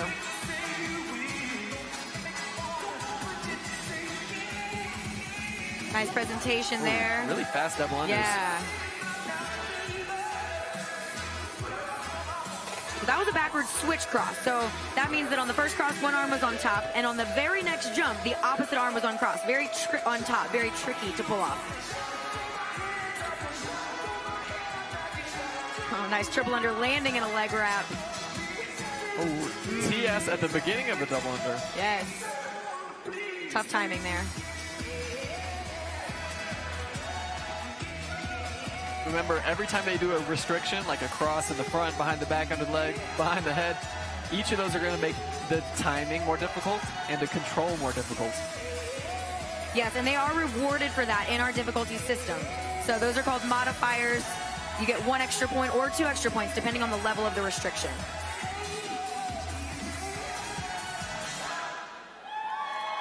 Nice job from our team from Australia. Heat 52, Station 1. Excellent work. 3889 from Australia. So you see their coaches there. Gabriel, Holly, and Annie. In these replays, we can see, look at this. That's a frog. When they're on their hands, they're pushing off of their arms and pulling the rope under them before their feet hit the ground. Yes, takes a lot of upper body and shoulder strength. And some gymnastics training as well is very helpful in those types of power moves. the Australian flag, of course, to represent the next team, also from Australia. Everyone ready? You can see the anticipation on their faces too. They already look excited. Remember, these athletes have been working usually for at least a year or more on these routines, and then they have 75 seconds, one chance to give it everything that they have on the floor. Hitting the beat perfectly. Super clean with these multiples. Yes. Very impressive here.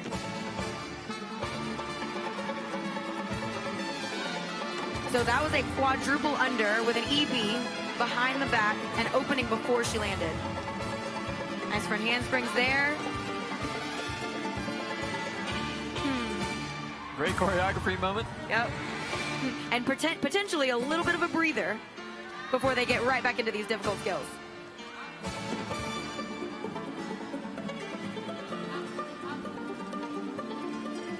Nice scooping sequence there, 3 in a row. Oh, great front walkover. Beautiful. They made it look too easy. Jumping over the rope into that push-up position once again. And behind the back cross triple under. In front cross triple under. It's all the crossing. There's a little floater there right into their multiples. And a very nice, well-executed routine. Excellent job, ladies. You could see the attention to detail in choreography, not just jumping to the music, right? But even with the tricks at the end when they did the mick and they all put their foot at that nice angle. And you saw the excitement too on their faces just now. They kind of knew that they had nailed that routine, and it showed in their face. Great showing from Australia. Thank you very much, team. Up next, we've got Belgium taking the floor. Once again, a very tight formation to begin a routine. You don't want to go too close during these events because then your ropes will hit and then you will both mess up. Correct. And that does count as 2 mistakes on our judging panel. Each mistake in and of itself is a 2.5% deduction from your score. So you definitely want to keep those to a minimum. Nice quadruple unders there into a frog. Just perfectly in sync there. That shows the experience of this team. They've probably been working together for quite some time.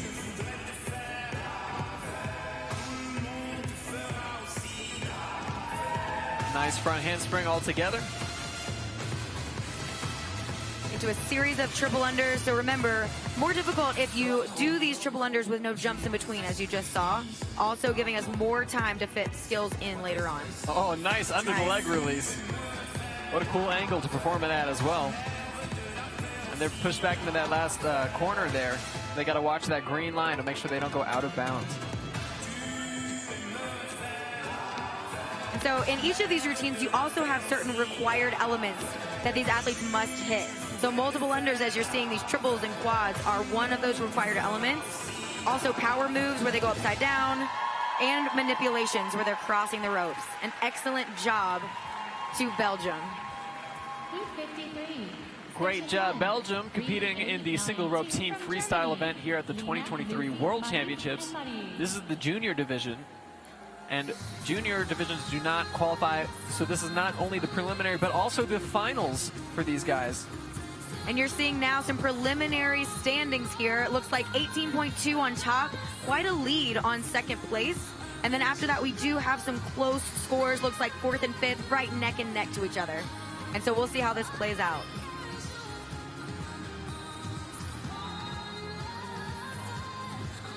It looks like we have about 2 more heats in this particular event. So welcoming Germany here, an all-female team.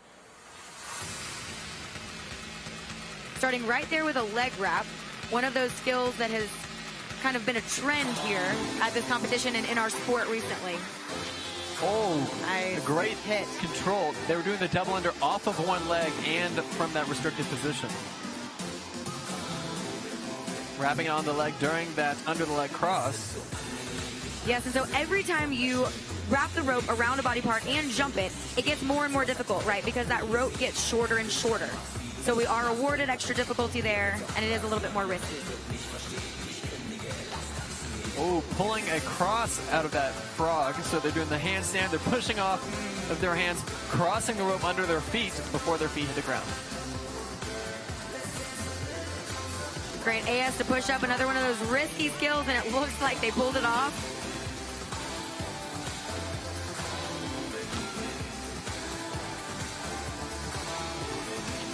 More big quadruple unders and then a triple under. Oh, a switch cross. Yeah, switch cross double under. Again, switch cross where you cross one arm on top and then immediately the next arm on top. Nice shared rope into a front handspring. Excellent way to end that routine, ladies. And those switch cross generally are very difficult to pull off because you only have the window of time while the rope is right in front of your face to get to that next position. Whereas if you take a jump in between, right, you get plenty of time between the skills to move your arms to where they need to be. There you saw that double under off of one leg. Lots of leg power and also lots of timing to pull that off. And our shared rope front handspring to end it. Very well done. Hearing the USA chant in the stands there because we have a team from the U.S. here taking the floor to round out this event for us. Everyone ready? Here we go. This is the final heat of the single rope team freestyle event for our juniors here. Nice arm wrap on beat. These four are staying in sync really well. Yeah, this is very clean. Tight movement as well. Double under EB and double under side cross. And under the leg and over the arm wrap. It's like they'll do a, oh, that was a very neat scoop. So she did an EB, and in that little window of the rope in front of her body, she scooped her partner. One of the most difficult positions to scoop your partner in. Yes. Oh, cool release. There we go. Not one that we've seen in really any other routine. No, not at all. And it was a very nice visual, too. Into this shared rope again, where they must be perfectly in sync. A frog, and it looks like a push-up position happening. Handing back off now. Great spin to keep up the energy. That's true. That's that little nuanced choreography.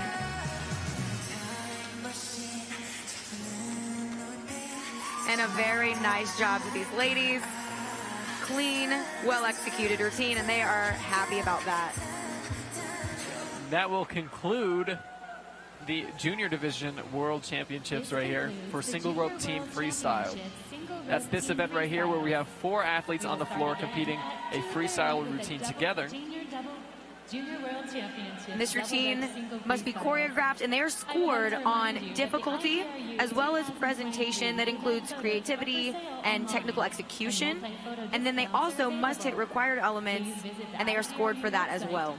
So excellent job to all of our teams in this team freestyle event. Devin, I don't know about you, but in every single event that we've had, I've seen something that I've never seen before. Yeah, absolutely. And one thing that they're mentioning in the YouTube live comments, which I agree with, is the difficulty of the multiples in team freestyle is really the hardest I've ever seen. And they said they don't even see it in every category, right? We don't see the hardest power skills there, but multiples themselves have just exploded in the last few years. Even in the last 3 since the last World Championship. Oh, absolutely. Yes. I've been seeing specifically multiple unders that I've never seen before. And, you know, in this event that we just saw particularly, they had to synchronize 4 people doing these extremely difficult multiple under skills. And so the risk is multiplied by 4 every single time we see something like that. Devin, what do you think the reason is for this explosion of multiple unders in our sport? I think that jump rope technology plays a role, right? The actual ropes themselves that the athletes are using have been developed within the last decade, within the last 5 years, and even within the last year. Yeah. You see how these ropes are put together has changed, the material of them, the shape of them. And I think just the training and sharing things online actually played a big role in it. Yes. Yes. When athletes have access to that shared intelligence, right, where one person on the other side of the planet can come up with a new variation, somebody on the other side of the planet can learn that almost instantly. So just having that connection has really grown our sport within the last couple of years. I mean, the last World Championship was 3 years ago, and now here we are at the biggest gathering of jump ropers ever. In history. With over 1,200 athletes from over 25 countries. Correct. 25 countries here represented. And, you know, something that we're seeing as well, you talk about that shared intelligence and how social media has influenced our sport. Cannot even tell you how many athletes I've seen excited to meet one another for the first time in person. And these athletes live on opposite sides of the world in countries within Asia and then maybe the United States. And that has been awesome to witness. Yeah, you're talking about me. Right. I was so excited to see a lot of these guys that I've been watching online. Oh, here we go. Some highlights from Canada, from Hong Kong. And those are those multiples that we were just mentioning. Stuff that was not even competed in individual freestyles a couple of years ago. That is so true. Yes, and some of that musicality there, the fun that we're seeing from Japan. Yeah, taking them to those medal spots. Yes. That was another one of those difficult quadruple under sequences. And, you know, power is another element in our sport that I'm loving. I'm seeing what creativity athletes are bringing to the power space. They're doing new variations of power moves on one hand with crosses. I think it's just never ending what we're going to see. I like that portion of the routine there where they're doing the under the leg with the beat of the music. Yeah, with a direction change at that. Yep, that power move there to the restricted position behind the back, behind the knees. Seeing some interaction. Man, these highlights just speak to the level of competition that we're seeing. And remember, this was the Junior World Championship that you are watching. We also have a whole group of senior athletes as well. So I would encourage you, watch today, watch tomorrow, watch all week. Don't miss a moment because you will always see something new from these athletes. Seen some great footwork there from Canada and that excitement from Australia. I love it. Oh, that was an excellent representation of a floater, how the handle literally floats in the air. You must grab it out of the air and jump it all before the rope reaches your feet. Do you have any favorite moments from today? You know, well, let's look at some standings in just a second, and then I have lots of favorites, actually. So it looks like in first place, unofficial here, these are preliminary, we have Sakamoto, Hattori, Hayuri, and Heroes with a 23.79. That's a big score for this event. Yeah, and a really big jump even above second, third, and fourth there. Absolutely. And in the female division, oh, look how close first and second were. Oh my goodness. One of the closest discrepancies between scores I've seen yet this competition. Yeah, like a tenth of a point. And in our mixed division here, first place does have quite the lead with 19.61. Another big score in this event. And then as we get further down the line, our scores do get closer. We have about 4/10 between fourth and fifth. Excellent job to all of our athletes in this event. So Devin, you asked me, do I have a favorite moment? I'm gonna kind of answer your question because I don't know if I can just pick one, but I will say that some of the choreography and the creativity that we saw from Japan and how they just kind of like played with the audience, I think that stands out in my mind. What about you? I'm gonna talk about a moment just before this event even happened, right? Okay. And this is just gonna take everybody who's online all the way here mentally, right? They're gonna feel like they're really here. I'm ready for it. During our lunch break, I went outside to see what was going on. And over where all the athletes were eating lunch together, a whole circle had formed with people from countries all over the world. And they had set a jump rope in a little circle on the ground. And they were trying to do flips and like stay in the circle. And so it was really fun to see all these athletes from different places and even not even speaking the same language, but encouraging each other to try out these new skills and celebrating when somebody would succeed. It was a really, really great experience. I love that.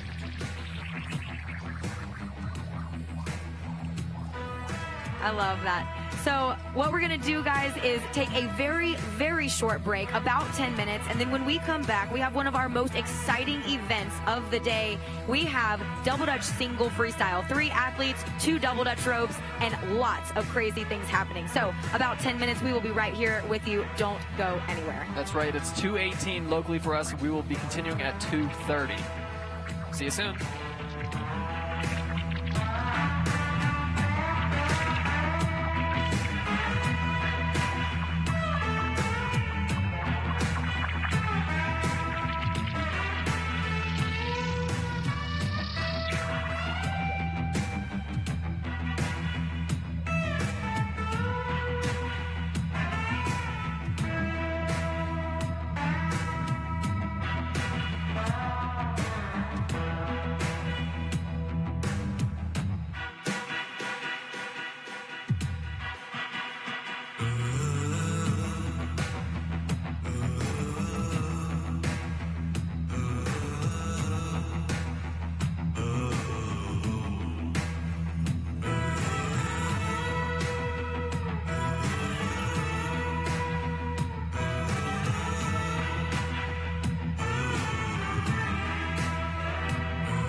started. Fire in the blood, but we're still cold-hearted. Eyes on the prize, do what we gotta do to secure our rise. Like pioneers with no fear, never back down, this our frontier. Ash on the path, don't get too near. Blazing a trail, never adhere. Yeah, the road we chose is only built for the pros, and we can walk through the highs and the lows, lunges and throws. Got the crown, never letting it go. Royalty, you ain't getting the throne. Leaders of a new empire, clawed our way up from the muck and the mire. Nothing will take from us all these desires. We're at the summit, we're still going higher. We are the crucible, we are the fire.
She ain't real. She ain't gonna be able to love you like I will. She is a stranger. You and I have history, or don't you remember? Sure, she's got it all. But baby, is that really what you want? Blessed up, so you got your head in the clouds. You made a fool out of you, and boy, she's bringing you down. She made your heart melt, but you're cold to the core. Now rumor has it she ain't got your love anymore. Rumor has it.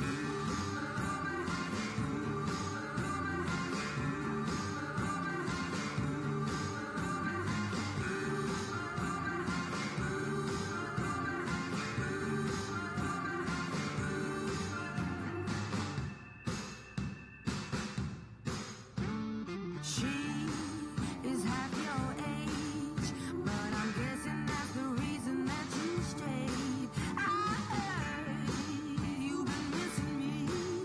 You've been telling people things you shouldn't be. Like when we creep out and she ain't around. Haven't you heard the rumors? Bless your soul, you got your head in the clouds. You made a fool out of me, and boy, you're bringing me down. You made my heart melt, yeah, I'm cold to the core. But rumor has it I'm the one you're leaving her for. Rumor has it.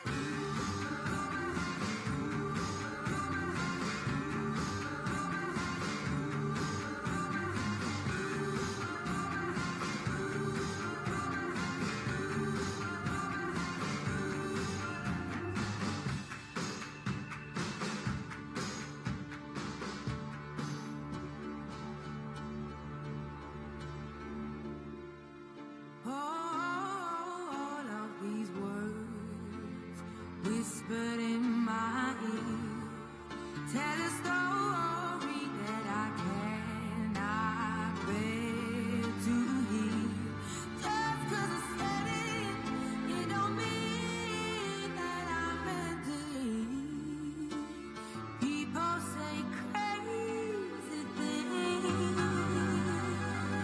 Just 'cause I said it, don't mean that I meant it. Just 'cause you heard it.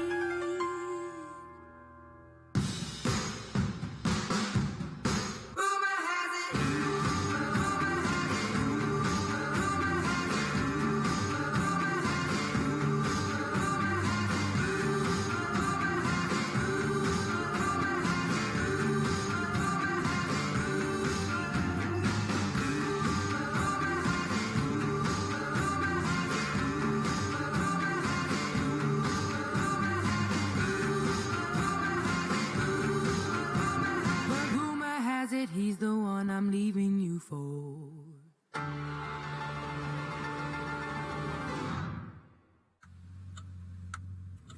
Take a seat. Right over there, sat on the stairs, stay or leave.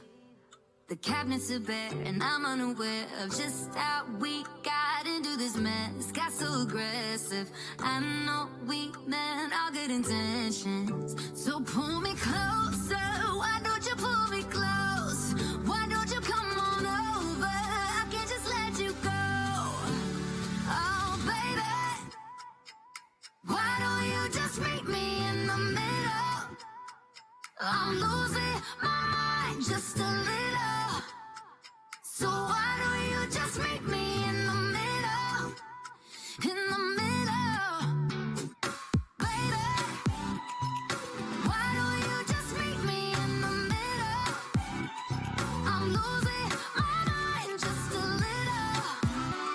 So why don't you just meet me in the middle? In the middle. Oh, take a step back for a minute into the kitchen. Floors are wet and taps are still running, dishes are broken. How did we get into this mess? Got so aggressive. I know we meant all good intentions. So pull me closer. Why don't you pull me close? Why don't you come on over? I can't just let you go. Oh, baby. Why don't you just meet me in the middle? I'm losing my mind just a little. So why don't you just meet me in the middle? In the middle. Looking at you, I can't lie. Just pouring out admission, regardless of my objection. Oh, and it's not about my pride. I need you on my skin, just come over, pull me in, just. Oh, baby. Why don't you just meet me in the middle? I'm losing my mind just a little. So why don't you just meet me in the middle? In the middle, no, baby. Why don't you just meet me in the middle? Oh, yeah. I'm losing my mind just a little. So why don't you just meet me in the middle? Oh, in the middle. Baby, why don't you just meet me in the middle, baby? I'm losing my mind just a little. So why don't you just...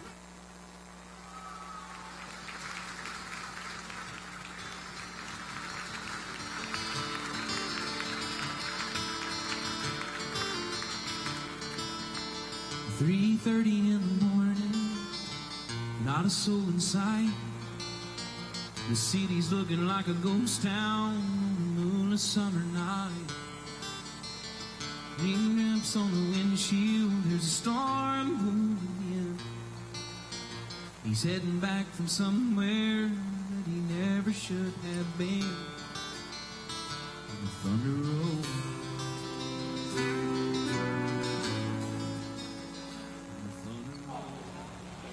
The next event is the Junior World Championships Double Dutch Single Freestyle. Heat 55, Station 1. 1437 from Belgium. Floor, Lian and Lena. Welcome back, everyone, to the IJRU Junior World Championships. We are about to start with one of my favorite events. This is Double Dutch Senior Single Freestyle. So 3 athletes, 2 Double Dutch ropes, and you're going to see some amazing things here. My name is Kaylee. I will be joined in just a moment by Devin Meek, and we are here in Colorado Springs, about to start. Ooh, yeah, a really great start. You can see right there, the turners are doing under the leg skills while the jumper's jumping. Makes it harder to turn and increases their difficulty score. it sure does. And so as you're watching at home, I know it's difficult, but really try to keep an eye on the amazing things that these turners are doing, not just the jumper. It's a lot to watch. You see there, she was going for a one-arm push-up. Very tricky.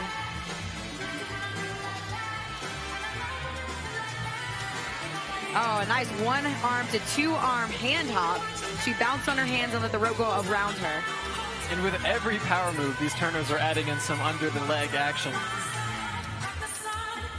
Oh, like on that and a one. multiple under, too. Pulling the ropes around more than once during that flip. Oh, so you'll see a little tangle there, and that happens quite a bit when we're trying to rush back from a miss because these athletes want to make the most of every single moment. And double dutch even more so than our other group events. One of the hardest ones to get right back into it because you need 3 people moving in perfect sync or else the ropes are just going to click together. Correct. That was a very interesting entry there into a nice ending. Great job, ladies. Totally crushed that 3/4 front flip, one of the most popular power moves we've seen in this competition besides our traditional push-up and frog. That's correct. Yeah, we've seen a lot of these flips. Yeah, look at that opening. That one arm, right? The one arm with the under the leg turning. Yes, and you know, she took off of 2 feet into that handstand, which makes it even more difficult than usual. Excellent job from Belgium there. Up next, welcoming a team from Hong Kong, China. This is a male team in the 12 to 15 age category. Everyone ready? This is our junior division. And you can see the beads in the middle of the rope, how they're so much shorter. That's because the ropes are worn down. That just means they practice a lot. That is true. That's a good sign. And you watch these turners under the leg, behind the back. Every single skill has a nuance. So these they're going for a really big multiple there. They are so fast. Yeah, it's very rare to see people moving this fast in double dutch. And they're turning backward and with crosses and under the legs. Absolutely. Oh, a little floater you saw on the left side for a moment there. You know, you see they're talking to each other to get back in. Gearing up for, that was a quadruple under. 4 times those ropes went under his legs in one jump. Nice cross with a leg over there from the turner. Oh, going really fast. Nice. Oh, right into a front flip with a double under. And they were able to pull the ropes all the way out of the way and then back in. Everyone's jumping over the ropes. Right, that's known as a wheel formation. Oh my goodness. TS on both sides. So super hard to control difficult. with those giant ropes. So difficult. Way to go, Hong Kong. A lot of moments in there that I love. That TS and the wheel at the end. So hard to pull off. There's like zero control that you can have while both arms are crossed behind the back. But they managed to make it through there. I like all the big multiples they were going for, where the jumper in the middle is just jumping super high and they're turning really fast. Yeah, and just how fast that whole routine moved. I mean, every single thing they did was risky. Yeah, I like that part too with the fast-paced footwork right into that 3/4 front flip where they're bringing the ropes all the way out and then back in. We'll welcome now to the floor the USA, starting with a nice heart-shaped pose, it looks like. Standing on one leg before right, they go. Right? Everyone ready? Here we go. It looks like they're ready to go. Hope that leg doesn't get too tired. It's all right, they're turning first. Right, there you go. Time to recover. So starting out with some multiple unders, these ropes passing under at least 2 times on every jump. There's that turner involvement that we're talking about. Yeah, she just released the rope, caught it under her leg, and then caught it again with her hands. One of the cleanest quadruple unders we've seen yet. Nice push. Oh, on the back on the jumps. back. Perfect camera angle to Nice. catch those back jumps. And the crowd loved that one. You could hear it. Nice quick switch there. You see the turner becoming a jumper, jumper becoming a turner. Cute little choreography. Nice. Yes. Really well executed. Adding in some fun. Inspiration from dance there. Again with that turner jumper exchange. And so you see a little bit slower pace here of this routine, but it is paying off because this has been really clean. Just no mistakes. Now, a lot of the times you'll see one jumper that's like the power jumper. They go in there and they do their combo, and then everybody else is turning. All 3 of those jumpers just put down a really great power combo. Oh, and they are going to be so happy with that. Devin, I think that was completely clean. Am I right? Yeah, completely clean, and I loved all the fun tricks they had. So many great power moves. I loved the worm. I loved the back jumps. The back handspring there while she was tangled in the ropes, and they untangled during the flip. Yeah, that was an excellent job seeing that back jump. So difficult to jump on your back. I mean, the core strength that takes is unbelievable. And nice crab jumping there, too. Yeah, that combo with the kicks and then the entry into the split. Excellent job. A really showy routine. Great job, Everyone United ready? States. Up next on the Here we floor, go. this is Hong Kong. Thumbs up, he's Right, ready to letting go. us know he's ready. Oh, Oh, a nice multiple landing in and under the leg for the Turners. the Turners were crossed. Oh, they just did a Oh. floater on both sides at the same time. Let go of those handles. Especially difficult when both sides are let go. There's zero control. Exactly. You have to catch it so fast or that rope will fly away from you. So you're seeing him doing power tricks in the middle, and again, that was a nifty exchange. Again, these Turners are never still. Under the Oh. leg. This routine is packed every single time that the jumper is doing a stunt. The Turners are also in some sort of variation. So there you saw the Turners doing power moves while the jumper did power moves. So they're moving the ropes and they're on their hands at the same time. Another floater, two-handled release.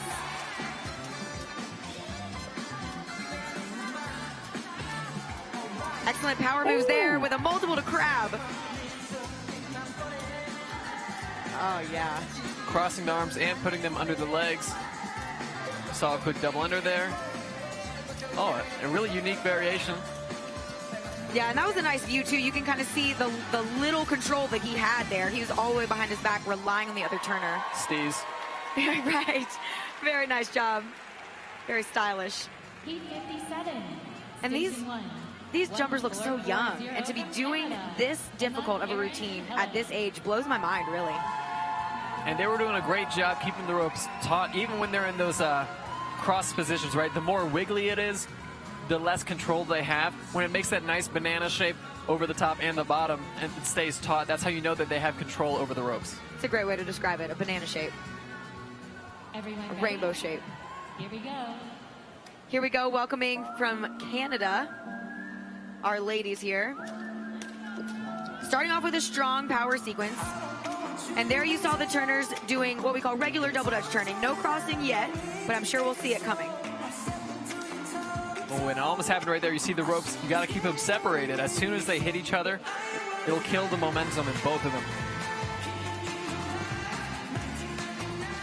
Oh, one hand. Yeah, one hand.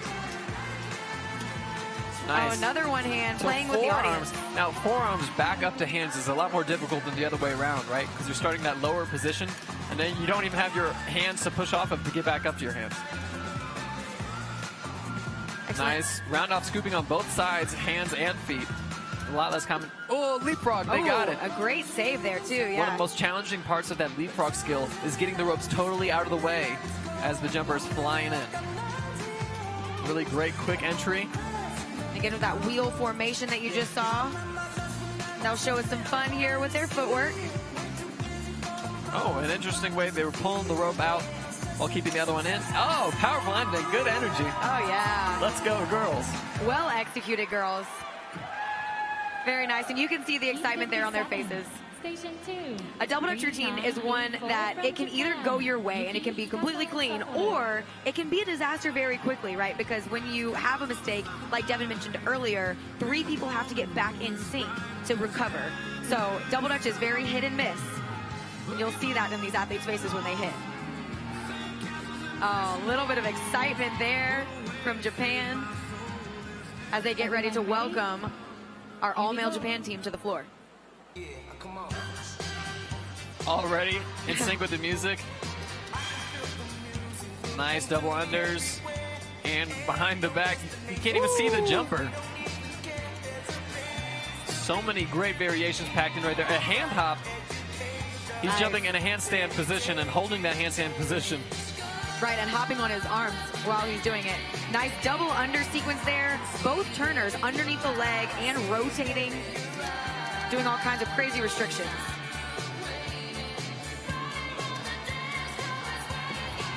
Oh, that was a subtle little release there, a floater with those handles. Again, so tricky to pull off because you lose that control. Watch that Turner there under his leg. And interacting there with the judges as well, letting them know, look, we're doing some cool stuff. You better watch. Ooh, Oh, nice. that was a really tricky multiple. Yeah, landing in a push-up, too, for the jumper. Looked like 3 rotations with the ropes. All right, now we got everybody jumping at the same time. A very smooth transition. Nice again with the turners under the leg. And it's especially difficult when both turners have this same rope underneath the legs, right? Because if you have one person turning the rope regular and one person under the leg, they can really kind of control it. But if both people are putting the same rope under the leg, that's when that rope starts to get a little messy, a little wiggly in the air, right? There's a lot less control. Great routine, Japan. Great routine. Yeah, very entertaining. That was that hand hop we were talking about. You got to be really strong to pull that one off. Little steez before that. Nice. And Oh, so such a good flip. you see some of these multiples too when he's landing in that push-up position. That takes so much strength to be able to catch your body in that position from that high up in the air. I loved every time they faced the front and did that "what's up" with their arms. Right. Just letting you know how cool they are. Attitude and personality added in. Great routine. This is Germany right now. Showing us their power skills as well, along with some turner involvement. That's anytime those ropes are moving, that those turners are involved under the leg, behind the back. And you can see the size of their ropes is actually a little bit bigger, right? And there's some advantages and disadvantages to that. The larger the ropes, the more room for the jumper. That's more room where the rope is flat across the ground and more room for air. But they're harder to control, so that all that under the leg business going on with the turners, that gets more difficult as you add length to the ropes. It certainly does. You'll also notice that these athletes are usually using beaded ropes. That is very common in double dutch. Beaded ropes add a little bit more weight and control to what you're seeing. Oh, an interesting exchange there, kind of sliding back. Showing us some nice power moves there. And you'll notice again that the turners here are doing very little, a little bit of under the leg action. Sometimes that's an indication that the power moves that they're doing are pretty difficult for them to pull off. And so they want all the concentration from the turners. Alternating hands on those push-ups. Oh, nice. The rump jump, or as A some teams call it, classic. a tush-up. Oh, I've never heard that, actually. I like it. It's a classic. It's a new one that I've learned. It's a great way to name that skill. Awesome job, Germany. Excellent work, ladies. You'll see their kip up there. A very difficult one there to time in double dutch. Yeah, and they kept the ropes moving pretty quick, which is uncommon. Yeah. Switch arms. Right now, warming up on the floor, that is Hong Kong. Quick reminder, we are watching our YouTube chat. So if you're tuning in with us, definitely leave us a comment, a question. We would love to hear from you. Kicking over the turner. Just for fun, right? Oh, man, right into a very difficult multiple underskill. Really well timed with the music, each of these multiples. Timed with the accents.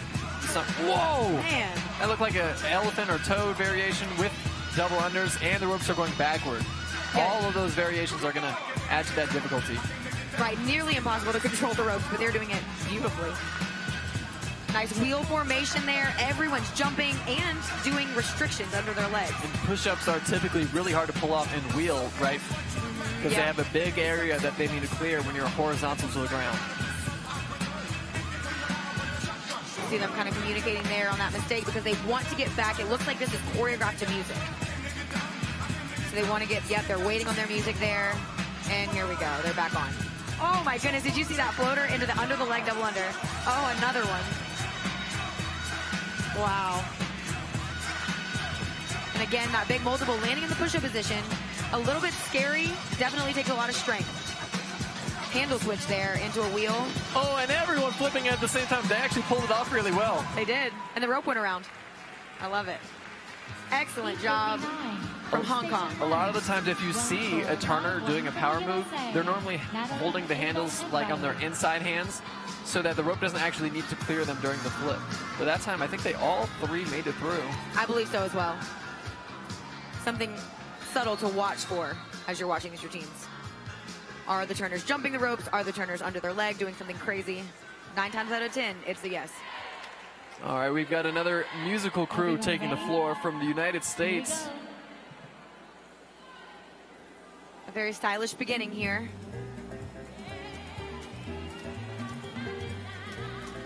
Oh, nice beautiful front flip. Front flip, yes. Chaining together a couple power moves in a row.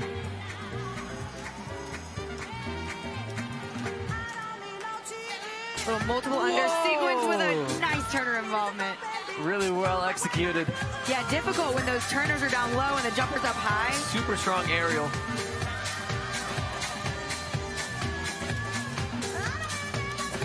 double under off of the hands there. A couple of mistakes, but quick recoveries. Nice dance moves with these double unders. Yeah, and a crisscross while they turn. And triples. Turning for those power moves. Great recovery. Yeah, and nice communication there to recover from that miss. There we go. So notice that turner is jumping the rope as well as turning the rope. Another really fast-paced recovery. Just shows how much experience they have working as a team. There we go again with that one-arm push-up that we saw earlier and a sharp ending. Nice job to our ladies from the USA. Heat 59. Excellent work. Station 2. So you'll notice in these routines, the turners are arguably the most important part. Oftentimes the spotlight's on the jumper, but like you see right there, yeah, the turners have such a difficult job, not only doing tricks themselves, but also controlling the other side of the rope when the other turner is doing tricks. Well, right here, you can see everybody was taking turns jumping in and out, and everybody was turning at the same time. Exactly. Especially those behind the back positions they were hitting. The only way they could get their hand back to the front was by clearing the rope. Correct. All right, taking the floor now. This is Australia. On the very first jump, clearing the rope and landing on the hands and fitting a round off in between, while the turners are also jumping. Also jumping, exactly. Multiple jobs here. Another round off there, packing this routine with power moves. Oh, great job with the turners. You can see they were taking their time and controlling the ropes, making sure they get under every single beat here. Nice. I love the hand behind the head, right? Yeah, a little extra style on that power style move. Point. Let the people know that you are having a good time. Exactly. So you'll see some more power moves here. Those were known as frogs or handstands, where you pop off of your hands before the rope clears your feet. And that nice push-up variation where you're turning, call that one a turntable. Taking a lot of inspiration from the hip-hop community, breakdancing. Absolutely. And so we talked about it earlier. These jumpers draw inspiration from many different types of athletes. Dancers, figure skaters, gymnastics, even circus performers. Inspiration comes from everywhere. A lot of these athletes you're going to see this week are circus performers. That is true, yeah. That is very true. Jump rope has kind of become big in the circus. Way to go, Australia. Yeah, very fun ending there. Great personality on display. If you can make the judges smile, that's going to be a good sign. 100%. You know, and showmanship is such a part of our sport. It's, yes, about difficulty and packing in as many skills as possible, but it's also about kind of that it factor and the showmanship that you can have. Big smiles there. Great routine from Australia. Up next, we're going to keep it in Australia. They're taking the floor with a fascinating beginning pose that they're setting up right now. Oh, yeah. It looks like they're making a star. I think it's a star. Here we go.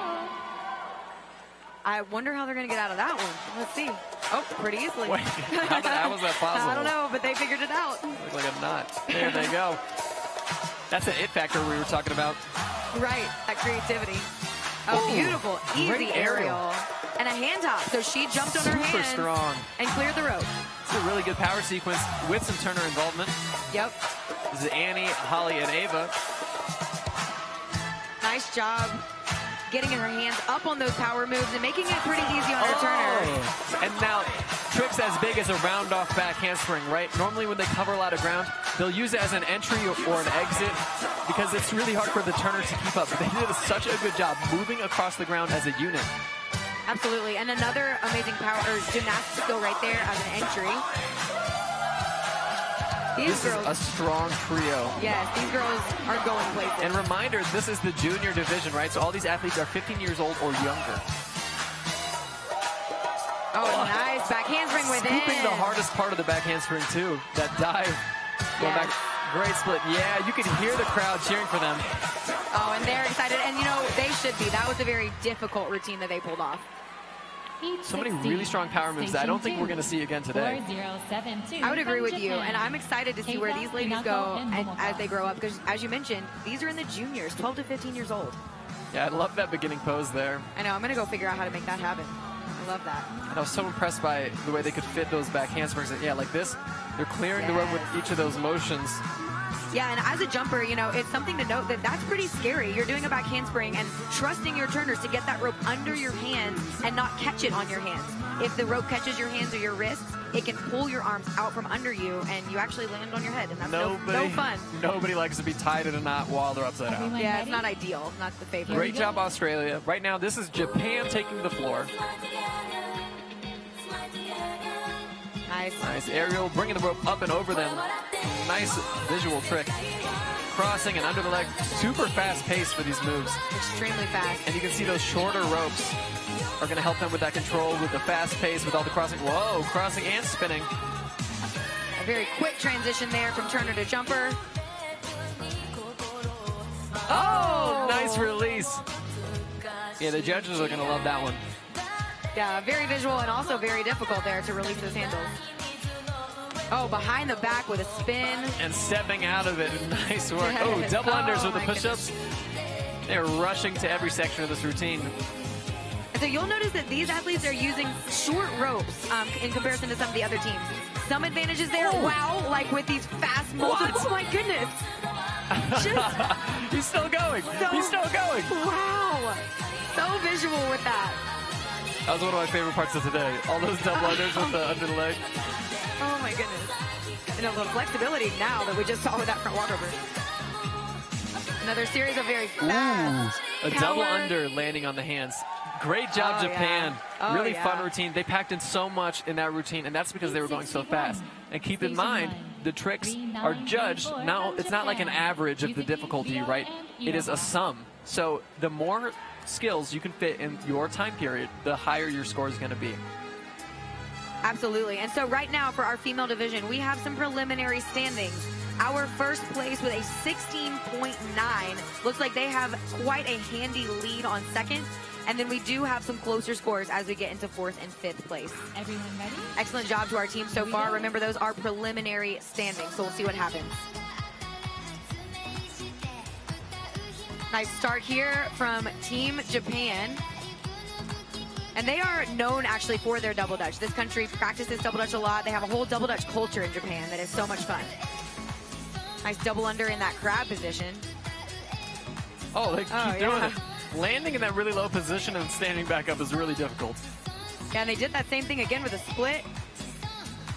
Loving, yep. Going for a super fast-paced release there. And that shows you the difficulty of it. That rope just flew away, and it will do that very easily. Nice spin with those turners. Oh, I've never seen that before, actually. And they kept the rope separated. That's a really difficult task, right? When you put the handles together in one hand and then to separate it once again. Because remember, if those ropes touch at all, like what just happened there, it's going to kill the momentum and make it really hard to keep going. Absolutely. Or if they get crossed in under your leg. Wow, another floater. The floater changing the hand positions too. More fast-paced power skills there. A great release. Yeah, nice little catch there. Adding that rope back in and landing in the split. Oh, popping right up into that ending pose. Nice high energy there. Excellent work from our ladies from Japan. 4071. Very from nice. Japan. Ichika, Shuto, and Aoba. Let's look at this replay here. Yeah, those are those little jumps I was talking about. It's so hard to push off of your leg, and just one of them too when you're that low. Right. Just chain the couple together right there. That round off within. That's something that I actually see. Yeah, and now our handle switch under the leg. I've never seen that before. I haven't either. That was beautifully done, though. And then turners are crossed there on that last power sequence as well. Seeing our nice Japanese flag there to celebrate because we've got another Japanese team coming up. And you can see right there in the middle of the ropes, there's like a little flash of red beads and a little flash of blue beads. And that's probably there to help them indicate where the center of the rope is. The center always going to be the lowest point, and the lowest being the easiest to jump over. Right. You want to stay as close as possible to that point. And, you know, these ropes, as I was mentioning earlier, are shorter than what we see from some other teams. The advantage of that is that they do go faster, sometimes easier to control. The disadvantage, though, the jumper has a pretty narrow window that they need to stay within in order to not reach the high parts of those ropes. Nice front walkover entry. Beautiful. Great performance. Oh, yeah. Nice footwork. into those power moves with the crosses on the turning. Take a look at those turners as the jumper's moving through. All sorts of variations with that 360 stepping over. And when things like 360s happen, in order to get back to the front, the jumpers are going to have to either clear the rope or step over at some point.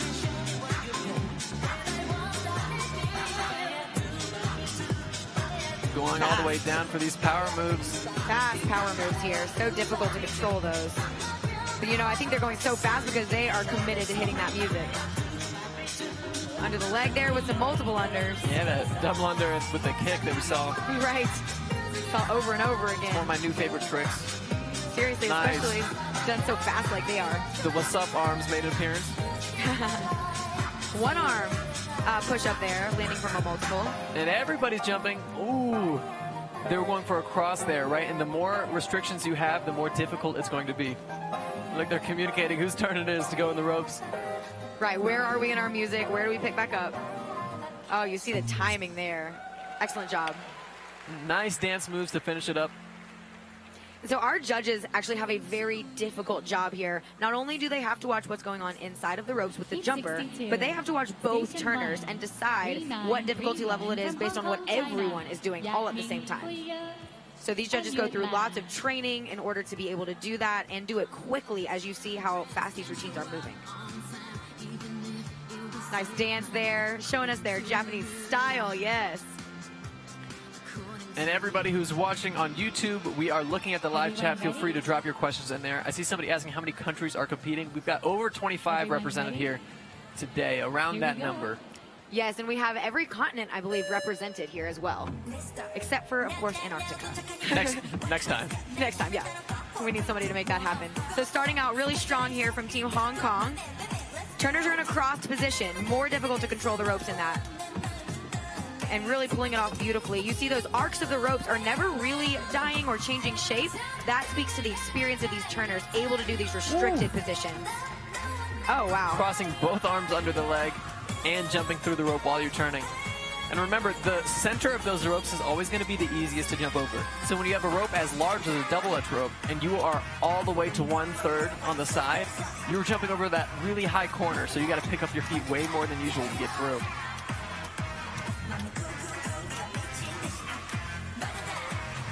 Oh, nice floater there. Ooh. It barely got away from her. Again, speaks to the difficulty and the risk there. Anytime you let go of a handle in our sport, you're risking that happening. Nice power moves there. And again, the turners were doing crossing moves. Nice. Big multiple to finish.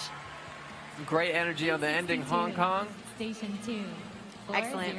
And so just like in our other freestyle events, you'll see certain required elements in this double dutch competition. The turners must be involved. So you must have things like you're seeing now where the turners are jumping, doing restrictions. The jumpers must do some sort of power moves as well. And you have to have some turner jumper exchanges. So if one jumper were to stay in the ropes the entire time, they would miss out on that exchange required element. And then in the chat, somebody asks, who is going to win? And I tell you what, if you just keep watching a little longer, we are all going to find out together. Right. It'll be just as much of a surprise for us. And it might be these guys right here. This is Australia. Oh, with a big round-off backflip to enter. And she's keeping her legs together on those two-footed frogs and Nice. a hand hop. A really, really strong power combo, especially for this junior division. Yes. Nice turning. No look turning on the left there. Yeah, Right. behind the back. Great exchange. Oh, blind exchange. Flashing the smile. Strong double under down. So popping off his hands, doing a double under before he landed. Great performing. Oh, I like that exchange under the leg. So jumpers work not only on the difficulty here, but on the creativity. A lot of these moves are brand new. They might have seen a variation, but then they tweak it to make it their own. And you'll see those turner jumper exchanges into that power sequence there happening. Good concentration there from the turners. They're being really patient, waiting on the pace of the jumper. That's a key here in double dutch. The turners have to watch the jumper and really react to what's happening. Nice front handspring in the ropes there. Oh, very nice. You can hear the audience look. exploding for them. A really clean routine. Of course, these double dutch routines extremely hard to get through completely clean, especially with all the different turning variations where they have way less control, especially while the jumper is doing amazing acrobatic stunts like that. Absolutely. Amazing job, Australia. You could tell y'all practiced that routine a whole lot. Yeah, great performers, all three. Yes, absolutely. And you can see it there. I love those moments. Yep, that's what you work for, you know? Years and years of work, and then 1 minute and 15 seconds to show it all. Here we go. All right, this is Hong Kong on the floor right now. Using some of the longest ropes we've seen today, it looks like. Nice double under on the way up to that frog. Oh, another one of those big multiples landing in a crab position. Amazing they can get the ropes that big and moving so fast. Absolutely. Hitting the music on those accents. Nice under the leg there from the turners. And again, diving into that frog. Did you see that? Oh, yeah. Oh, nice. Again, audience, watch these turners. The complexity is pretty mind-blowing. Whoa, great pattern change there. Ooh, I quadruple under into that leg over with a power move. Yeah, that is a skill that seems pretty popular this year that I was not familiar with before this, when they're jumping really high and landing in that crab position. Oh, look at that. Nice double time with the music. Yes. Ooh. Oh, nice ending. Well choreographed. Yeah, even the turners were involved in that choreography. Right. I call that a helicopter over the head like that. Now wait just a little bit to get back after a snag into their ending. Very nice. Excellent showing, Hong Kong. Station 2. As a reminder, we are here at the IJRU Junior World Championships. And so all of the athletes here that you see are 15 years old or younger. Look at that complexity with the turners there and the concentration.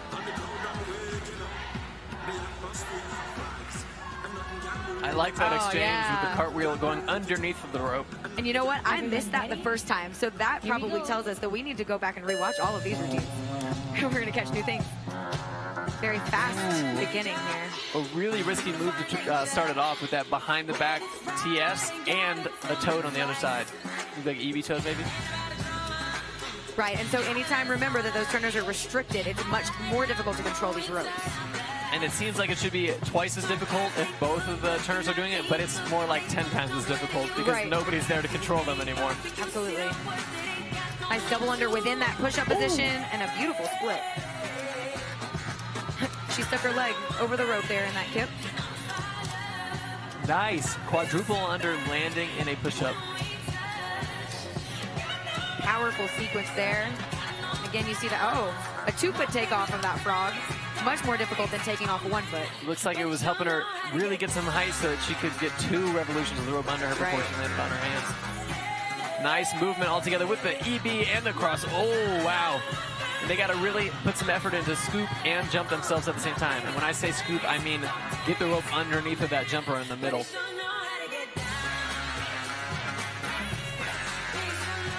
There we go, nice timing there. And they still managed to hit that music point at the very end. They knew exactly where they were. 864. Nice job to Team Belgium. One puller. And a hug from teammates. Caitlin, Jasmine, and Emily. They're all, there we go. They're all working together to make each one of these skills happen. That's the cool thing about double dutch. Without turners, you're just a jumper doing kind of cool things with no ropes, right? But without the jumper, the turners are just turning ropes. We all have to work together to make this beautiful piece of art really happen on the floor. Everyone ready? A great chunk from Belgium. Yeah, that was the part I was most impressed with when everyone was crossing and jumping. Or upside down. Right, doing something. All right, from the United States, right here, we've got Caitlin, Jasmine, and Emily. A very smooth start. Oh, a double under from that handstand. Oh, one of the most interactive multiples we've had there. A lot of quadruple unders, but not just open, where the turners are spinning around, going under the leg. Oh, a nice, very visual exchange there, interacting with the judges as well. Really fast switch with the ropes going up and over. All right, now they're turning backwards. So it's going to add to their difficulty. Yeah, so rope going in the reverse direction as normal. Yes. a really So tiny difficult. window, but they made it through. Nice front handspring over the ropes. To that pinwheel exchange there. Looks like some kind of gymnastics entry. Yep. And so that can be trickier than you think. The window of time between when the hands are on the floor and the feet land is very narrow. You got to pull that rope under. Great job, turners, watching their jumper to make sure everything is working as intended. Oh, a nice switch into this wheel formation. Great save there right at the end. Nice ending. Excellent job from our ladies from the USA. 64. Really just want to Station highlight two, their multiple sequence right at the 407 beginning there. from Japan. We've seen some quadruple unders today, but not Kegel. with so many variations and not so many in a row. Yeah, this whole section here. Yeah, very creative. Completely. And that one where they're taking one rope out, going into that cross. Some multiples going under the leg while the turners are looking away. They're not even looking at the jumper Everyone anymore. They ready? just know. Here we go. Exactly. Lots of practice goes into that. Nice job, Team USA. This right here is going to be a team from Japan. Looks like maybe they started the wrong music. One more time. Or I think it was before they Or just said ready. Maybe that was Everyone it. ready? There it is. Here we go. There we go. Maybe. There we go. Nice start. Oh, that was a difficult power move. Yeah, V kick, they call that one. Yes. Takes a lot of core strength Whoa, there. it's going so fast through that push-up combo. Oh, another one. Oh, another one. One hand. Swipe. Some inspiration from breakdance there. A lot of B-boy moves going on. Nice. Yeah. Oh, Oh, fitting the back handspring in the middle of that wheel. Touching. Really small window to fit that back handspring. nice bouncing on his hands there. A hand hop. Oh my gosh. Springing into that push-up. Yeah, they're just moving so fast all over the place. Everyone cartwheeling right back in. Really a bouncy crew. Devin. Oh, good save. Uh-oh, they're setting up for something crazy here. And Nice here we go with a backflip. backflip. Oh, Whoa. that was smooth. No break there. Straight into the flip. Nice one-arm frog and another V-kick. Oh, one-handed V-kick through to that push-up there. Great Oh, side yeah. flip. Yeah, you can see a lot of inspiration from that DDC there. Yeah, that was a show. And the DDC that Devin just mentioned 365. is one of Station the most one. unique competitions that we have. It is a From fusion Japan. of Yuma, breakdance, Yua, and Adi. hip-hop footwork dance, choreography, and double dutch, all done to music. It is going to be amazing. You do not want to miss it. It's the last 2 days of our competition. So stay tuned on Saturday and Sunday. Yeah, great back tuck there. And then this whole sequence was just so fast. That front walkover straight into that three-quarter front flip. The turners are spinning around the whole time. Nice. There's that V-kick that we love and the one Yeah. arm. Everyone And the ropes, ready? you see how small they got Here we during go. that under the leg? And everyone jumped through during that side flip. Excellent work. Nice oh, front aerial. We hardly ever see those. Super uncommon. And she did it beautifully. This team from Japan going in on some power moves right now. A little bit of trouble there, but They got to keep it moving because they are going with the music. yeah. And so again, that's something that teams practice. If we miss, oh, a nice V-kick. If we miss, Oh. where are we going to start again? Double under into the V-kick. Oh, Definitely nice. uncommon because you got to jump backwards onto your hands like that. Right. Good aerial and front walkover. Lots of flexibility, and you see that presentation there playing with the judges. Nice three-quarters front flip. They're just moving through the ropes. Yeah, this is a nice style because they are never stopping. Even when they have Turner jumper exchange, nothing ever stops. Oh, wow. Yeah. A really big multiple and then landing on her hands. Going for that one arm V-kick. Great save there. You can see the ropes. Almost got taken. Nice And a release. floater. Yeah. Way to go, girls. A fantastic routine. That was Just so extremely dense. entertaining. So many tricks fit into that time 865. period. A lot of Station acro moves, a lot of 1645 power moves. From the USA. Absolutely. Marcus And so much Turner Campuzzi. involvement, too. Yeah, that front aerial was so nice. I don't think I've seen one of those yet this competition. No, and certainly not one that pretty. That was beautiful. Excellent job from Japan. Oh, I think this is the part maybe when they do the double under. Double under, yeah. That was backward turning and a And a release at the floater. top. I don't think I saw that the first time. See, that's what we're saying, y'all. If you think you're catching it all, you're probably not. So go back and watch again. That's why the judges have to go through so much training in order to judge this. Seriously. Everyone ready? All right, we got a team from the Here we USA go. right now. This is Marcus, Case, and Lucy. Nice back tuck entry. You can tell these jumpers, a lot of them not only do jump rope training, but they also do gymnastics training. Quick snag there. Going for the save, Yeah, and they got They it. saved it. Taking advantage of that moment with no jumper to correct the ropes. One arm frog and beautifully done. Nice press up into this crab sequence. Whoa, Beautiful big split. split. Keeping that front leg perfectly straight. Good aerial, super strong. Yeah, seeing that gymnastics training again. Nice wheel moments here. Oh, so doing those handstands with the rope in his hand and controlling it at the same time, very difficult. Going for that hand hop. One of the harder variations of frog, where you stay in that handstand position and hop over the rope one more time. Oh, going for a double under down. Another risky one. Got to pop off your hands high enough to get those ropes under twice. And a lot of times, doing a frog while facing the turner is actually going to be more difficult due to the nature of how the ropes are moving side to side. They have a bigger distance to clear. Nice job from Team USA. Heat 66. Excellent gymnastics moves in that Station one. 1438. So some comments here on YouTube. We have some shout outs here and a question. Is this invented by a Dutch person? Well, that's a good question because it's called double Dutch. And actually the Dutch are the ones that brought it over to the United States. Some quick preliminary standings here. In the mixed divisions, looks like we have White, Buckler, and Blatt in first with an 8.1, but Everyone closely ready? followed, less Here than we go. 0.3 of a point difference here, or about 0.3 to second place. And third place. Oh, wow. They were all really close there. This is Belgium right now on the floor. Oh, nice back extension. You got to be strong to pull that one off, especially that smooth. Quadruple under with a leg over on one side. And landing in a push-up. Rolling into the ropes.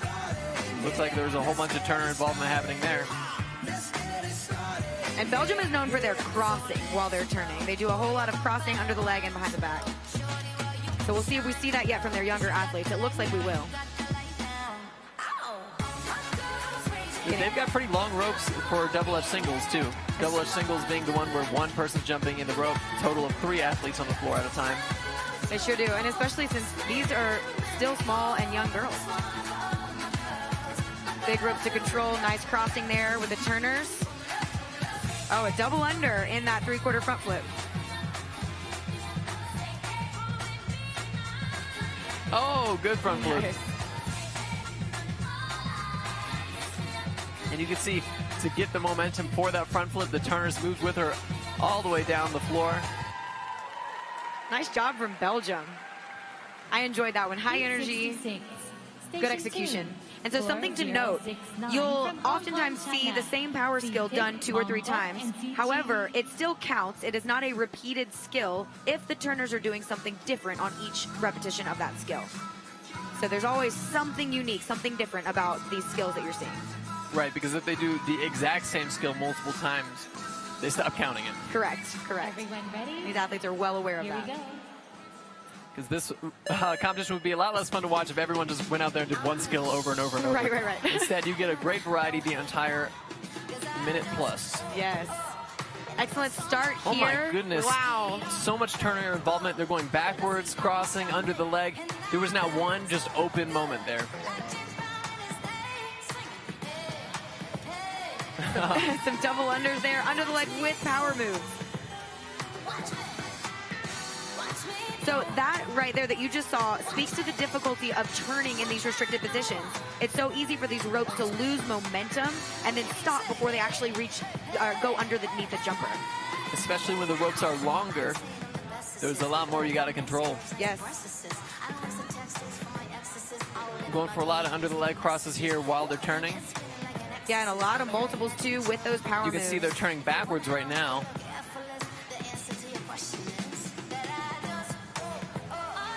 There we go.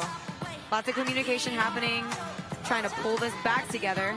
And when they're turning backwards, the entry into the ropes is a lot harder because you don't get to jump into the closer one. You have to jump all the way across into the further rope. Right, that's very true. So just entering takes nice skill. split. There we go. You know what? They turned it into an ending. Nice job, Team Hong Kong. Station 1. 1 4. Devin, can you talk very quickly about just the level of nerves that some of these athletes are feeling as they step onto the floor? Of course. Hey, remember when we just said it's been 3 years since the last international jump rope competition, right? So these athletes, after 3 years of work, are coming out here, and they've been practicing for, many of these athletes practice for like several hours a day. Yeah. You know, up to 5-6 days a week. And now here they are, they get one shot. This is it. So all that work is for this one routine. If it hits, it hits, and if it doesn't, it doesn't. Then you got to come back next year. That's right. All right, this is Canada on the floor right now. Ooh, nice turntable. That could be a tricky one to fit in the ropes. Good forearm. Yeah, they're moving really fast, but still managing to get the rope under each of these tiny windows. Nice switch there. Oh. Going for that wheel switch. A really unique way to turn into that wheel. And so you see what's happening here. The ropes kind of wrap around each other. That actually is pretty common with a double Dutch miss. And so it's something, again, that these teams practice. How are we going to recover from this? Some sort of reverse entry. There we go. Oh, I love that. I love that. That is another unique one that we have not seen yet. Nice multiple under And you can series. see there's those moments where she ducks down and they actually turn the ropes over. You got to make sure you get low enough so you don't get whacked in the ears. Oh, yeah. It happens a lot. We used to actually wear sweatshirts with hoods to practice. Oh, crossing the arms on that frog. Making it way harder to balance. Oh, the rope caught that foot just barely. Looks like a cartwheel or exit was about to happen there. Nice work, Canada. They had a lot of unique skills in there that we didn't see from anybody else. I love that back walkover. Yeah, that entry into the frog. There's that leapfrog that can be really tricky to pull off because, as Devin mentioned earlier, you've got to get the ropes out of the way of the jumper before they land. 180 turn to, yeah, with that forearm. And you see a lot of the times the jumpers, when they're doing those low power skills, the turners are dropping really low to the ground and dragging the ropes across the floor. But during that sequence, the turners weren't even getting that low. They just had the jumper jumping really high. Right, they trusted their jumper. All right, now this is the United States. We've got Caitlin, August, and Grace. Oh, going for the aerial entry. Nice strong power move there. Double under off of his hands. That's that drag turning I was talking about. You can see both of the turners putting in that work to make sure their jumper is going to clear the rope every time. A great catch there into this wheel switch. Oh, turning the rope while on one hand. Good front flip while turning the rope still. Oh, that was unique. A really cool crossover going on one side. Getting totally tangled. And now you'll see August is crossed with his arms. The handles are actually switched. Oh, he's crossing under the leg and spinning and not looking and doing multiple unders. So much happening at once. Hoping the judges are picking up all these great moves. There we go. And he'll probably switch those handles back. Yep. That was a quadruple under there. Triple unders happening. So rope going underneath 3 and 4 times every jump. Well, they chain together a whole lot of multiples. Great job, USA. A fast-paced routine. They've managed to pack a lot in that time. And our sport, like I said, I was hoping those judges can catch all those moves, is constantly evolving, not only in the skills, right, but in the way that we judge our events. Because as the skills are exploding in difficulty, we need new ways to judge it. Yes, yeah. Someone asked me the other day, you know, our sport right now goes up to a level 8, but they were like, well, what if somebody does a level 9? And the answer is, I think in several years, we will see a level 9 added to our system because we have to evolve. Nice quadruple under, landing in that push-up. Oh, good hand hop, really fast pace. Oh my gosh, dropping in that split. Everyone watching from home is hurting right now. The team out of Belgium doing very well so far here with its gymnastics. Ooh, the 3/4 front flip with a cross and a double under. Each one of those variations, remember, adding more to the difficulty score. Nice. Triple under there. Jumped up in the air with enough time to get 3 revolutions in before landing that push-up position. And remember, this is not a mat, this is not a spring floor, this is a hardwood floor that these jumpers are flying through the air and landing on their hands, feet, and everything in between. Absolutely. And so it takes a lot of training to be able to do this safely. That was the TS and wheel. We've seen a bunch of people trying to perform that today, and they definitely did it the best. Yeah, clean, smooth ropes. A lot of that behind the back action in the wheel. You have to jump over yourself and your partners. And like I said before, with those long ropes, the closer you are to the side, the higher you have to jump to get through. Another big jump to multiple. split. Yes. Way to go, Belgium. Excellent work, ladies. They should be very proud of that routine. You know, one thing I'm so impressed with all these juniors, they're showing such rope control. And to see that at such a young age, I cannot wait. I didn't even realize it was the hand hop, then the frog to split. Yeah, that is really tough. Popping off of those arms and getting that leg all the way through to split. Everyone And ready? you can see in these slow-mos here. Here we go. Oh, right now we've got Hong Kong on the floor. Oh, a really unique way to start. I love A that. visually interesting release skill involving two people and the jumper. That's that big jump to crab position again. So visual. Nice 180 turn in that push-up. Half a circle. They're turning backward right now and under the legs, managing still to fit in a crab jump. Yeah, watch these turners. They're always involved. Great transition. Oh, yeah. Oh, yeah. And even playing with the judges there. Stalling that backflip. Nice, Oh, a nice floater. behind the back floater. Hand hops. This is a really high level routine right now. Oh, so tricky. They were trying to do a floater, so they're not even touching the ropes while they're turning it underneath of that guy's hand hops. And both handles, by the way, being released. Still thinking about that stalled backflip there. Oh my gosh. Just These are super strong flips. They're effortless. One of the lightest Websters we've seen.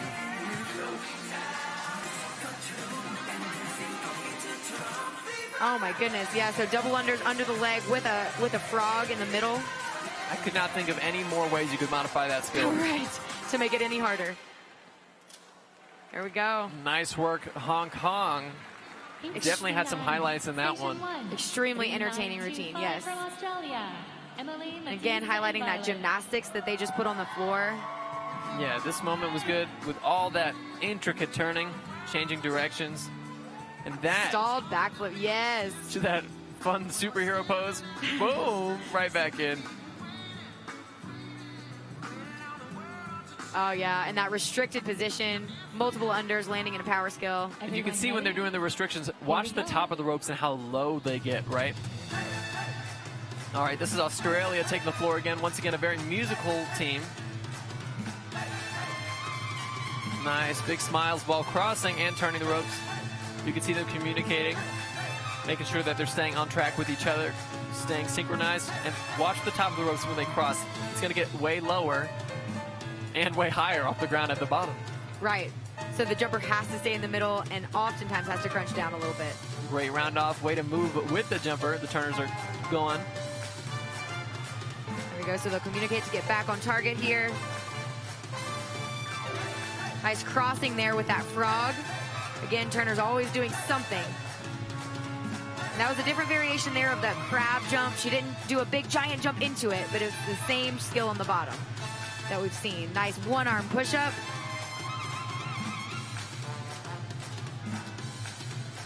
Mixing up every which way.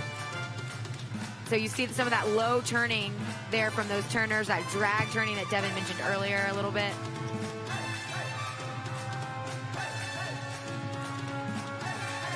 Getting back in with some more power moves. And finishing with the music. Nice job, Team Australia. And it looks like they had fun out there. 4064 from Australia. Nice job Matilda to and Team Kate. Australia. We'll see some highlights here of this power sequence. One-arm push-ups, just alternating, showing us her strength. All the different variations of push-ups there. Love it.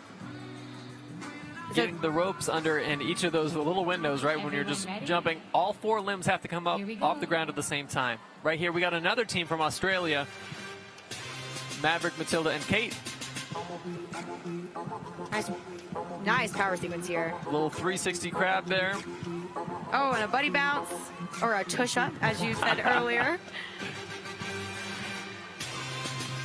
Oh, great. A back handspring with the cross. Yeah. And another hand hop. The turners are doing a great job controlling those ropes, even with the cross and the movement, too. Really one of the most underrated ways to make it more difficult. There's that tricky leapfrog right into a crab position. That was very different. Oh, there's that big crab with a multiple crossing and doubles in that frog. Switching it up. Now we've got more power skills. And of course, when one person's going under the leg with the cross, right, the other person is still able to control the ropes, and then they're both crossing at the same time, it's going to be way more difficult. Absolutely, and seeing all three of these jumpers really hitting some difficult power moves. They're all three very strong. Nice. Forwards turning on that. That was the first time we saw that today. Normally, right, to match the shape of the back handspring, the ropes will go backwards so that it's a lot easier as the hands are coming down to the floor. But they turn it the opposite way. Yeah, so the ropes are coming at you almost as you're doing your back handspring. Makes it really scary. Yeah, the window of success is so much shorter, too. Yeah. And then throwing those moves toward at the end of the routine, too, when you're so tired from the rest of it. Great job, Australia. Impressive showing. Yeah, and you know, that's something that we maybe don't talk about enough, is that these routines are extremely fatiguing for these athletes. They're very acrobatic, and they are working really hard for 1 minute and 15 seconds. So to see flips and hard things at the end, very impressive. Up next, this is Canada on the floor. Great multiple to start it off. This leapfrog there. And again with that drag turning, watch how hard these turners are working to get those ropes underneath. I noticed during that forearm push-up, her hands didn't touch the ground at all. A really uncommon way to do it, and makes it even harder to get back up to your hands. Nice. She released that rope underneath her leg, kind of caught it in her knee, and then grasped it again. All during that double under sequence. Great switch, no problems there. Going into a double under sequence. Ooh, Turner's really putting in that work. Yeah, rotating underneath the leg. Oh, that was a unique way to switch up the pattern, the ropes, keep everything looking interesting. Oh, and a cool entry there from in front of the turner, it looks like. Taking advantage of that one-arm power move. In our judging system, a power move done on one arm is 1 point higher than that same move done on 2 arms.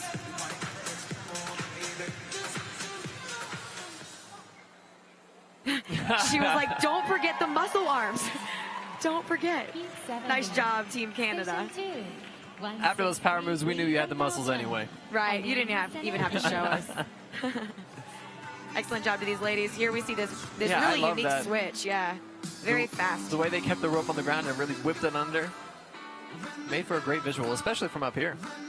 Right, we get a bird's eye view. I love it. Yeah, that nice one-arm push-up there into the muscle arm. Right now, this is the Double Dutch Singles Freestyle at the 2023 World Championships. This is our junior division, so everyone in these routines are 15 years old or younger. And it's called Double Dutch Singles, right, because there's one person jumping typically. And there's 3 people on the ground at a time.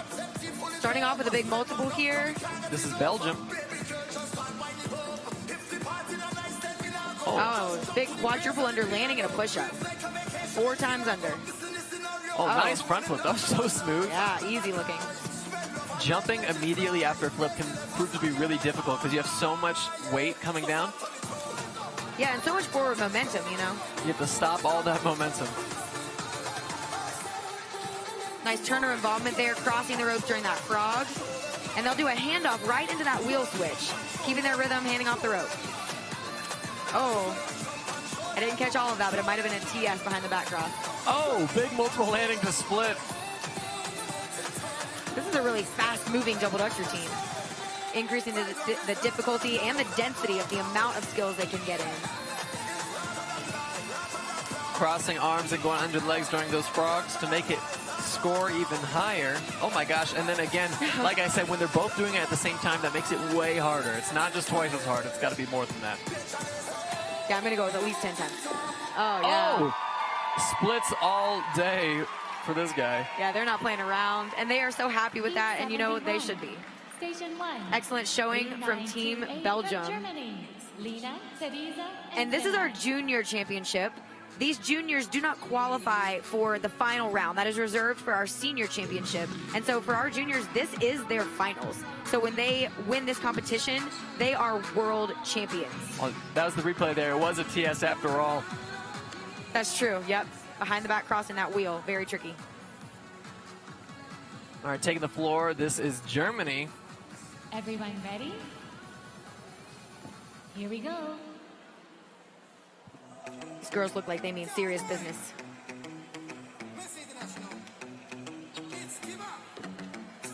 Oh, yeah, you can see how short the ropes get when they cross it up. Nice, and one of the ways to combat the ropes getting short, you notice how the turners step in. The closer they get to each other, the wider that shape is going to get at the top and bottom. But the closer you are, the higher the chance of having wiggly ropes, and wiggly ropes means no control. It's true, you got to find that happy medium. So you see this turner involvement happening every time the jumper does a skill. It seems like the turners are also doing a new skill. So as an audience member, remember, try to keep an eye.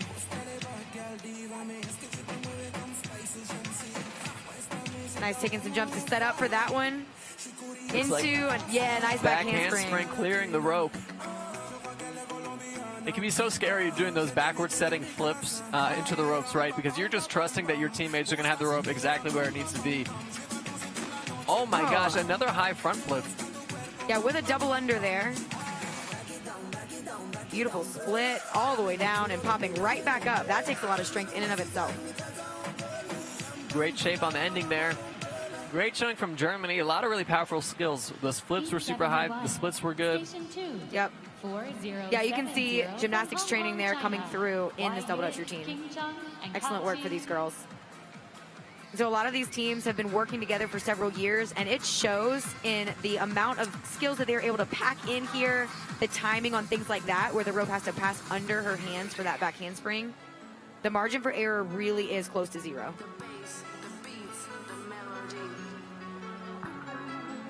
Nice routine from Germany. Nice job, ladies. Up next, taking the floor, we've got Hong Kong. Here we go. Giving the peace sign to start it off.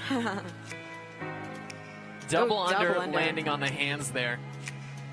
Means he's jumping up in the air with enough hang time to get multiple revolutions before landing upside down.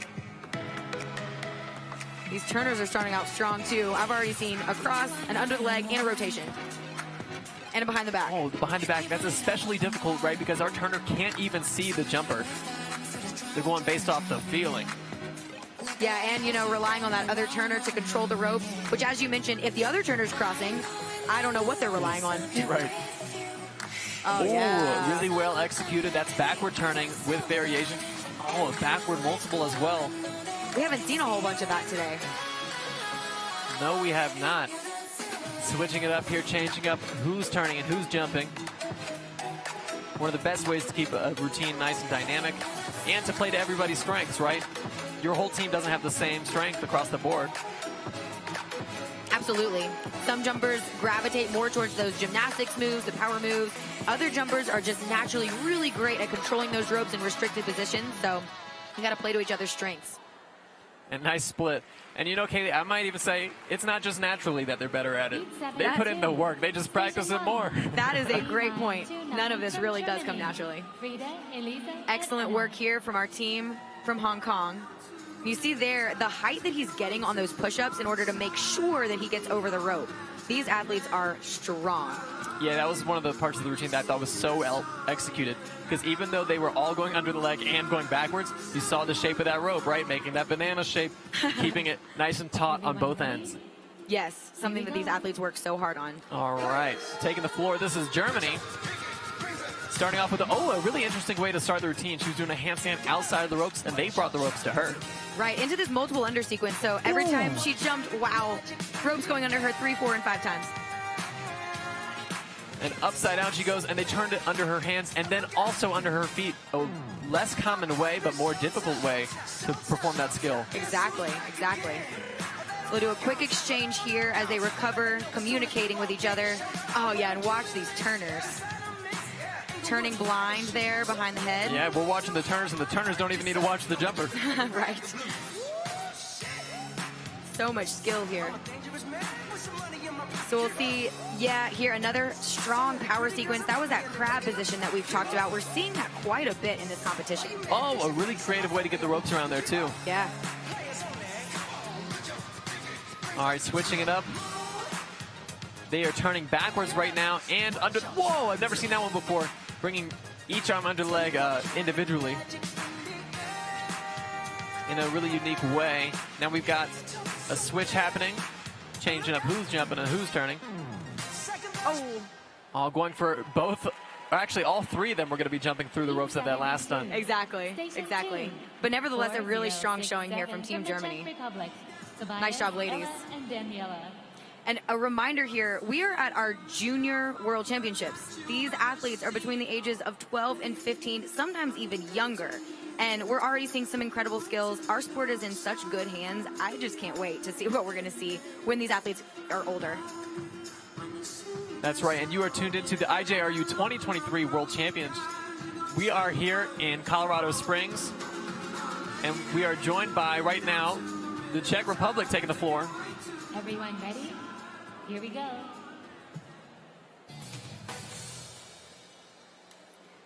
Nice. Looks like she's going to enter with gymnastics, pulling the rope underneath that round off. Very smooth execution there. And you can see, because the turners are closer together. Whoa! Oh, nice.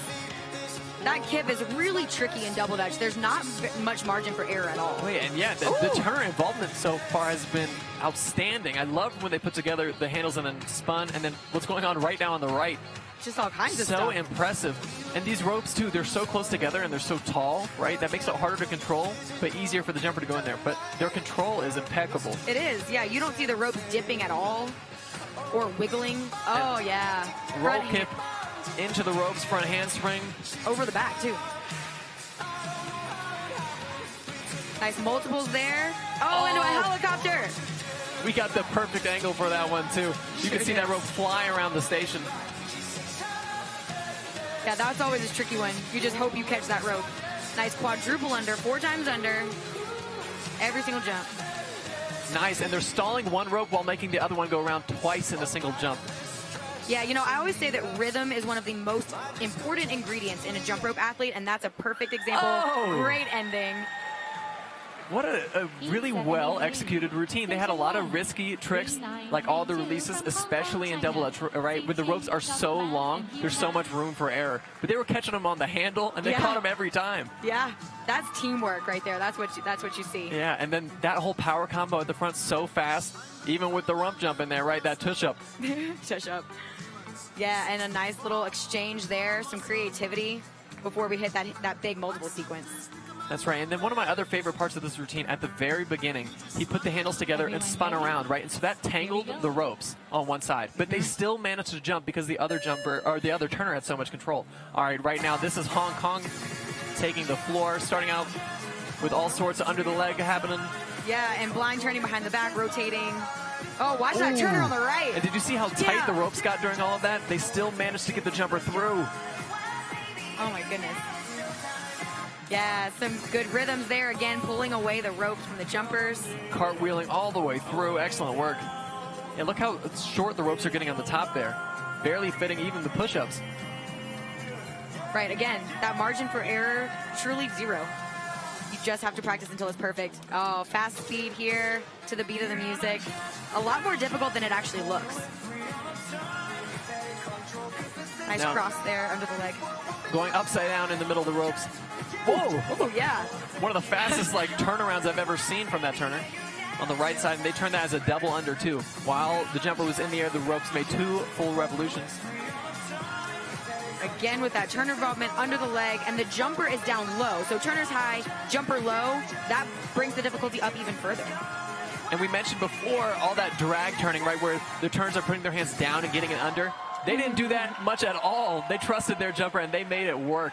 They had so much control, even with all the crossing. Look how happy they are, and they should be. Absolutely. Nice job to Team Hong Kong.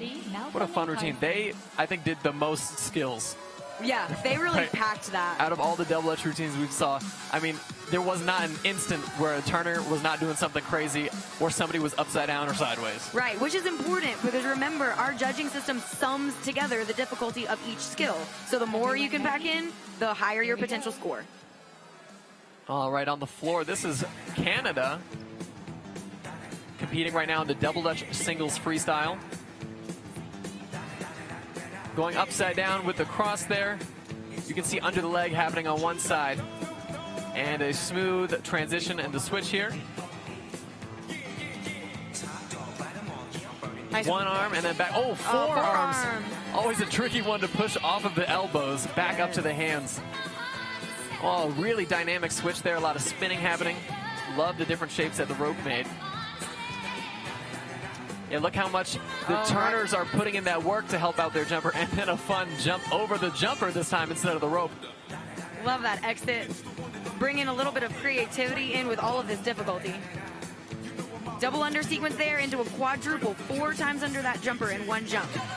Making a fast transition to get the ropes moving again. Now look on the right side there. Arm is behind the back. Some fun footwork in that restricted position, making it really difficult to control. And she's also able to interact with the Smiling audience. at the judges, right. Yeah. Oh, clearing the rope too. Gotta throw that dance in there. Moving and grooving to finish it off. Way to go, Canada. They look High like- fives all around. They were having so much fun out there. And that, that's what it's all about. Yes, we want to win, and yes, these athletes are competing. But at the end of the day, too, our sport is fun. Yeah, Nice that's that forearm jump we were talking about. And reminder, right, this is not a soft floor. That is a hardwood floor. This is unlike gymnastics and other similar sports, right? There's no springs, no mats. Right? It is all us in that floor. And so lots of training goes into being able to do these skills safely and successfully on that hardwood floor. And welcoming now to the court, we have Australia. Looks like she's going to start with maybe, some gymnastics here.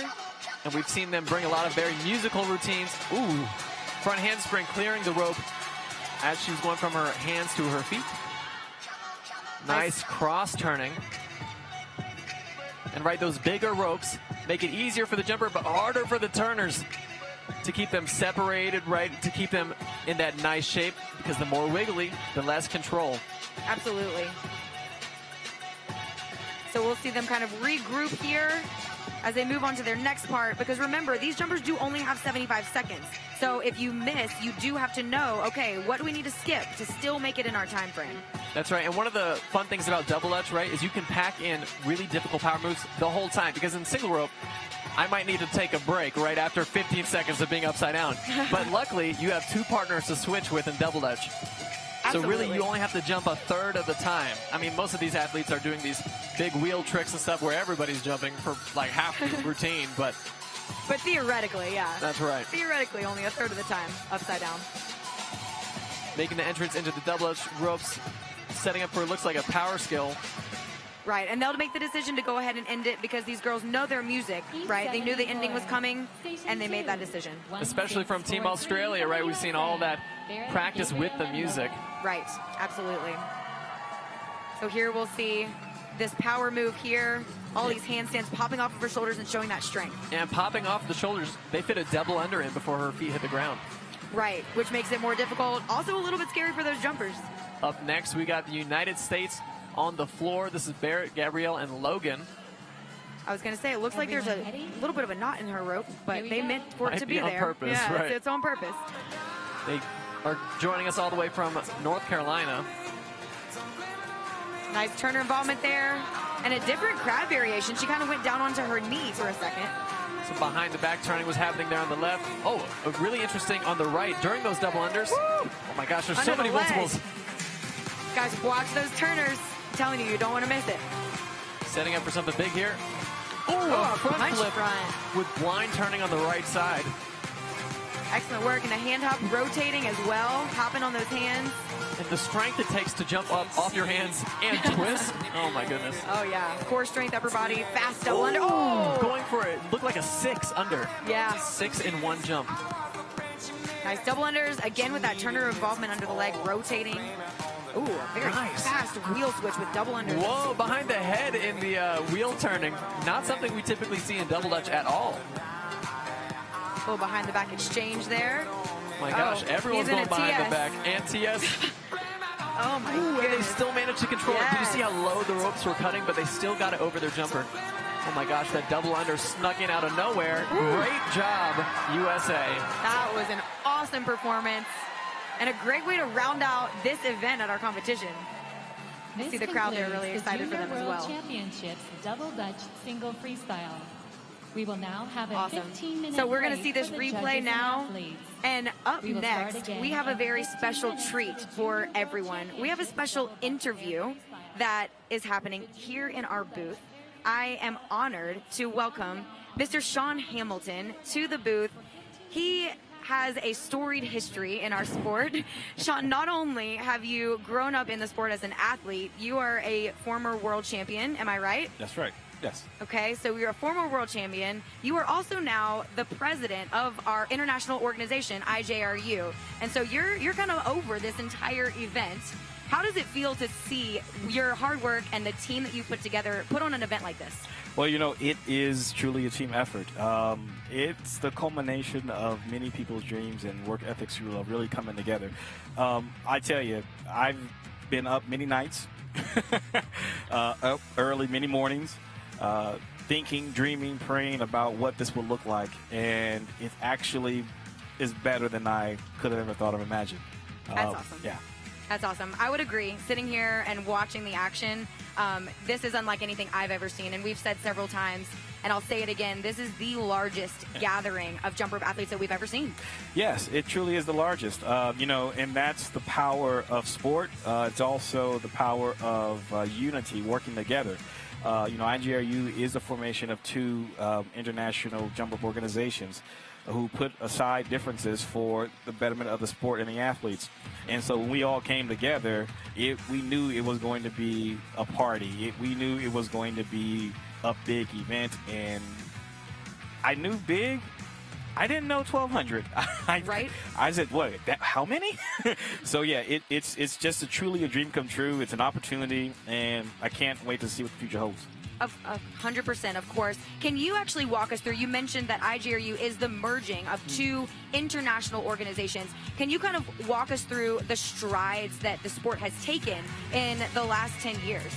Yeah, you know, the sport has truly begun to focus itself on global development, international development, and take our place rightfully within amongst other sports, officially going through the Olympic movement, partnering with and understanding, attending meetings, attending conferences that truly place ourselves in the position to one day be a part of these Olympic Games. So it's not a matter of if they know about us, if they aware of us. They are completely aware of us. And it's now up to us as a sport, leaders, organizers, the athletes, the parents, the coaches. We all have a role to play in taking our rightful place. So it's game time. Yeah, absolutely. And that's, you know, that's a great point. And we've had actually several questions on the live stream on YouTube, people asking, when is jump rope going to be in the Olympics? You know, what can we expect? Can I ask you, the president of IGRU, what can we expect? And I know maybe you can't give us a definite answer, but what can we expect, and what are some steps that we need to take as a sport to get us there? Sure. Well, the easy answer is I can't tell you when, because I don't know when. Right. But here's what I can say. Here's what it takes. All of our national governing bodies who exist, and we have 64 of them, their job right now is to seek recognition from their highest sporting authority within their country. IGRU, the board, we can only represent what they do. So we will support, we will help. And some countries have heard this message, and they've jumped on board. They've been working with their national sports organizers. They are advocating for jump rope in their country, and that's exactly what should happen. Yes. And IGRU, we support. We'll send letters. We'll come visit. We will do whatever we got to do to help them get that recognition. But the more those countries do that work, the more of a case IGRU has to the powers that be. And essentially, that's what we can be doing. The athletes are going to athlete. Let the athletes, let's get out of their way, right? Let's give them a floor, give them the best platform to jump on, and expose them to the best audience as possible. The athletes will shine. right? So the rest of us old fogies in the background, our job is to get them platforms, work hard, and really give them the best opportunity to shine.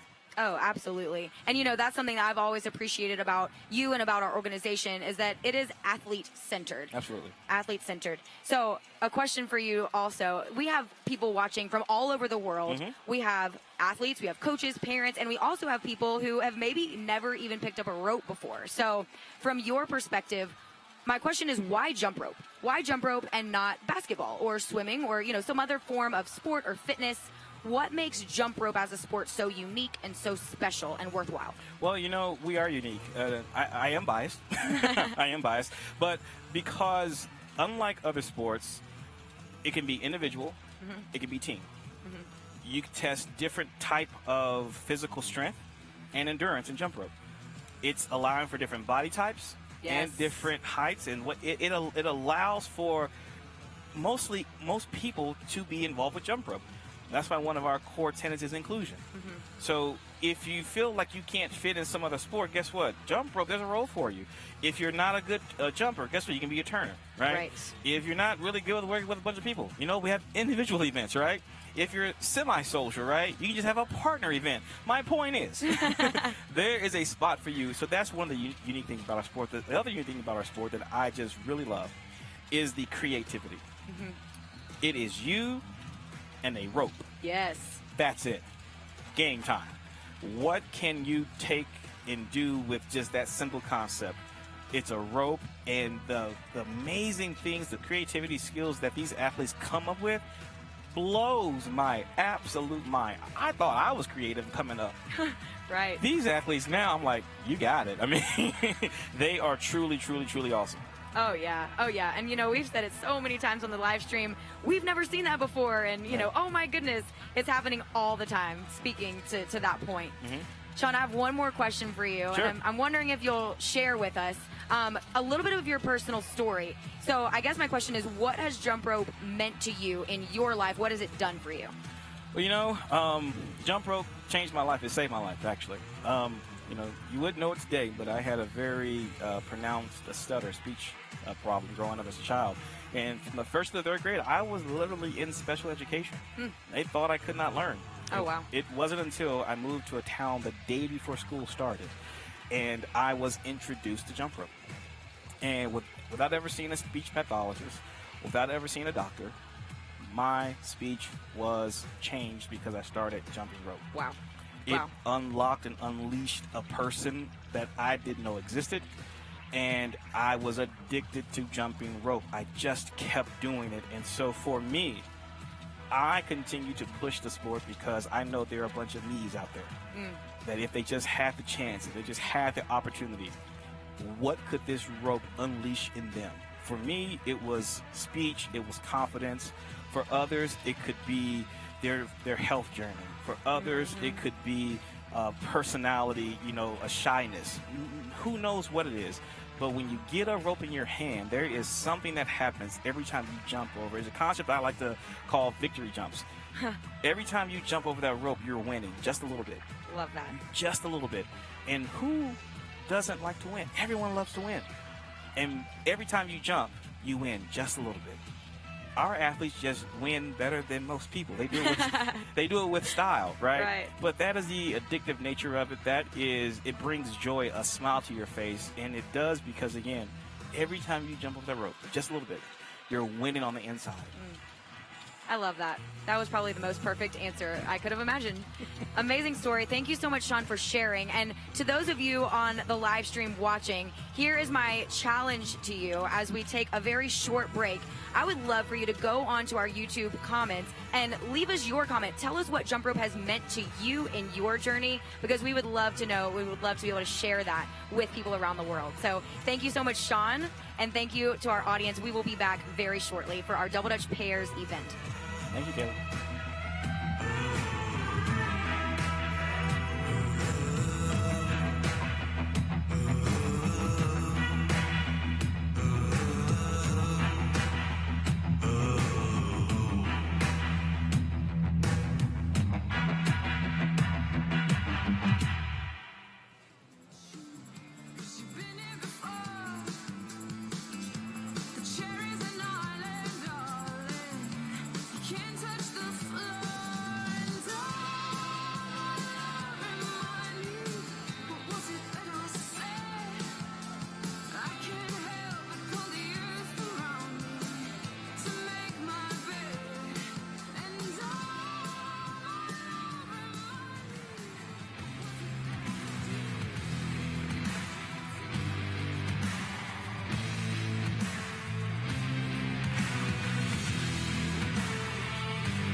Athletes, please leave the floor.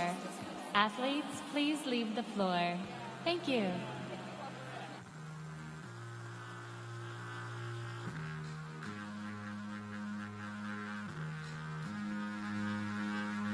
Feels like vertigo, went from high to low, going out of my mind, lying here alone, fades on black and white, watch the world pass by. Can I pause and rewind? Can I stop this vertigo?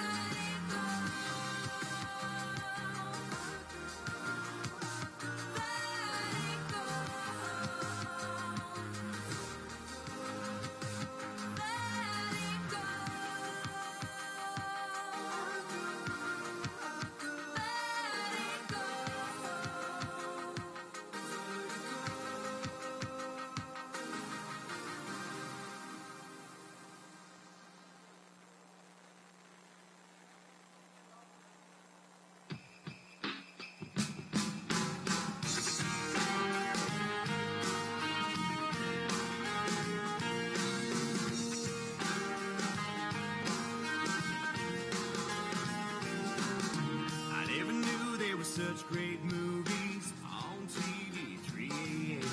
I'd never guessed that at midnight Tuesday I could have pizza ordered in. I've never been a real night owl, but these days I'm on turnaround. There's only one thing I'm sure of right now.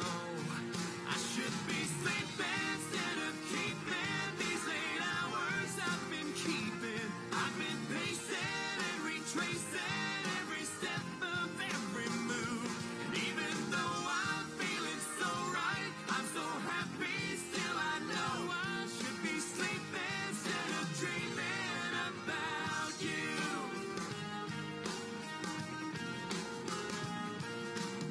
I never knew that I was funny till I went and made you laugh. Never liked a girl to call me honey, but you did. I like that.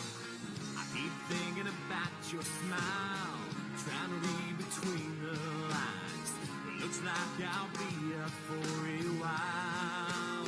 When I should be sleeping instead of keeping these 8 hours I've been keeping. I've been pacing and retracing every step of every move. And even though I'm feeling so right, I'm so happy, still I know I should be sleeping. The next event is the Junior World Championships Double Dutch Pair Freestyle. All right, everybody, we're coming right back to it. Station 1. Take a look at these standings so far. 1459 from Canada. Remember, this was Emma the McKenna, double Dutch Brooklyn, and singles Aaron. event when there's 3 athletes on the floor. Oh, really close between first and second in our male division right there. Within less than a point. Really across the top 3, all of them were very close. Yeah, very close in our male division. And those, remember, are unofficial preliminary standings. So we'll see how it plays out. And now we are starting our Double Dutch Pairs event.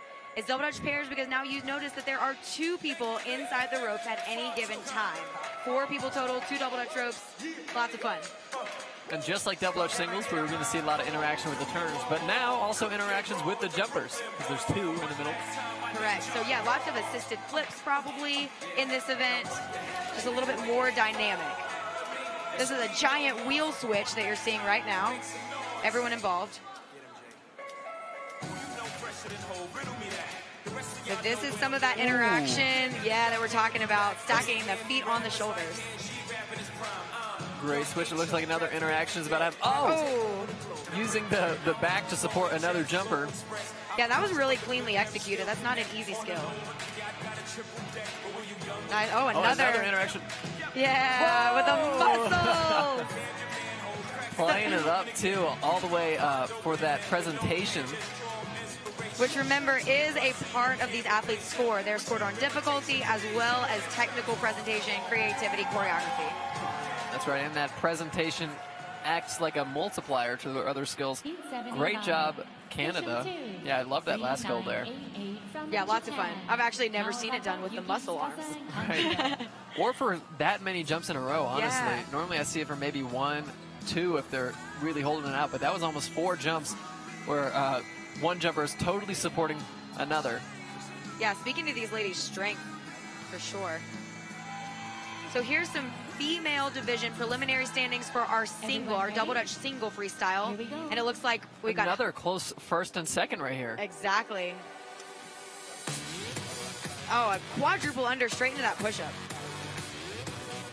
And anything you're seeing here is that much more difficult than it was in our last event because we're seeing 2 jumpers in a row, or excuse me, in the ropes.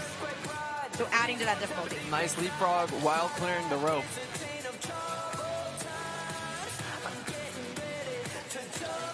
Great power sequence there. Nice cartwheeling through. See, using the other jumper to support. And check it out right there. You can see a judge judging this routine in real time, hitting the checks each time. That was a presentation judge looking for technical execution, creativity, choreography. Oh, behind the back turning. Oh my gosh, really good control even with that TS. I like how the jumpers were holding each other up as they went down. Yeah, also making it more difficult though, right? Because they only had one arm on the ground to support themselves. Everybody jumping over the rope. Nice fast switch there. Again, kind of supporting each other with the arm in the back. Very smooth switch with no extra time in between. Something's happening here. Oh yeah. Great ending. So fun. Putting on a show. And we've gotten used to that, right, from our jumpers from Japan. Not only do they do very difficult things, but they put on a show. Yeah, there's that leapfrog where they're jumping over the rope. And keep in mind, that's more difficult, right, than jumping over a turner, because the person who's being jumped over is also jumping. Right.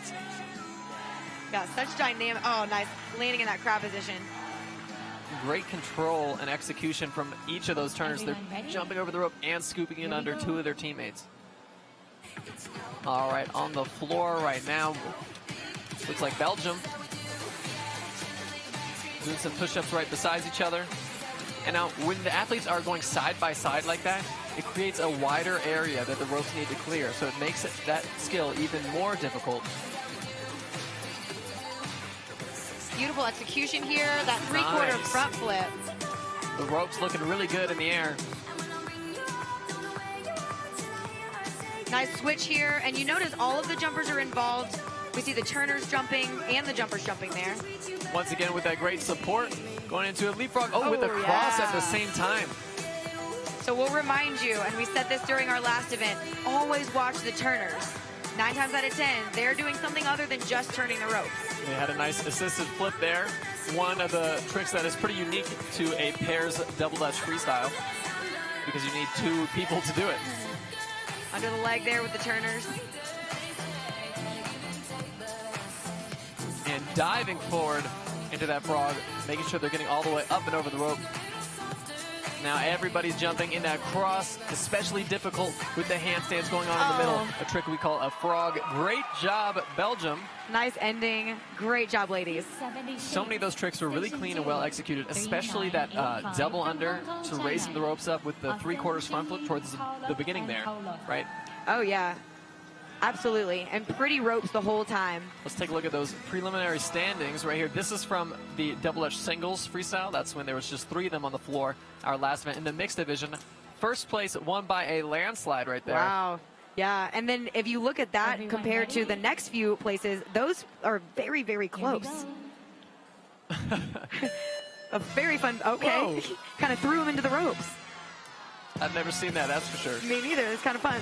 Now we got a Kruger going on each side or a leg over. Yep, down into that low crab position. And remember, anytime the jumpers are low, the turners are high, that is adding to the difficulty. And they were both doing it with the same rope at the same time. Once again, making it really difficult when nobody's there to control the rope. Nice kind of buddy frog there, relying on each other to support their weight.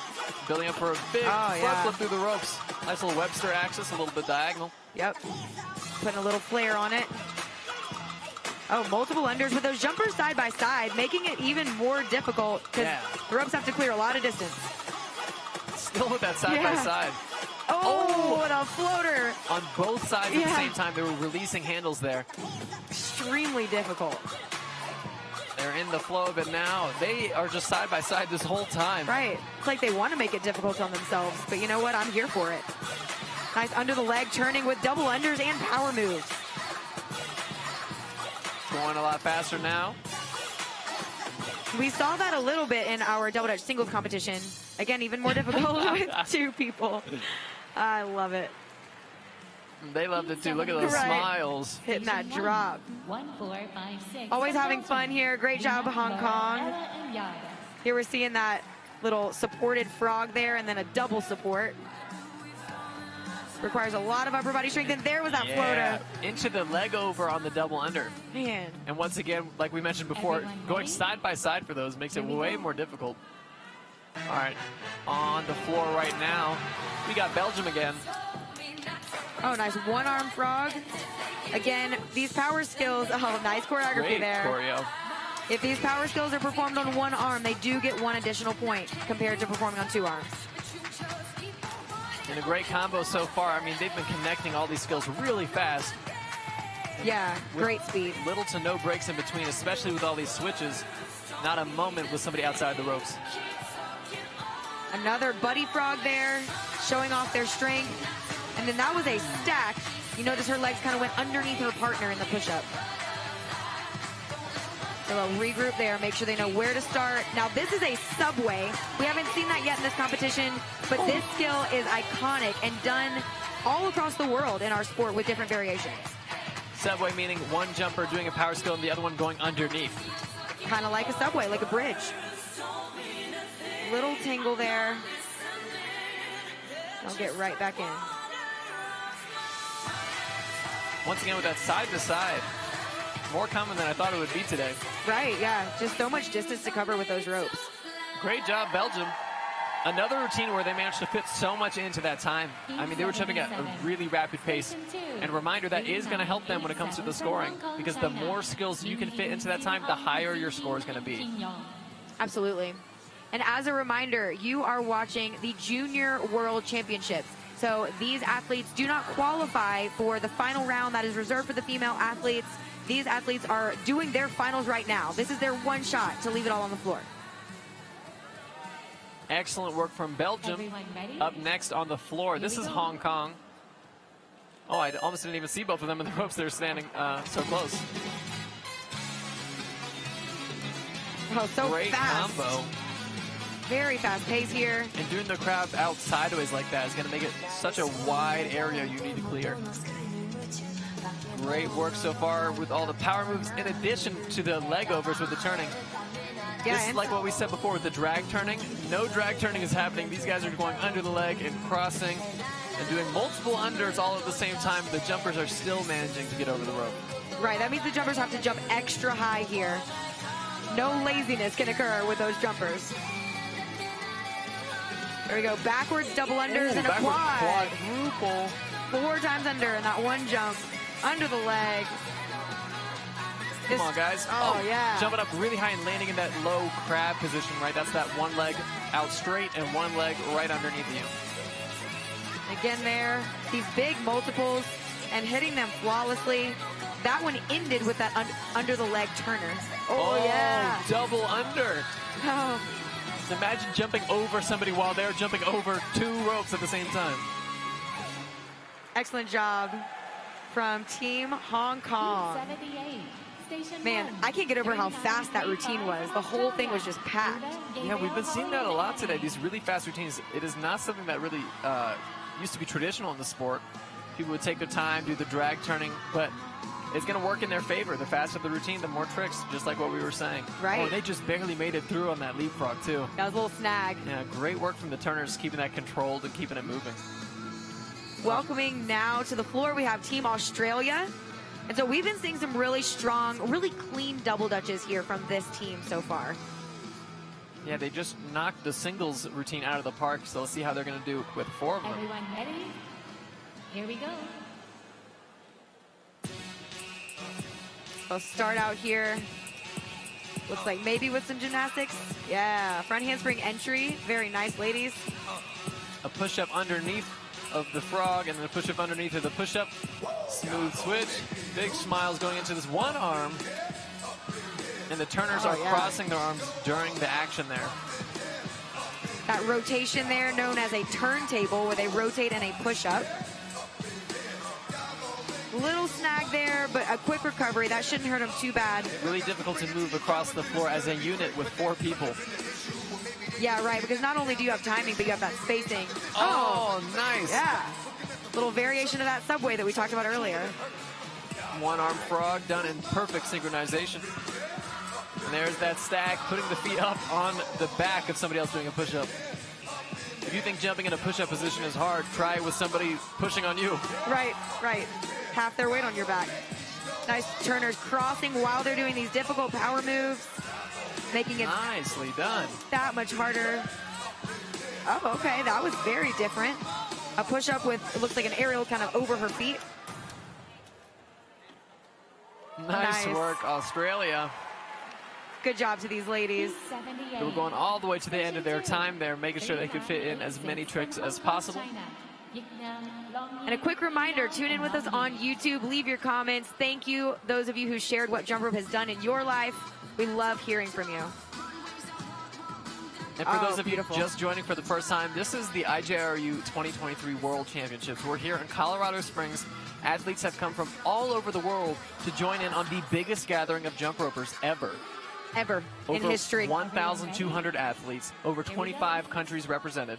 And speaking of those countries, right here, we've got Hong Kong taking the floor, showing us their moves. Oh, yeah, right into that stacked position. And these are very small ropes for 4 people. Yeah, margin for error here, again, 0. Because if these jumpers move too far to the right, too far to the left, they are on a part of the rope that is not touching the floor. And so they must jump that much higher. Waiting. Communicating to make sure they're at the same part. Right. With the little hair flip. And they were going for some crosses on both sides while everyone is jumping through the rope. One of the hardest turning variations that there is in double edged pairs. A nice multiple. Triple under, yeah. 3 times under. Oh my gosh. Yeah. Oh, and with turning with under the leg. Yeah. Is that an elephant that he was in? It looked like it. And that frog was so close to the push-up, too. A really scary skill to commit to, knowing that your partner's feet are about to be where your hands are supposed to be. Right. Right, yeah, you really have to trust your partner. Timing and spacing. Nice under the leg turning with those frogs. It looks like a subway. Oh, yeah. Big thumbs up to end it. Way to go, Hong Kong. Another fast-paced set of power moves and really difficult turning variations. Yes. And so you talked about the length of the rope. Sometimes we see these short ropes, and you see, again, that margin for error. You can't move to the right or to the left too much. You also see some athletes using really long ropes. Has its advantages, but also harder to control.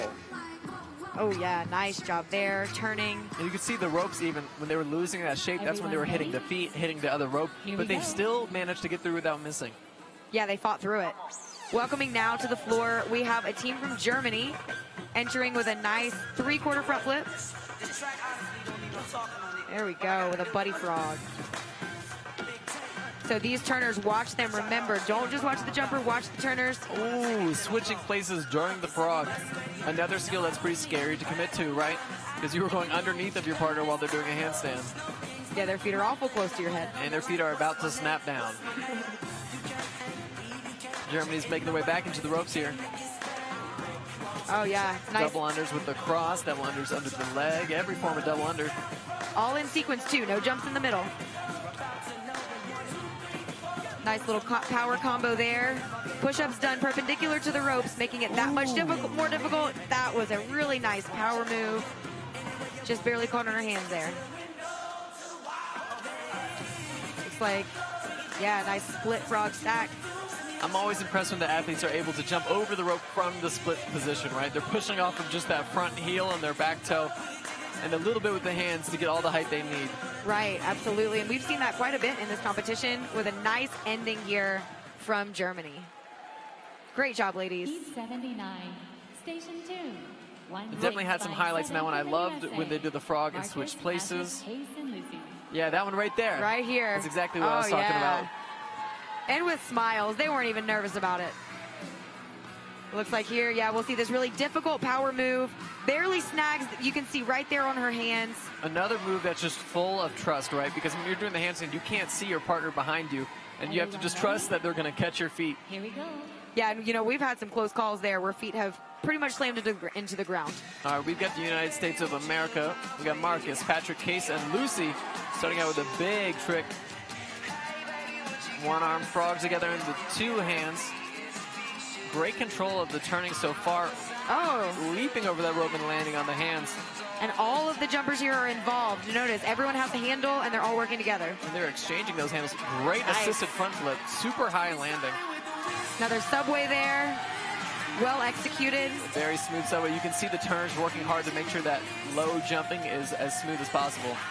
Setting up for something crazy here. Oh, yeah. Front flip over the push-up. And notice she kept jumping the ropes while he flipped through. The timing had to be so perfect from everyone involved. Oh, yeah, and the spacing. He didn't even have much room. Looks like a toe pitch here. Setting up for another backflip off the hands. Very nice. A really strong flippy routine so far. And so clean, too. Oh, little catch, but that's okay because they're about to end that was it. the end. Great. That was a really strong showing. Good job, Team USA. Heat 80. I loved all the acrobatics in that one. I mean, they were flipping not only by themselves, but they were flipping off of each other, frontwards, backwards. Yeah, this team specifically is known for all their acrobatics. And even their starting trick, two people doing backflips, and they have to be perfectly synced up, right? Because if one person's a little early or a little late, that window is gone for the rope to pass under. Oh, yeah, and that one was nice. I missed that the first time. She did a push-up moving under him as he popped up to a frog. Oh, here's that toe pitch. Launching another person into a backflip. Here we go. Awesome job, Team USA. So much fun to watch. And now, welcoming to the floor one more Team USA group, and we are entering here with some handstands, and now a multiple under sequence with crosses. Got double unders, triple unders. Ooh, kicking over the head of the partner. And look, we have two people turning on the right side there, sharing the responsibilities. And so that's important to point out. If that person had just exited and was, you know, waiting outside the ropes, not involved at all, that skill wouldn't have counted for quite as much. But since she was still involved, that skill counted in the difficulties credit. And they just did a double under like that, which is really difficult to pull off, right? Because you have to know exactly when your other partner is going to pull the rope, or else you're going to get tangled. Great back handspring there during that moment. Yeah, with a wheel turning style. Oh, good save. Little transition here. Super clean routine so far once again from Team USA. Nice supporting each other in these frogs and Good push-ups. work. And you hear everybody shouting for them. They said up, up, up, and up they went. Yes. Perfect. Nice. Excellent showing. Clean routine from the USA. 80. Station And they are 2. excited about that. And Devin pointed out, you hear the audience screaming, up, up, up. The audience is not only encouraging, but keeping them on beat as well. The audience really does play a part. Here's that buddy turning. Working together into this wheel switch where everyone is involved the whole time. A great routine, literally no mistakes. So hard to do when you have four people. Here Yeah. we go. Up next, we've got Korea on the floor. Little point to the judges. Let them know we're here. Oh, a double under straight up to the hands. With some variations of the turning patterns as well. This is another really fast routine, hitting the beat of the music too.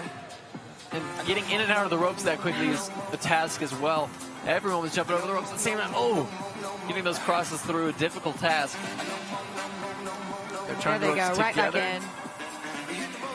So this is, yeah, interesting to be turning the ropes together like this. Let's see how they transition back to double dutch. Oh yeah, there we go. After you put the handles together, it's always tricky to know which rope should be where. Yep. They tangle around each other so easily. Backwards turning here, a little bit more difficult than traditional turning. A little hiccup. Working hard to keep up with the fast pace of this music. Ooh, get there. The ropes just barely touched each other. Yeah. You know, another thing you have to watch out for when it's this fast of a pace, that was a nice multiple here. We've got the rope moving under the feet 3 and 4 times every time. When it's this fast pace though, ropes can start bouncing on the floor. And that's a problem, right? Because if the rope bounces off the floor and the hands aren't high enough to clear that, that's an instant mistake right there. So a lot of risk involved here. Yeah, I like how they did the grab there. Normally people will either do a frog or a push-up and just pick up the feet, but they twisted over from that crab position with the opposite leg. Right, yeah, that was very unique. And Superman. Looking at the camera the whole time. That's total trust right there. I would be looking at the ground to make sure it stays far away from me. Right. All right, we've got an all-female team here from Hong Kong. Buddy push-up in with that Turner involvement all the way under the leg and crossed. Nice round off into the ropes. Once again, they got to be perfectly in sync to pull that one off. Oh, ooh, fast pace. jumping. Again, that is harder than it looks. Especially with two people. Yes. Because it's not just jumping fast over the rope, it's jumping fast at the exact same time. That's right. There was another subway there that you just saw. A difficult interactive skill. Ooh, yeah. Oh my goodness. Double under that push-up. A little bit of drag turning at the end to help out their jumpers, especially when they're side by side like that. Whoa! So quadruple under, landing in that power skill, and a leg over from the Turner. Probably the hardest multiple under we've seen in double edge pairs today. Yep, I would agree with that. Nice control, moving as a unit down the floor. Nice, notice those Turners going underneath their leg. And that fast Turner jumper exchange, too. There they go, and they will Nice moves, end Hong it Kong. with some fun. Very nice, Hong Kong. Yeah, they hit that really big multiple in there, and then they had a lot of those really fast switches entering with a multiple, which is not quite as common. No, it's not common, and that's another one where the timing just has to be perfect. Notice those Turners under their leg there. And the ropes are even like touching in the air a little bit, but they're still managing to pull it out in time. That's right. And that takes experience to fight through that near miss. All right, up next on the floor, this is Belgium. Turning the ropes together to start it and separating it with ease. A buddy frog, and then another variation of that with one arm on the ground. Awesome buddy push up there as well. Setting up for leapfrog with a double under. And under the leg with the Turners. Yeah, one of the smoothest variations we've seen. Great interaction here with these power moves. Oh my gosh, see, watch the top of that rope as they do all that under the leg and crossing business. It gets so short. Oh, it even touched right there, but they made it. That was an almost miss. Such a risky play. Oh yeah, here we go. So, oh my goodness. What? Wow, Two these in a row. Turners. These Turners. Oh my gosh. Oh my goodness. So basically no control there because they were behind their back and under the leg. And yet it looks great. Viewers at home, try to cross your arms behind your back. Right. And then imagine turning like 14-foot ropes. Entering here for another, looks like, yep. Splits big altogether. multiple. Viewers at home, don't try that. Oh, come on. Or at least stretch or something. Right. We will not take any responsibility. Awesome job, Belgium. We're loving the splits at the end there. Yeah, excellent work. And so something to keep in mind, as you saw two different splits there, notice that they are different variations. So the Turners are doing something slightly different in order for both of those splits to count in our system. You can't repeat a skill exactly and have it count twice. Oh, there's those Turners again. Under the leg, behind the back. Wow. Excellent job, Belgium. Everyone ready? Welcoming now to the floor, we've got a team from Germany. Oh, some handle switching it looks like going on. Very difficult turning. Getting right back on track here. Once again, the more people you add into a routine, the harder it's going to be to recover from a miss. Everyone needs to be on the same page or else nothing's going to happen. Yeah, and it's impressive that athletes this young, that was awesome. Athletes this young are able to communicate and be as disciplined as we're seeing here to recover. Especially with double dutch, right? That's typically a skill that's developed later in life because it just comes with the practice and it comes with the years. But they're getting in a lot of practice, it seems. Oh yeah, these athletes are dedicated. So it looks like we're setting up for some partner interaction here. Ooh, oh, a yeah, subway attempt. Super tricky. Subway being one of the most classic double Dutch pairs moves. Nice buddy frog.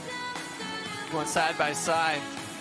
Oh, yeah. That was see, from that top angle, yeah. it's actually a good explanation. Do you see how far that the rope has to travel when they're side by side? You can shrink that distance by putting the jumpers next to each other in this fashion. That's right. And so it makes it that much more difficult. But they're pulling this off. And with great presentation at the end as well. Excellent Way to job. go. Heat 82. Excellent job, ladies. Station 2. So the score for this type of a routine is based on several different things. The most prominent being the difficulty level. So judges actually score each trick that is done by both the turners and the jumpers, and they accumulate a summed score for difficulty. That score can then be modified by presentation scores, also by deductions from things like accuracy or spatial violations as well. Here we go. Nice job there. And we are welcoming Team USA to the floor. Nice round off into the ropes. Some fast multiple unders. Ooh. Quadruple. Fitting in a few variations of that quadruple. Oh, reaching out for the hands. Right. You saw some drag turning there. Oh, I thought they might be able to pull that off, but it clicked a little bit too much. That's one of the difficult things about this double Dutch event, right? Because the jumpers need to clear the rope and the turners have to keep the rope separated. If they touch at all, it's going to kill that momentum. Correct. So this is with backwards turning, and now they're transitioning back to forwards turning, or the traditional style. And keeping those ropes from touching, especially during those multiples they were doing and during those crosses, gets even more difficult. Nice leapfrog, jumping over somebody, jumping over a rope. You can see the support from the coach's box right here. Cheering them on to keep going. Setting up for, ooh! Oh, that was almost a miss, but they pulled it out. Nice work. Excellent job, Team USA. Great effort from the turners to make that last trick work. Yes. And you know, sometimes you can see that click happen, sometimes you can hear that click happen, but anytime it happens, I always kind of hold my breath and hope that they can pull it out. Welcoming now to the floor, it looks like we have one more team here from USA. We also have some preliminary standings from our female division. Looks like first place, pretty much by a landslide, about 6 points here, and a little bit closer as we get second, third, and fourth. Now this is from the United States. Here we go. We've got Anya, Holly, Madeline, and Madison. Setting up for an assisted flip. Yeah, Ooh, big entry. She flew. She did, and those turners did a great job timing that up. Oh, and then a really interesting variation of that where she just touched the shoes there. Oh, a little handle drop. Lost a little bit of control on that switch up. And so, yeah, anytime you see the turners and jumpers exchanging that handle, there is that opportunity. How interesting. Oh, cool variation where the jumpers are sneaking underneath of the rope on the side. That was really tricky. Sneaking in those presentation points, too, as they go. Oh, different variation of a buddy frog there, holding hands. One that we have not seen today, a pretty unique one. Oh. Setting up for some sort of interaction here. Yep. Looks like they'll skip it and move on to their next part because remember, they only have 75 seconds. Wait. Wow. Oh, my goodness. Oh, I'm loving this. Yes. Nice. And a great exit from that skill. Yeah, that was really great. That can be a hard one to time because off of the shoulders, they need to land and jump together. Nice view of that wheel switch there where all four jumpers have a handle and are turning and jumping. Great job, United States. I loved all the variety of skills we had there. It did not look like any other routine that happened today. No, very acrobatic. Yeah, I loved that at the beginning, that assisted aerial. Yeah. Yeah, flying through the air. She was pushed so far, yeah. Woo. I mean, those ropes, how long are double Dutch pairs ropes typically like? 16-ish feet, Yeah. maybe 15. Yeah, and from all the way, the outside of the ropes, all the way to the middle. Oh my goodness. And Yeah, then this part was so fun. fun move right off. Great execution on the exit there. Oh yeah, they didn't struggle at all. All right, we got Japan on the floor right now. Getting started with the music. Oh, fast frogs. Nice front Oh, yeah. handspring. Oh, an interesting push-up variation. Something's going on. It inside was. And then I like holding hands during the cartwheel. And these ropes are so short. Notice they barely fit inside, and they're still able to do power moves, gymnastics, splits. Oh, this is a lot of fun so far. Very dynamic. Nice. Variation of that crab into some mold. Oh, yeah. So hard to pull that off as the ropes were getting small, especially because we said they were small to begin with. They were getting small.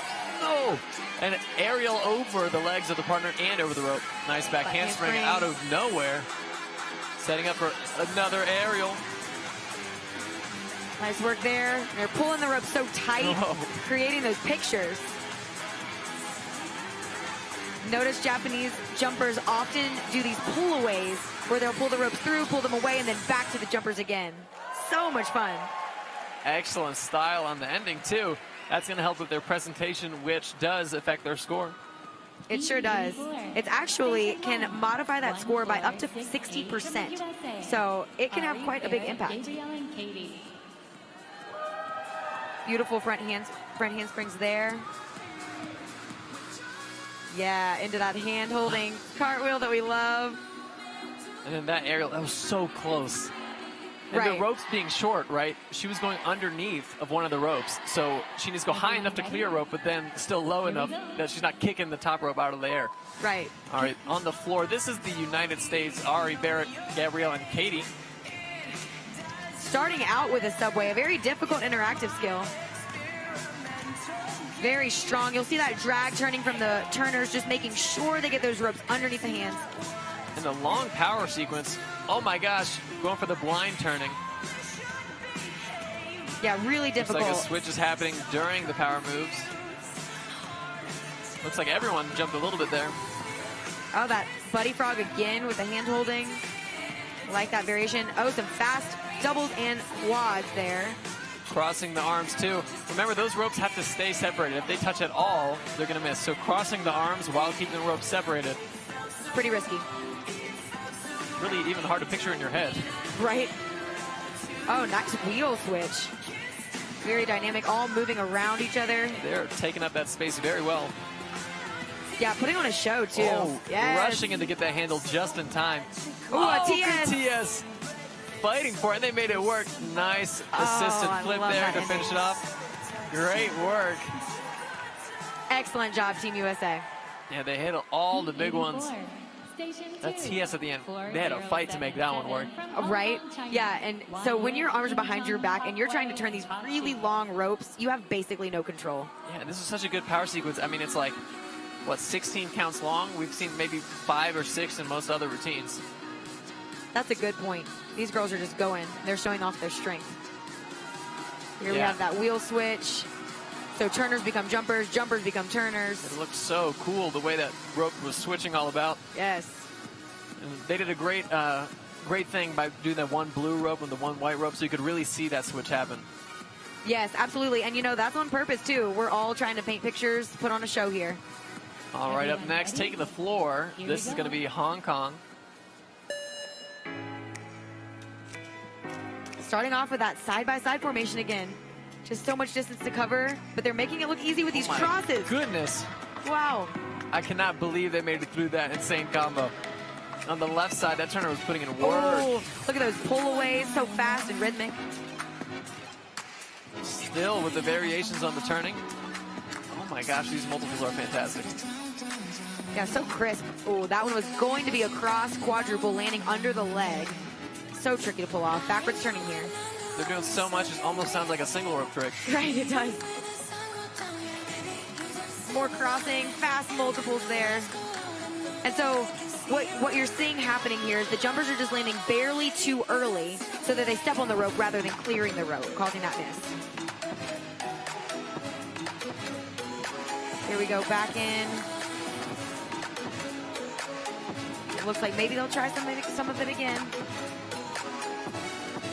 Nice, the blind turning, and really well done. We've seen a lot of blind turning go wrong today, but they managed to make it through. Oh, yeah, crossing under the leg. An explosive double under sequence at the end there. Really nice. So difficult to pull that off. Especially, again, with these two jumpers in the ropes, not just one. Right, and they did a lot of speeding up and slowing down the ropes with those breaks in between the multiples. Right, we see the double under and then back to the single unders there. Yeah, and even some stalls. And I'll say it again, one of the most important ingredients in a jump rope athlete is to have rhythm. You've got to understand the rhythm, and you've got to be on the same rhythm with your teammates, or none of this stuff works. We'll see now on the floor another team from Hong Kong. It's like they're getting ready to go. And you see their coach kind of making sure that they're starting in the correct position here. She's like, look, y'all don't want to go too far and run into the judges. That's right. Everything has to fit inside of that green border there. Right. That is the out of bounds line. Anything completed outside of that, for one, is not scored, and two, there can be deductions. That's correct. Everyone And it's ready? also not just if an athlete goes Here we outside go. of the box. If they like drop a handle and the handle flies out, that is also going to be a deduction. Starting right off the bat with his turning, under the leg, crossing. Oh yeah, that was a triple under, 3 times under, 1 jump. Oh, a nice behind the back exchange. So, oh my goodness. Everyone jumping into turners, doing that like elephant inverse toad action. Oh my, these turners and are doing all in phenomenal. Crosses too. Backwards turning here, under the leg with those power moves. That was super advanced. Man.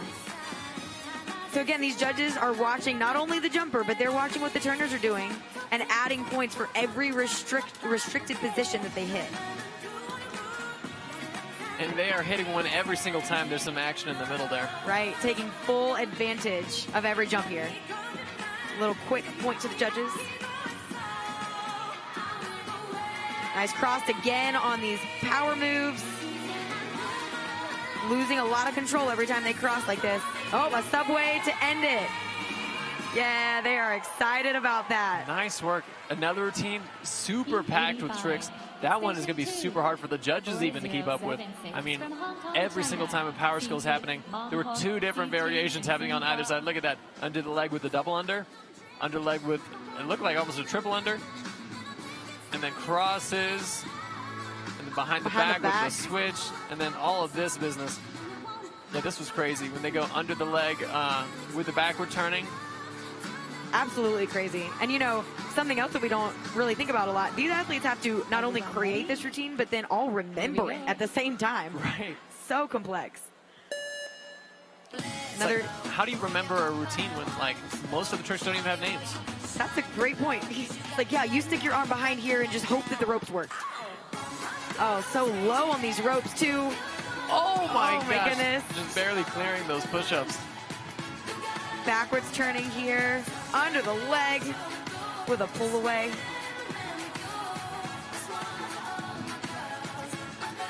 Great frogs here into a multiple under sequence. Those were double unders, so the rope's going under twice. Nice. Big jumps and landing in those lower crab positions and the split position. Chaining together a whole lot of push-ups in a row. Takes a lot of core. Oh yeah, core, upper body. These athletes are strong. Strong, and remember, they're all 15 years old and younger. This is just our junior division. That's right. Some of these athletes, I would say as young as 10 years old, because only one of their teammates needs to fit into that 12 to 15-year-old category. Quick drop there. And again, it takes a lot of communication to get back on point, and they'll end it strong. That's a really good split. And then the fact that they could pick up their hands and do those poses during the split, Right. they're putting all their weight on those hips. Yeah, they were comfortable down there. Excellent job from Team Hong Kong. Yeah, look at this. How many push-ups in a row with the one hand, and then jumping Oh, really high to the yeah. push-up. And quick reminder, that is not a soft floor. That is a hardwood floor. No mats, no springs, nothing. Excellent job. Under the leg again. So complex here from this young team. Everyone ready? Way to go, Hong Kong. Now Olivia, Farah, Here we Jasmine, go. and Morgan from Australia are taking the floor. Starting off with that strong music choice that we've been seeing from Australia. So far, a lot of work on choreography. In a really similar style, too, where every time there's a power skill in the middle, they cross their arms. Yeah, you know, they're trying to maximize their difficulty score on every skill that they do. Oh, right into that leapfrog, a quick transition. You can see the support from the coach's box, that little area on the side. Setting up for, looks like a buddy frog. Nicely done. Great payoff there. Going into a longer switching sequence. Quick switches. Great view there of that side-by-side push-up. Excellent interaction here by these jumpers. And good switch. looks like they were about to go maybe into a footwork sequence. And moving as a unit can be really difficult with forfeit. Still managed to get the ropes under. Yeah, that's true. Moving as a unit, because all 4 people have to move the exact same distance. If one moves too much, the ropes are too tight all of a sudden. And especially turning like that, when the whole formation is spinning, some of the athletes need to move faster or slower to keep everything in a perfect line. Right. If somebody falls out of that line, the further you are from the center, the higher the ropes are going to be moving and the higher you have to jump. That is correct. More opportunity for mistakes there. One more quick reminder, too. You are watching the IJRU International Jump Rope Tournament. You are watching the junior division. These guys do not qualify for our final round. Only the senior athletes do. So this is their finals. They are leaving it all out on the court. They have 75 seconds to give it everything that they've got. And these ladies are doing an amazing job. Now we welcome a mixed team here from Japan.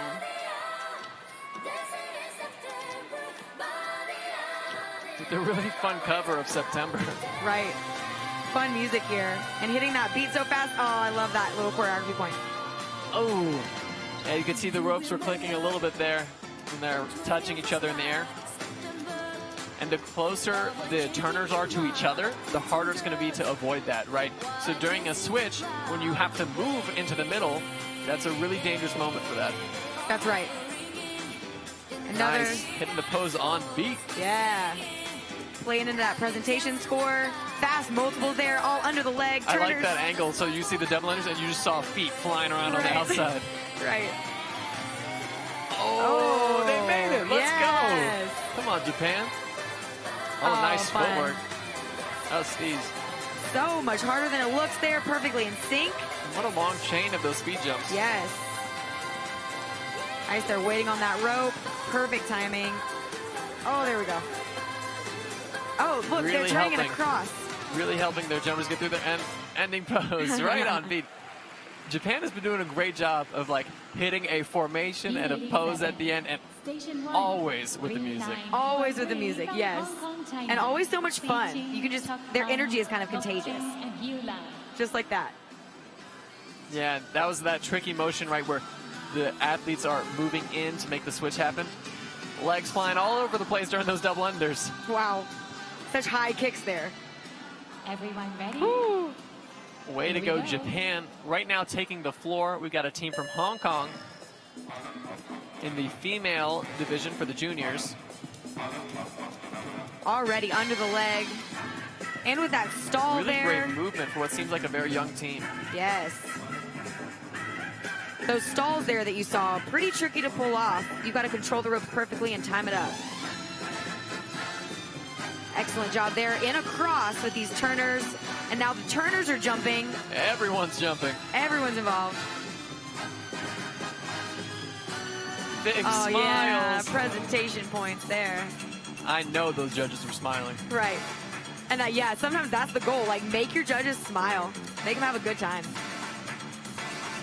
And kind of hitting that beat, too. So difficult. Remember, those judges have been here all day long judging these freestyles. So anything you can do out of the box enough to make those judges feel a breakup in all these routines, that's going to work in your favor. Absolutely. And, you know, not only have the judges been here for several days, so have these athletes. These athletes have been now competing. This is day, I think, 4. Yes, this is day 4. And so these athletes have been competing for days. They are tired, but they're not showing it here on this floor. Definitely not with that energy. Come on, Hong Kong. Love that. Oh, and they're so happy with that routine, and they should be. Remember, they've traveled halfway across the world to represent their country, and these are children. I mean, they're so young. To have the opportunity to represent their country is so special, and we're seeing some preliminary standings here. Oh my gosh, first place doubling the scores of everybody else. This is our mixed division here in the pairs freestyle. Wow, some big scores here from first place. Winning by a landslide, and remember, these are preliminary standings. We still have more to go. Nice release to kick it off. Right now on the floor, this is Belgium. Yeah. Great movement there. Ooh, while they were upside down, pulling the ropes out and then bringing them back. Oh, a little scoot there to get Great into his movement. place. Definitely a veteran move there. He could see that he needed to be in a different position to make the jump easier. Yes. Nice stack there. Feet on top of the shoulders. Nice round off. Jumping over the rope on both sides of the round off, meaning clearing it over the hands and then again over the feet. Oh, cool. Yeah. Diving over the feet, landing in a push-up. Hey. That was a double under there, landing in that push-up position. Nice, and then a leapfrog towards the front like that. That's sideways on the ropes. Another trick where it's really hard to scoop that due to the size of its width. Oh, Buddy Frog with that Turner involvement again, underneath the legs, and a kip. Oh, and they pulled it under the kip. Yeah, so difficult to time that up. Yeah, especially with two people. Yes. Great work, Belgium. Fast, subway. It's so smooth so far. Now they just got to watch out on the left side there. They're almost out of bounds. Oh, she saw it. Did you see? She looked back. She looked at it. Yeah. Veteran move. Oh, yay. yes. Oh, my goodness. Another fantastic routine from this crew. You can tell they've worked so hard to have that reaction. Man, they've been having a great day. Way to go, Belgium. Yeah, you know, we've seen that clean consistency from Belgium. Nice, yeah, there's that stack. Putting her weight on the other jumper as she does a push-up. Oh, yeah. One-handed frog with some Turner involvement there. Just smooth. Everything that they do is so smooth. Here we go. All right, now we've got Japan on the floor. Nice front flip to start it off. Cartwheeling and holding hands at the same time. Whoa! How do they fit that double under in there? Oh my gosh, this routine is so fast and so dynamic. An aerial with another front setting acro move. Oh, grab that handle. You got to keep going because we want to see more. There we go. Quick flip there. She looks like she didn't quite have the rope ready for that flip. And they're going to the music, so they're making sure they're planning it out.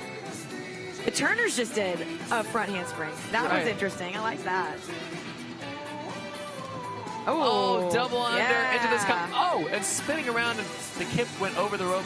Nice crab variation. Lots going on there. So much attitude. There we go. Nice swipe. We have not seen that in double edge pairs yet. We barely saw it in double edge singles, and definitely not done that well. Watching for that side border there. Way to go, So Japan. fast at the end. The routines have been so fun to watch today. So full of like acro moves. They're just flying all over the floor. Flying all over the floor and also doing really difficult stuff and making it look easy. Playing, interacting with the audience. Truly putting on a show. Oh my gosh, Oh, there's that double under. Right into this combo. Yeah, I loved that combo. That was awesome. Yes. And smiling. Look, they're having so much fun. Makes me want to be friends. So good. So nice. Yeah, with that Buddy Frog. Everyone And remember, all these athletes are making up Here their we go. routines. So a lot of these skills are unique. Literally nobody else does them. That's right. These athletes get inspiration from each other, from other athletes in other sports, and then they take what they learn and they are creative with it. This is a very interesting switch here. Moving that rope perpendicular to the other rope and then scooping each other. Nice frog, then push. Oh, great combo. See this wheel switch here where everyone's jumping that rope. Oh. Oh, a great save. Still with a touch of that perpendicular rope moment. Yeah. All right, the USA going for some multiples right now. You got sharing the responsibilities on the right. Really hard to time multiple unders like that because you need two brains to work like one. Oh, and the crossing. We definitely have not seen that. No, we have not. That was very unique. I think I've only seen that one other time in my life. Yes, underneath What? the leg with a pass. When did that even happen? Right, so fast. So sneaky. They put magnets in that handle? It kind of looks like it, but that's not allowed, Devin. Just joking, of course. That was an awesome job. Station 1. Definitely some unique moves in that routine from Team USA. You can see the creativity. There we go with that switch with the perpendicular rope and yeah. the almost miss, but they pulled That it could have out. gone wrong, but they were pros about it. Yes. Yeah, that switch off underneath the leg. That was Yeah. at light speed. So sneaky. Sorry, they didn't need that rope anyway. Right? They were about to end. You know, I always tell my athletes, if I'm coaching, you got to fight for this. So if a rope barely clicks, fight for it. Don't let it miss. And they did that there. Welcoming now Germany to the floor. Looks like they played the wrong music. Yeah, so this is something that athletes are taught to do. If any problem with the sound happens, that is not your fault. Right at the beginning of the routine, you just squat down, you sit down, and that is a signal that something is not right. So they're going to go ahead and sort that out really fast. And they're laughing about it too. They're being great sports. Like, nope, that's not right. That's not right. Devin, has that ever happened to you where either your music cut out or you had a rope break and you had to do a rejump? Now, that has not happened to me, but the rope breaks are definitely more common than music mistakes, right? Because, I mean, they're thin pieces of rope, and as we've progressed with the sport, right, we've been trying to get thinner and thinner ropes that go faster and faster. We've seen a couple rope breaks here, and remember, there's no penalty for a rope breaking. What we do is we let the athlete go back, get another rope, or fix up that one. They come back and get a chance to re-jump the event later on in the day. Now, if the rope breaks again, right, there's some more rules to that. We have them bring a backup rope, and in that case of a second rope break, they have to run and grab the second rope so they can finish their routine in that time. Have you ever seen anybody have to do that? So I have not, and that rule was not in place as it is back when I was jumping in my earlier days, but it was a little bit different, and we actually had a rope break in a rejump and a rope break and a rejump again, and then we actually did get a third attempt. You know who I saw? Actually, right there, you can see him with the credentials at the top there, Jesse Krim, who's helping work on the floor today. I saw him compete a pairs routine a couple years ago, and I think the rope broke 3 times or something crazy. It was a pairs routine, so they made it most of the way through the routine and then had to do it again. And then they made it most of the way through the routine and had to do it again. And by that point, they're exhausted, Right, probably. they've already done the routine twice. They don't want to do it a third time. No. So actually, this is a great view right here. These are beaded jump ropes, and you see the little segmented beads there. They give the rope a nice weight to them, and they allow the athletes to have great control over the rope. And they are the least likely to break. Correct. I don't really see beaded ropes breaking, really ever. Yeah, very rarely, especially if they're, well constructed. A lot of times we have handles now with very hard plastic, so those don't break. And, if a beaded rope breaks, yes, Team USA, excited to be on camera. But if a beaded rope does happen to break, it's no fun because those beads can fly everywhere. Definitely more of a spectacle than a licorice rope to snap the thing in half. Yes, not a fun time. So this is also another great time to remind you, if you are not following IJRU, let's do it together. Let's all do do it. So we'll pull out our phone. We have a perfect opportunity. Even if you're watching on your phone, you can do this now because we are at a little break, right? So go ahead and grab your phone. Okay, we're going to open up. We'll start with Instagram. You go to Instagram. You click on the little search. Keep up with me. We're doing good. Now you're going to type in IJRU.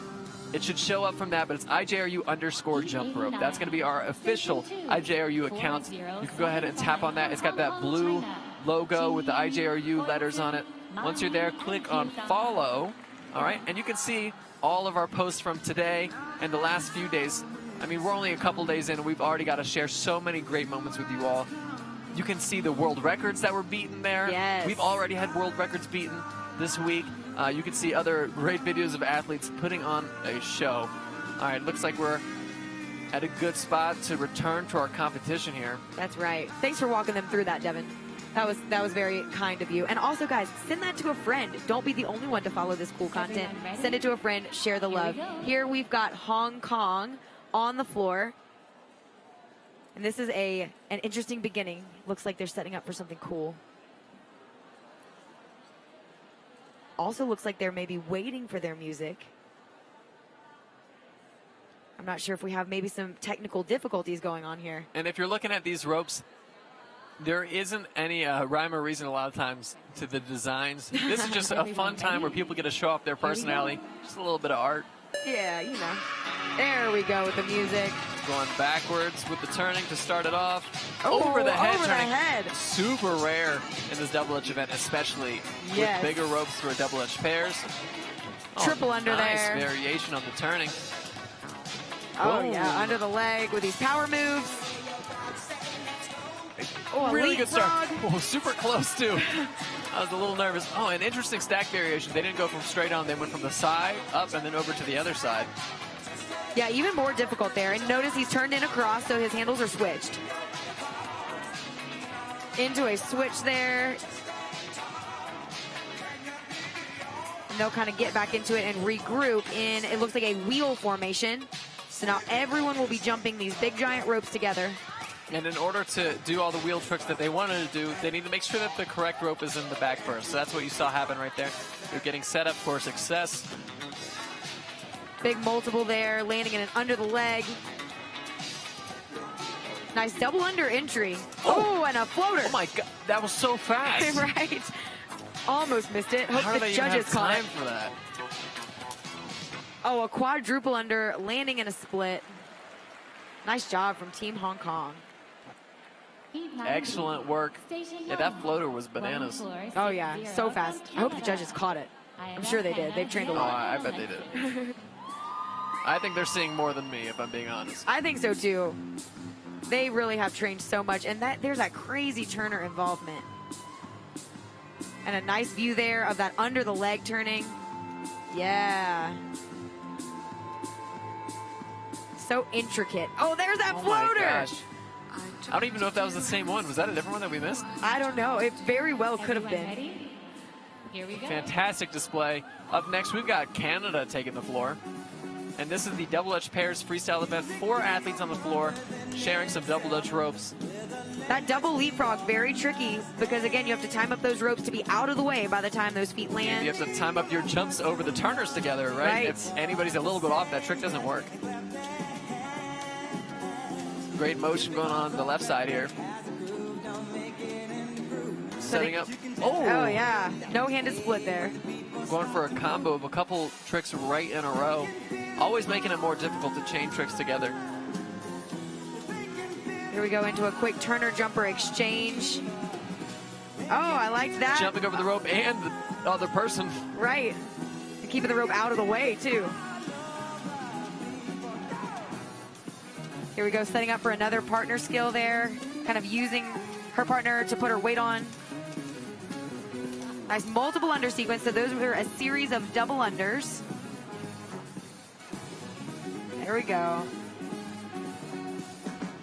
Right into that ending. Excellent job from Team Canada. 90. Station 2. Some pretty unique and pretty difficult moves there. Australia. Especially that double leapfrog at the beginning, just timing that up and making that your first trick right off the bat. Pretty risky. Absolutely risky. I hope we get to see some of those power tricks again. Yes.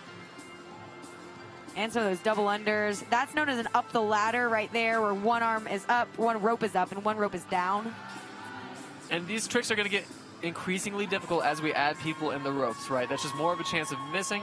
And those two people, right, if they're in the air at the exact same time, that's maximizing that window to get the ropes under. But the more off they are from each other, the smaller the window is to get the rope under. That's correct. All right, on the floor right now, this is Australia showing us some expert level turning right now. So smooth, even with the crossed arms. This team was crushing it earlier today. Yeah, we've seen a lot out of this team so far. They're showing us their skills one more time here. Oh, great split underneath his frog. Timing has to be perfect there, and great turning. With the crosses and big smiles going into this next section. A lot of crossing happening. Leapfrog with the double under, and something happening on the left side with the turning. Nice round off into the ropes with the leg over. Great crabs there. So again, jumpers being low and turners having to stay up high with those crossing moves makes it so difficult to pull off. Nice crosses there with the push-up. Oh, an assisted aerial. Yeah, staying in the ropes the whole time too. We saw that a lot earlier today, but it was like an entrance or an exit. They managed to fit the whole thing in the ropes. And assisted flips are especially difficult, right, when everyone is jumping, because if you're pushing someone up into the air, if you have to lift up your feet too, it's like, what are you pushing off of? Right. You know, how are you lifting the other person? So you have to time it really well, and you have to have a really, really strong push. Absolutely, yeah, because it's like the person flipping is pushing you down. Great view of that turning there and the crossing. Kind of get a first-hand view there. Yeah, and there's what we're talking about there. Same thing, jumping that leapfrog. You're being pushed down at the same time as you're having to jump over those ropes. Everyone ready? Another team here, welcoming team Australia. This time an all-female team, setting up for some gymnastics. Oh yeah, great front handspring entry here. And they'll work together on this frog. Again with the crossing. Oh yeah, those Great turners work, doing everybody. Turners doing great jobs. Nice, and remember those skills are especially difficult when the jumpers are side by side. A lot of space to clear. Ooh. A really fun entrance into the rope. Yeah, lots of movement. Big smiles right between these power tricks. And so, as a reminder, these athletes are scored on their difficulty, but also on their presentation. So, not only do they need to do difficult skills, but they have to make them look easy and fun and creative as well. Great little interactive moves, doing crabs and splits underneath push-ups and frogs with the other partner. Takes great timing and trust. Nice moving all the way across the floor. Remember, they have to stay in that perfect line with the turners as all four move across the floor. The further away they are from each other, the more impossible that skill is going to become. Nice ending pose. Very nice, ladies. Heat 91. They look happy with that. And you know, Devin, these teams really do become like family. They spend so much time together, practicing, rehearsing. They see each other at their best and worst moments. So these reactions that we're seeing at the end, it's a celebration of all of that. It's one of the beautiful things about working towards a common goal, right? Yes. Working with anybody towards a common goal. You're going to share some hard times. You're going to share some celebrations. Absolutely. That's why Jump Rope does such a great job bringing people together, even from different countries, right? Because as a whole, we all want to advance the sport. We all want to see those little victories. So when anybody wins, we all win. Here goes Japan. Oh yeah, starting strong already with these one-arm power moves. Turners are also involved here. Crossing, double unders, so fast and fun. Great with the music, yes. too. Interacting there with the audience. Yeah, oh, I love the footwork. Nice. So much style. Whoa. It ran in the ropes. How did they make it over there? I'm not sure, but that was really cool. And a kip up over one of the ropes. Great control with the turns. A phenomenal routine so far. Ooh, a triple under. They've been going so perfect to the music, too. Yeah, which is even harder to do in double dutch than it is in single rope. Great little pose there, hitting that accent. You can hear the crowd starting to get louder and louder. Yeah. They're excited. Oh, yeah. Just like us with Oh, how my clean this routine is. goodness. Oh my gosh, how are they even fitting through there? I don't know. Those ropes don't look big enough for that. But they did it. Going faster. Oh, yeah, Of course, great using job there. that double clap to Oh, look at represent that. the double time. Something very popular in the Double Dutch Ones event. Way to go. That was a very fun routine. I have been smiling the entire time they've been jumping. Jumping to the music and all of that. And, you know, in Japan, there's actually another interesting double dutch event that helps them prepare for stuff like this, double dutch ones. Yes. Where they don't compete as a team. There's two neutral turners, and then one jumper goes in and does their best, and then the other jumper goes in and battles after that. And so having that variety in turners, right, and learning how to jump to the music rather than jump as a unit definitely is going to work in their favor. Absolutely. It's back to that rhythm. Learning to, and we missed that floater, by the way, earlier. That was cool. But yeah, learning to work to the beat, hear the rhythm, and move to the rhythm. So important in this sport. All right, taking the floor. This is Belgium. Everyone ready? Here we go. This is the double dutch pairs freestyle event. 4 athletes, 2 ropes. Oh my gosh. There we go. A really beautiful start to the routine. Letting us know that they're strong. Oh, that was a risky. Yeah, and that was a risky move there. Her feet could have landed on her partner. Great connections so far. A double under. Save it. Come on. Oh, okay. Pretty much saved it. Quick little switch. Setting up here. Across at the same time and under the leg at the same time with these power moves. Nice roll. it'd be really hard to make a roll function in a routine without really killing the dynamics of the routine. Right, but I think they did it beautifully. They did a great job. Yeah, the ropes never stopped. Nice switch here. Notice the turners become jumpers, the jumpers become turners, and that is required here. You cannot sit there with just 2 jumpers in there the entire time. Nice Hitting that music accent. cue. Leapfrogging into the middle here. Ooh, round up into the frog. It looked like over the opposite rope too, maybe. Yeah, I love that combo. You got to transition your momentum from the round off onto your hands. Looks like a flip maybe. Oh, almost. And that was a risky move too, right? Because you've got to catch those feet. And if you don't, those feet go slamming into the ground or something like this happens. And putting those skills in at the end of the routine is especially risky, right? Because if it's earlier, if you're running out of time, you could just go a little slower and make it happen. Right. But the end of the music was happening. It was right there. Yeah, they had to go. But an excellent job here from our team from Belgium, and they have rounded out this event. So we've seen now all of our junior world championships for both double dutch single freestyle and double dutch pairs freestyle. And Devin, I don't know about you, but I'm impressed and I'm excited about the future of our sport based on what we've seen. I am too. I mean, a lot of these routines here would have destroyed even the senior freestyle just a few years ago. I mean, the overall level of difficulty, of performance, of everything in the sport has just been exploding. It absolutely has. It's so exciting. Our sport is growing by leaps and bounds. So I'll remind you one more time. Devin walked you through it earlier. Definitely follow IJRU on Instagram. We're posting highlights. We're posting world records. You want to be a part of the action. So definitely follow us on social. IJRU_jump rope. Actually, we're going to do something different this time. I want you to go back to that profile where it says IJRU_jump rope. I want you to click on the profile so we're looking at the page, right? It's got the name at the top. It shows our followers. Okay, there's 3 little dots on the page on the right, top right, 3 little dots. If you click on those 3 little dots, there's a couple buttons, right? There's copy profile URL. There's share this profile. I want you to click on one of those and share it to somebody else right now. And we're going to watch that number go up to, oh, I just watched it go up live. Let's go. There we go. Let's so go. It is working. We're going there. We're copying the profile URL, or we are sharing the profile with somebody else. Amazing.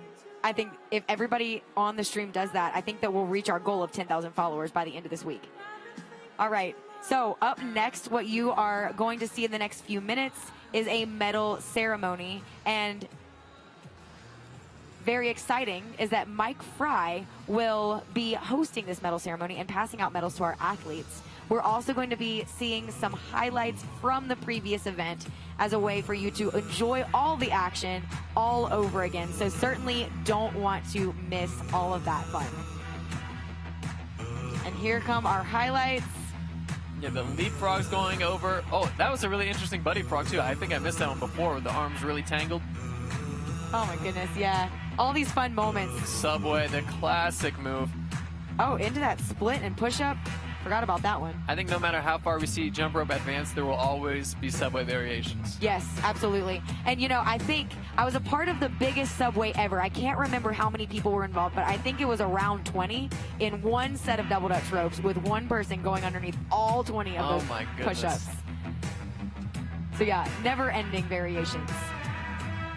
Maybe next time we'll have to do another event where we do 20 people double dutch. Right, right. We actually do have an event coming up later, right? Team show, Yeah. where you have many more jumpers. I think 6 is like the minimum for a team show. And they are going to do single rope, double dutch. They do it all together. Speaking of double dutch, we got some more highlights right here. Yeah, that was one of my favorites. Yes. The 2 TSs in a row. Behind the back. And flinging people across the floor. There we go. Yep, some more interaction there. And this really fun entrance. That was a crowd favorite, too. You could hear everybody cheering loud when that happened. Yes. Oh, and then we can't forget our Japanese jumpers, too, having so much fun with us. We really saw great things from every single country represented, right? Like we saw unique styles, we saw flips, acrobatics, we saw dance, choreography. We saw it all today. And it is really interesting that across each country, you can see a lot of shared styles within that country, right? A couple tricks that might be popular within that country, but not with other countries. That's right, absolutely. And you know something that's really cool that I will guarantee is going to happen is that these countries that are sitting here watching this competition are going to go home and they are going to take some of the styles that they learned from these other countries. They're going to make it their own, and then that's how our sport continues to evolve. We're going to see new styles even in our next competition. And you know, something else, Devin, that I love about our sport, you mentioned earlier the fact that jump rope really does create unity. What you'll see in jump rope a lot of the time is that athletes will be on the sidelines or in the practice court, and maybe one athlete is having trouble with a skill. Well, their competitor very likely will help them out with that skill, teach them something to help them out, and then go out on the floor and compete against them in the very next heat. So that is the kind of culture that we have. Yes, we want to compete. Yes, we want to win. But at the end of the day, we want to see our sport succeed and grow. So we are about to see some preliminary standings for our Junior World Championship Double Dutch Pairs Freestyle. So this is the male division. Well, every single athlete was pretty close here. Yeah. All of our teams across the board. Yeah, about a point in between each one, which is pretty impressive considering that there's no cap to the amount of points that these athletes can earn. The female division scoring really high. Oh yeah, big score, 16.15. And then some pretty close scores here coming up too, with second, third, fourth, and fifth place. Excellent job to our females. And then finally our mixed double Dutch pairs freestyle division. Some pretty close scores here as well. Top scoring routine with a 12.2. Across all the divisions, a lot of really close scores. Yes. It's pretty uncommon, I think, to see not anybody win by a significant margin. I mean, all of these teams, I think it's because we had so many clean routines this time. A lot of the times, I mean, a lot of the athletes will have really hard routines, but the ones that hit it clean are the ones on top. And normally, they don't all hit it clean. Like, we had so many clean routines today. Yeah, absolutely. And that made for a really fun, exciting competition.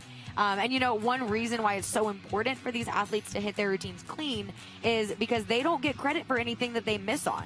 And so they might have planned really hard, cool things, but if they miss, no credit there. So very important to see clean routines there. So coming up soon, we do have our medal ceremony. They are prepping for that right now. I mentioned earlier, our very own Mike Fry, I believe, will be handing out some medals to our athletes. Mike Fry is a legend in the sport. I don't know if I can say enough about Mike Fry and the honor that these athletes have by receiving a medal from him. Devin, do you want to give a Mike Fry highlight or two? Sure. I mean, I feel honored just getting to sit next to him from Right. here. He's been very involved in the sport for a long time. He actually did a tremendous amount of work starting jump rope programs overseas. In Africa, I believe it was Kenya specifically. Yes. Mike went out there personally and personally helped teach jump rope and create these programs to make jump rope more accessible in other places in the world. Yeah, and that speaks to the kind of person he is. He's also extremely creative. So he has created a number of skills. One of the most well-known is the Mick release. You've seen that release here in our competition probably 1,000 times already. And it is named after our one and only Mike Fry. So these athletes are truly honored to get to receive medals from him. We're going to let you see this medal ceremony, celebrate our winners, and we also would like to remind you, tune in tomorrow morning, 8:30 local time. We are starting our competition again with some speed events. So we are excited and look forward to seeing you back here then. All right, see you soon.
hope the days come easy and the moments pass slow, and each road leads you where you wanna go. And if you're faced with a choice and you have to choose, I hope you choose the one that means the most to you.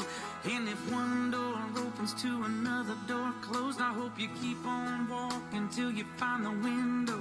If it's cold outside, show the world the warmth of your smile. But more than anything,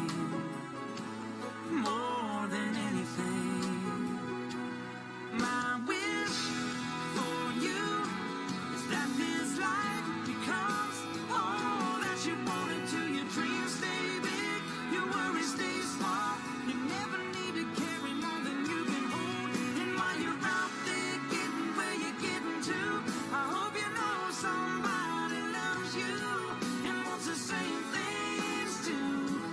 Yeah, this is my wish. I hope you never look back, but you never forget all the ones who love you in the place you left. I hope you always forgive and you never regret, and you help somebody every chance you get. Oh, you find God's grace in every mistake and always give more than you take. More than anything. Our first medal ceremony for this evening will start with the single rope speed endurance Junior World Championship male division.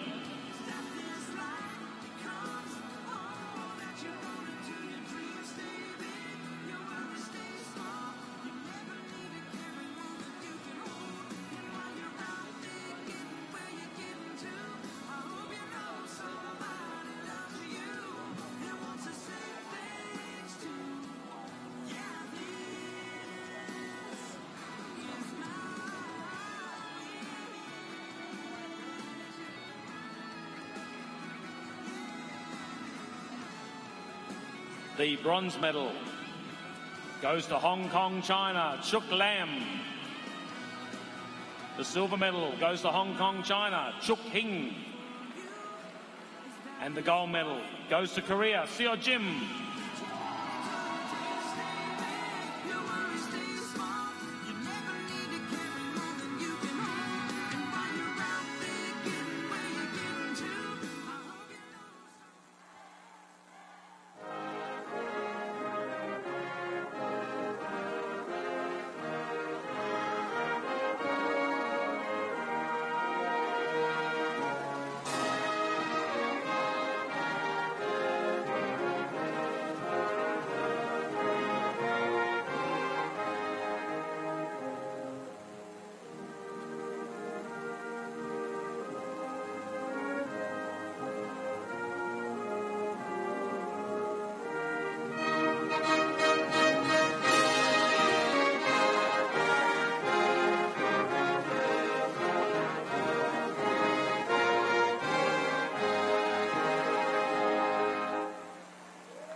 The next medal will be for single rope speed endurance Junior World Championship female division.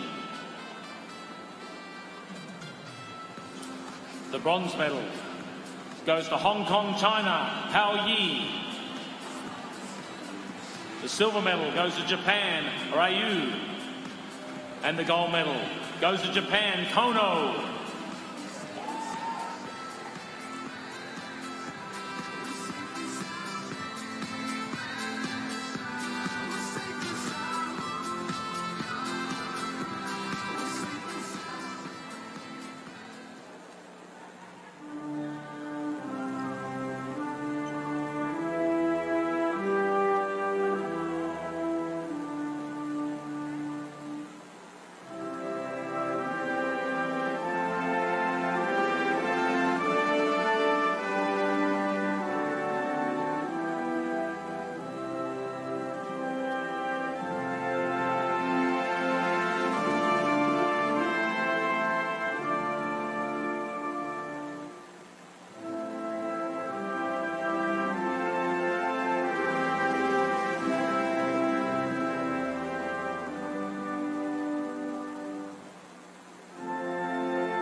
The next medal will be single rope speed sprint, Junior World Championship male division.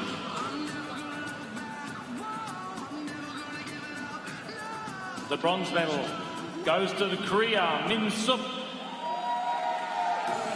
The silver medal goes to Korea, Seo Jun. And the gold medal goes to Japan, Ayumu.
The next medal will be single rope speed sprint, Junior World Championship female division.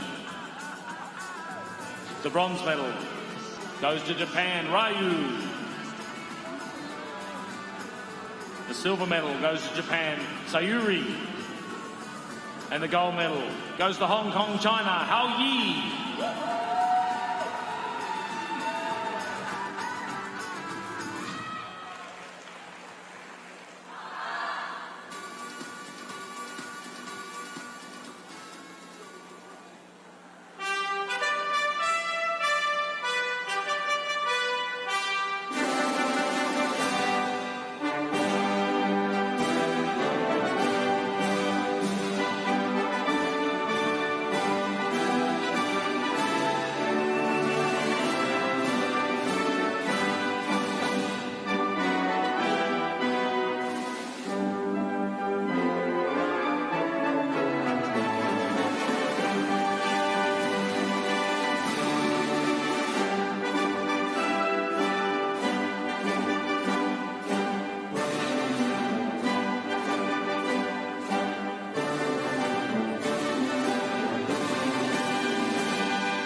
The next medals will be single rope team freestyle, and assisting Mr. Mike Fry in the medal presentation will be Mr. Takashi Ogawa, the Executive Vice President of the IJRU.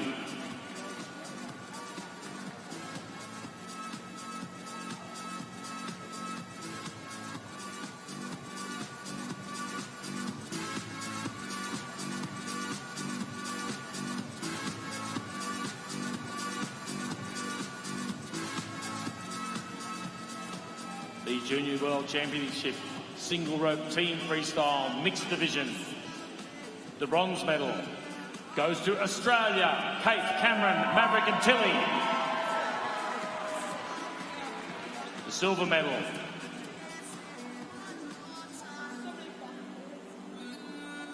medal goes to Belgium, Aileen, Ginter, Sene and Murtha.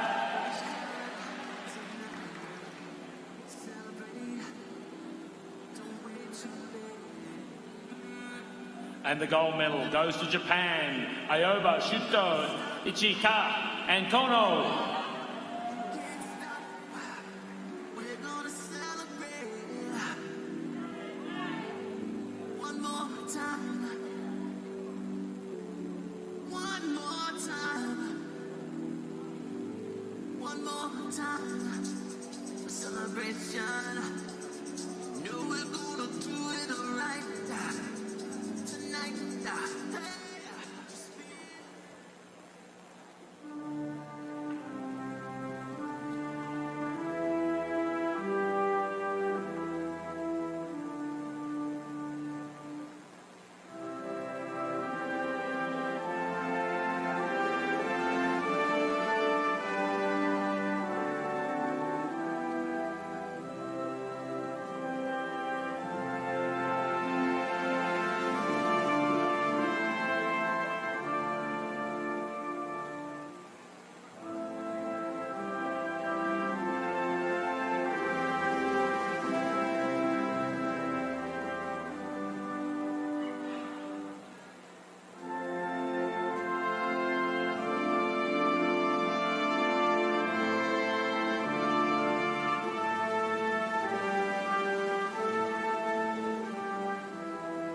The next medals to be awarded will be the Junior World Championship Single Rope Team Freestyle Male Division.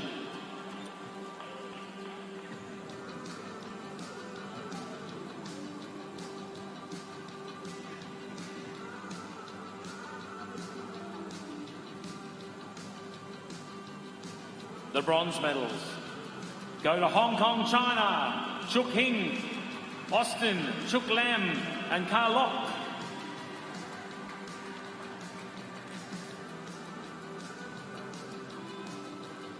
The silver medals go to Hong Kong, China, Chin Hing, Mangamako, Leon Yim and Hin Yao.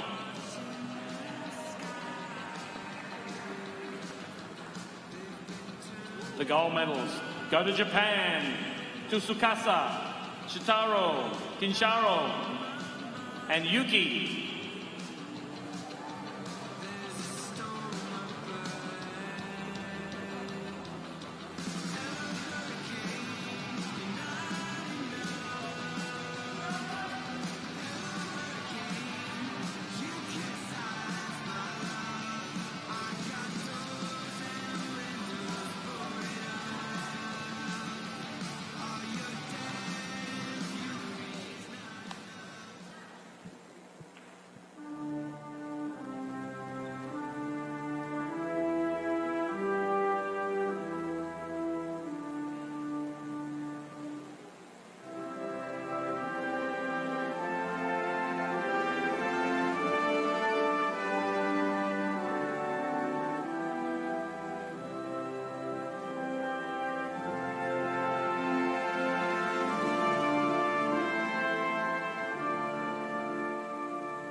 next medals to be awarded will be Junior World Championship Single Rope Team Freestyle Female Division.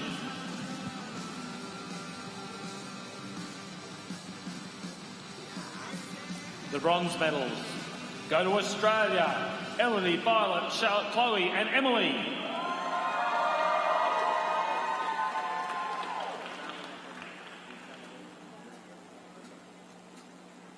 The silver medals go to Japan, Emi, Momoka, Yua and Hakua.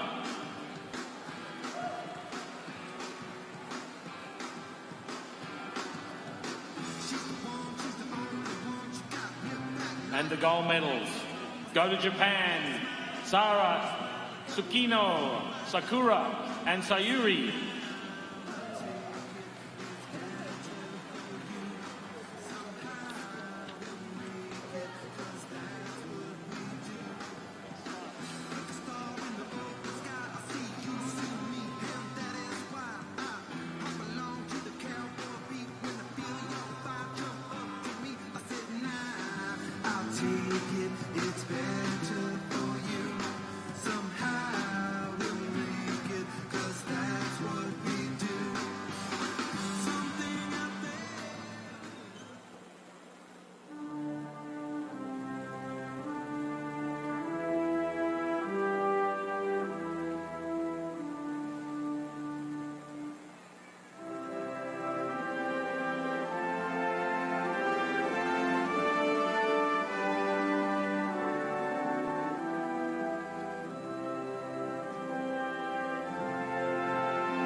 We now move to the individual single rope overall Junior World Championship Female Division. The medals will be presented by Mr. Takashi Ogawa, Executive Vice President of IJRU. The bronze medal goes to Belgium, Aileen. Silver medal goes to Korea, Woo Yong. And the gold medal goes to Japan, Kono.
next medals for individual single rope overall Junior World Championship will be awarded by Mr. Mike Fry.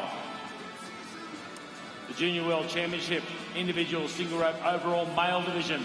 The bronze medal goes to Australia, Maverick. The silver medal goes to Hong Kong, China, Chuk Lam. And the gold medal goes to Hong Kong, China, Chuk Hing.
Yep.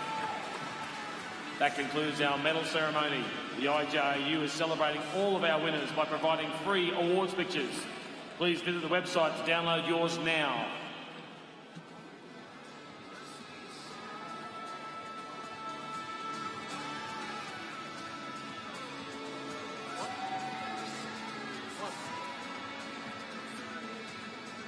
What's wrong with it?